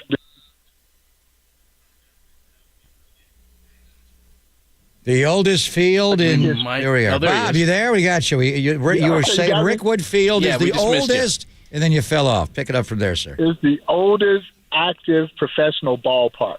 It is older than Wrigley, older than Fenway. So much history was made there, and so much of it was made by the Negro Leagues and the great Birmingham Black Barons that call Rickwood Field home. And then, of course, all those great Negro League teams that came in to play the Barons. But, of course, someone that you all are very familiar with in your neck of the world, a young phenom by the name of Willie Mays. What was he, 17 years of age? He was a high school kid moonlighting by playing with the Birmingham Black Barons, Bob. Amazing. 17 years old, patrolling center field for the Birmingham Black Barons. And that is where it all began. And who knew that this 17-year-old kid would become arguably the greatest Major League Baseball player of all time? Because as I remind folks, Willie Mays, guys, could beat you every way in which you could be beaten. He could beat you with his bat, with his arm, with his legs, with his glove, and he did it all with flair. And it all began as a youngster in the Negro Leagues. And so this makes it very special, and not that he should overshadow the other legendary stars who also call the Barons home. And so it's going to be an exciting event. I couldn't be more proud of what Major League Baseball has done. As you guys know, no sport is as romanticized as baseball. It is by far the most romantic sport of them all. We measure times in our lives by this game. And so the Field of Dreams game naturally captured the imagination of so many baseball fans there in Dyersville, Iowa. And the sentiment started to really flow about doing something similar to pay tribute to the Negro Leagues, because it, too, is very romantic in nature. What's not to love about these athletes who overcame tremendous social adversity to play the game that they love? And so this is a very fitting tribute. You know, Bob, what's amazing about it as well is your museum is located right there in Kansas City. And so obviously Jackie Robinson, he played for the Kansas City Monarchs. And just I've never been there. I've always wanted to go. I have been to Cooperstown. Just tell people just in general what you're doing. Well, I certainly hope that your travels will bring you to Kansas City to experience what I believe, and obviously I'm biased, the best baseball history museum anywhere in the world. And that's with no disrespect to my friends in Cooperstown, New York, at that Hollow Hall known as National Baseball Hall of Fame. It's a wonderful place. It is filled with great stuff. They got more stuff than will likely ever see the light of day. The Negro Leagues Baseball Museum, guys, is not about the stuff. It is about an incredibly powerful, inspirational, compelling story of these tremendously talented and courageous athletes who overcame tremendous social adversity to play the game that they love. And it's all based on one simple principle. you won't let me play with you in the major leagues, then I will create a league of my own. And as I remind those who come to see us, that is the American way. And so while America herself was trying to prevent them from sharing in the joys of her so-called national pastime, it was the American spirit that allowed them to persevere and prevail. And that's the story that you will encounter when you make your way to Kansas City. When you leave our museum, I truly believe that you leave cheering the power of the human spirit to do just that, persevere and prevail. And I felt that. I don't know if you recall, but I came to your museum in Kansas City in 2001, did a 3-hour radio show. You sent me up right in the middle, and right on the diamond. And I've been to Springfield for basketball. I've been to Cooperstown for baseball. I've been to Canton. I've even been to the mall in Toronto and the hockey museum. I echo everything you're saying, Mr. Kendrick. Your museum is electric. But the highlight of that day, you brought me Buck O'Neil for like an hour interview. It was unbelievable. I'll never forget it. In 3 hours, it was amazing. Yeah, it was very special. And, when Buck was still with us, people would be amazed that he was always there. And they would do a double take. They walk by and say, "Oh, that looks like Buck O'Neil." And they look again. Sounds like Buck O'Neil. It can't be Buck O'Neil. And the next thing you know, they're taking pictures. He's signing autographs, and then he would take them on a tour of his museum. And he loved that as much as anything. And it never gets old for me, even to this day, to meet guests, to walk through the museum, particularly the young major league athletes who come to see us. It is so very special. What's also amazing is you've been the president of the museum since 2011, but you've been associated with it for a long time, and you've been responsible for a major financial turnaround with the museum as well. Just what does it mean to you? Because I can hear the passion in your voice. Man, when I walked into a one-room office in 1993, that was my introduction, I'd say, to the Negro Leagues Baseball Museum. Was in a one-room office in 1993. Little did I know I had just walked into what would literally become my passion. I fell in love with the story, and I fell in love with the amazing athletes who made this story, and I considered myself to be a baseball fan, and I quickly realized I didn't know a doggone thing about this game and its history and its connections to American history, and I just wanted to learn as much as I could. And y'all, I didn't want to keep it to myself. I wanted everybody else to feel the same way I felt, and then I met for the first time the gentleman that you just spoke about, Buck O'Neil. And I tell people, and I mean it sincerely, once you're bitten by the buck bug, oh, man, it's a wrap. You just want to be on and we all got bitten. And it was an epidemic of the country when Ken Burns did his epic baseball, and Buck was so prominent. So it's going to be June the 20th of next year.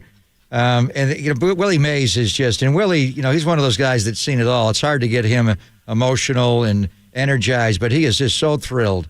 And Mays, he's going to turn 93 years of age next May the 6th. I'm just hoping there's some way he can have some presence there when we have this great game. That would be amazing, Bob. I hope so, too. I'm so excited to see the San Francisco Giants and the St. Louis Cardinals, who will be wearing the uniforms of the San Francisco Sea Lions and the old St. Louis Stars in this epic tribute to the Negro Leagues, and what that would mean for Willie Mays, also a guy like Reverend Bill Greason, who mentored a young Willie Mays when he joined the Barons. Reverend Greason is 98 years young today and still lives in Birmingham. But also the ghost of the likes of the great Jim Zapp, Artie Wilson, the last professional ball player to hit over 400 in a major league season. So young Willie Mays was surrounded by some tremendous talent when he joined the Birmingham Black Barons in 1948. And those guys nurtured and mentored him and allowed him to transition and embark on one of the greatest Major League Baseball careers ever. But it does not happen without the Negro Leagues. And the Sea Lions, is that the team the great Tony Stone played second base for, Bob? Yes. Absolutely. Yeah. Absolutely. Sure did. And so those are beautiful uniforms. So the spirit of cool Papa Bell, who played and starred for the St. Louis Stars and Willie Wells and Mule Suttles and all those legendary ball players who are associated with both of these teams. It's all going to come to life next June, and God willing, I'll be there to witness that. I recall a few years ago walking on those hollow grounds known as Rickwood Field, and as a steward of this story, guys, you can well imagine it gave me chills. It gave me goosebumps to walk on that field because you understand all the great stars that call that field home, and their spirits are still there. But now it's really going to genuinely come to life next June 20th when we have our Negro Leagues Field of Dreams game there at Rickwood Field. That is going to be awesome. Rickwood Field, June 20th, 2024. The Cardinals and the Giants will square off. Bob, great stuff. We love your enthusiasm. I got to get out there myself. Like I said, I've been to Cooperstown, but I have not been to see you in Kansas City, so I will put it on my bucket list. Thank you so much for your insight, and we look forward to seeing you in about a year. Hey, man, it's my absolute pleasure. Thank you guys for having me, and I hope to see you next year, and I hope to get you out here to the Negro Leagues Baseball Museum. We'll do both. Absolutely. We got to go to Birmingham. Thank you, sir. Thank you, Bob. All right, guys. Appreciate you. Good Bye-bye. man. Take care. Good man, Bob that's Kendrick. Absolutely. Rickwood Field, June 20, 2024 in Birmingham, and the Negro Leagues Museum is in Kansas City. Founded in 1990. He's been the president since 2011. And he helped fund and orchestrate a huge turnaround financially that has really put the museum on the map. So that is Bob Kendrick, and you can tell his enthusiasm for it, and he's loving it. It's very cool. Very cool.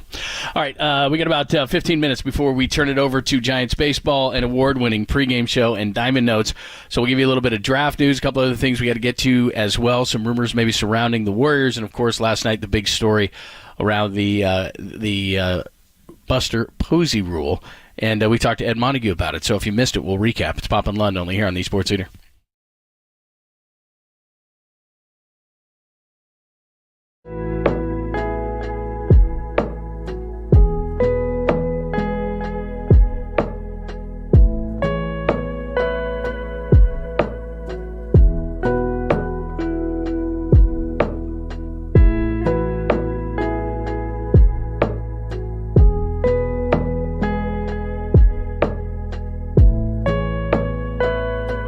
Begin laser ignition sequence. I love that.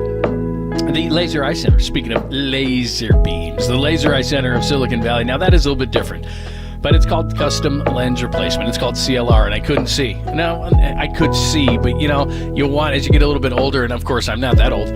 My young eyes just gave out on me, but I was going into restaurants, couldn't read in the dark, had to put the old flashlight on, walking around the house looking for readers. That is not a whole lot of fun, and so Papa came in, and he wasn't using them anymore. I used to give him grief, like he had the old man glasses on his nose, and he didn't have them anymore. Finally, I'm like, what the heck? And he told me about the Laser Eye Center of Silicon Valley. He had custom lens replacement, and so I'm like, I got to get this done because I want my vision to be that of a younger man, and guess what? I could see.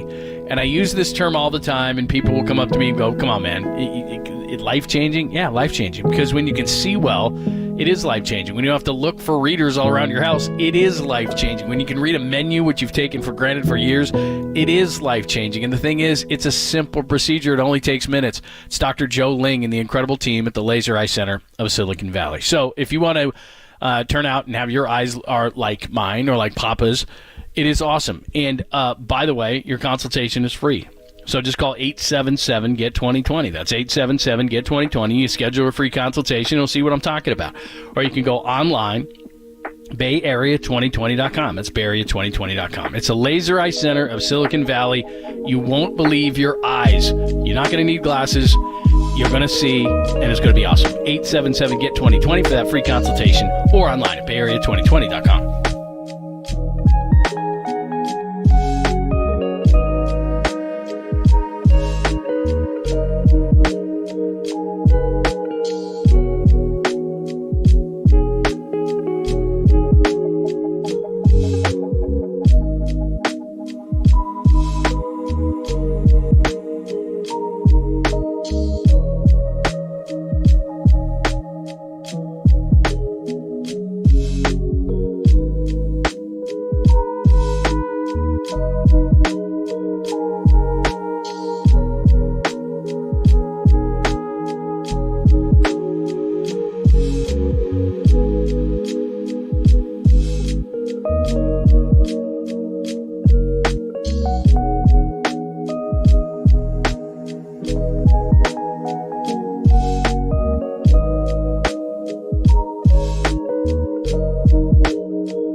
Listen to the sports leader anywhere, anytime. Download the all-new KNBR app. Now back to Papa and Lund live from the KNBR Casino Matrix Studio. Casino Matrix Progressive Jackpots are here. Where are you? Just drop in. Please play responsibly. 1-800-GAMBLER. And don't forget about the fresh pizza. Let's get you $50 to Tony's just because it's a short show and we got day baseball with the Giants doesn't mean you shouldn't get $50 to Tony's Pizza in North Beach and, of course, in Oracle Park. Down there where we watched the 49ers play. They call it Levi Stadium. Yep, Chase right Center, they too. got one there, John. Yep. Tony G's. Tony's is the best. All sorts of different styles of pizza, sandwiches, and as you say, pasta. That's right, pasta. Yeah, Potsy Weber. Yeah, $50. And call now. Be caller number 10, and you can win $50 to Tony's. And thanks to Tony's for providing. And I went there on Tuesday, John. You did? And I got to tell you about my read that I did as far as the legend of Sleepy Floyd. Chris Mullins. Chris Mullins going to be involved in that, by the way. Oh, he is? So I had a little time to kill, and I went over to Tony Gemignani. I said, "Where's Tony?" He's in Italy. It's good to be Tony G. Wow. But I met Liam. I met the bartender, John. He's got an artisan cocktail waiting for you, and we'll go there together. Oh, man. We got a short show. I may go over to the game today and see if the Giants can make it 11 in a row. So the Giants have won 10 in a row. Yeah. They have done it 3 previous times in their West Coast history. Where were you in 62? Well, I wasn't even born yet. I was born in October of 62 during the World Series. But April 25th through May the 4th of 62, 10 straight wins. Where were you in 82? They came back 20 years later, August 3rd through August the 11th, 10 in a row. And in 2004, May the 20th through May the 31st, they won 10 in a row for the great Felipe Alou. And where were you in 2004? It doesn't quite rhyme, John, but where I was in San Juan, Puerto Rico, when a guy named A.J. Buzinski got consecutive win. Well, I guess it's a winning streak when you have 2, but it was on the way to 10. Man. 2-1 pitch to A.J. Swinging a drive deep to right field. That is a grand slam for A.J. Buzinski. He unloads. And the Giants blow it wide open. 7-2. The pitch, swing, there's a shot. Left center field, into the alleyway. It's a base hit. It's rolling all the way to the wall. Tucker scores the tying run. Grissom scores the go-ahead run. Bonds to third. A double for Feliz. And the Giants are ahead 4-3. And the pitch to Minor, and Minor, it's a bouncing ball into right field, a base hit. They're going to wave in Bonds. Here's Batista's throw. It is not in time, and this one is over. Damon Minor on the first pitch bounced it into right field, and the Giants win this one an extra inning. Bonds swings. There's a high drive deep to left field. Going back Holiday. Back to the wall. He jumps. It's over. Home run. Barry Bonds has ended it. A 2-run opposite field homer. The Giants have come all the way back, and they win it incredibly. 4-2 Giants. Sean getting so excited about it. Take it easy there, would you? I like it, man. They had a couple of walk-offs on the way. The Bonds won there. Had back-to-back walk-offs, so one against Arizona, one against Colorado. Kept it rolling, and they on May the 31st, John, they won consecutive game number 10.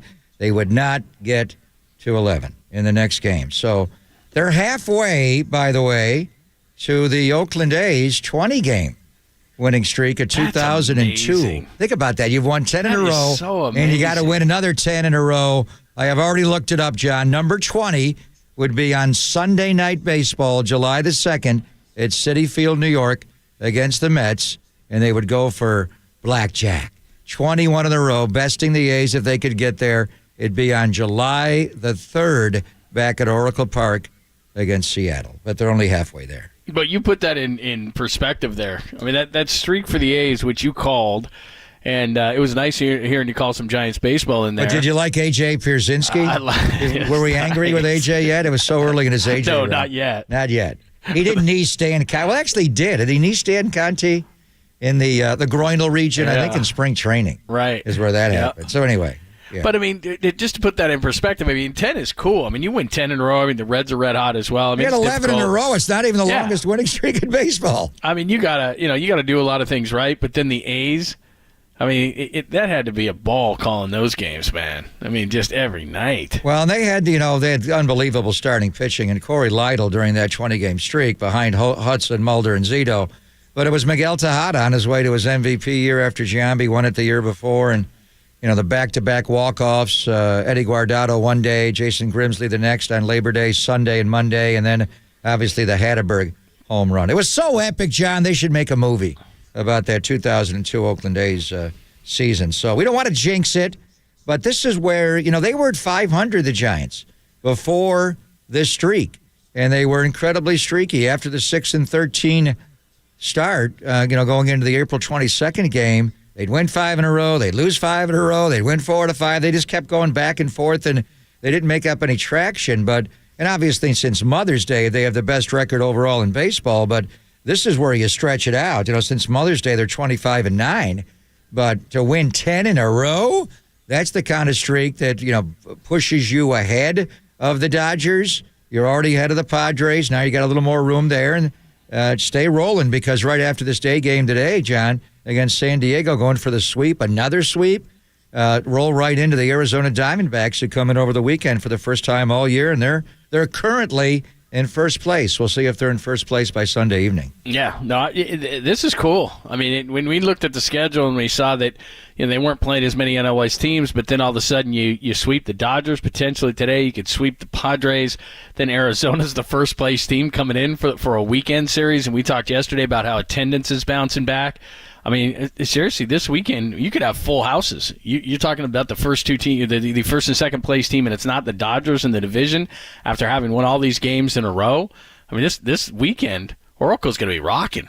Got Blake Snell today, and he's a little bit different of a bit. Blake Snell, he would nibble and nibble and nibble and strike out a bunch, walk a bunch, and be gone after 5. He'd 5 and fly. He's getting deeper into games now, John. He's pitching better.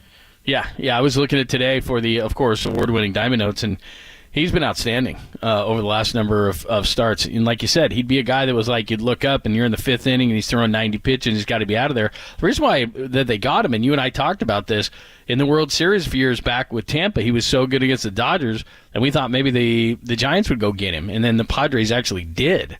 So he's been good, but lately he's been a much better version than the guy we've seen over the last few years. So the Giants are playing a day game, then they'll be home tomorrow. Arizona, by the way, had to play a makeup game in Washington, and it's a day game. They're playing right now. They lead by a score of 2-1, with the Diamondbacks coming to bat in the top of the 7th. But Zach Gallen pitched last night, so we're not going to see Zach Gallen this weekend. We will see Woogie, though. Also known as Merrill Kelly. He's been a pain, mostly in Arizona, though. I can't remember if it's been here, too, but, he's kind of been a pain. He has a problem pitching for Team USA in the World Baseball Classic. He struggled. Yeah. But against the Giants, he does pitch well. But in any event, 11 in a row. Can they get it today? That'd be very cool. All right, we will have a full-blown show tomorrow. We'll talk all about the NBA draft, the Warriors in the draft. Will they trade somebody? What's going on with Damian Lillard? There's a lot of motion at the top of the draft. It seemed that Scoot Henderson was going to go 3rd to the Blazers. Now there's a lot of talk he's going to go 2 to the Hornets, and they've already got LaMelo Ball. And where does Brandon Miller go? And the Thompson twins, and man, it's crazy. And what are the Warriors going to do? So we'll have everything for you tomorrow. Going for 11. All right, Bob. Sweep! Let's do it. Do the 4-game sweep, and then we'll wish Bob Melvin good luck. All right, Pop. We will. I was going to say we'll talk to you tomorrow, but we're going to converge for a meeting apparently. So I will see. Are you there. showing up for the meeting? Yeah, virtually. Virtually. Yeah. I got it. VR, virtual reality. I love it. I'm still recovering. I love it. All right. Thanks to the boys as always. Great work. It was a lot of fun today. Short show, but great guests today as always. If you missed anything, go to KNBR.com. Thanks to Danny. Thanks to Walter. Giants baseball is coming up right now on KNBR, the sports leader.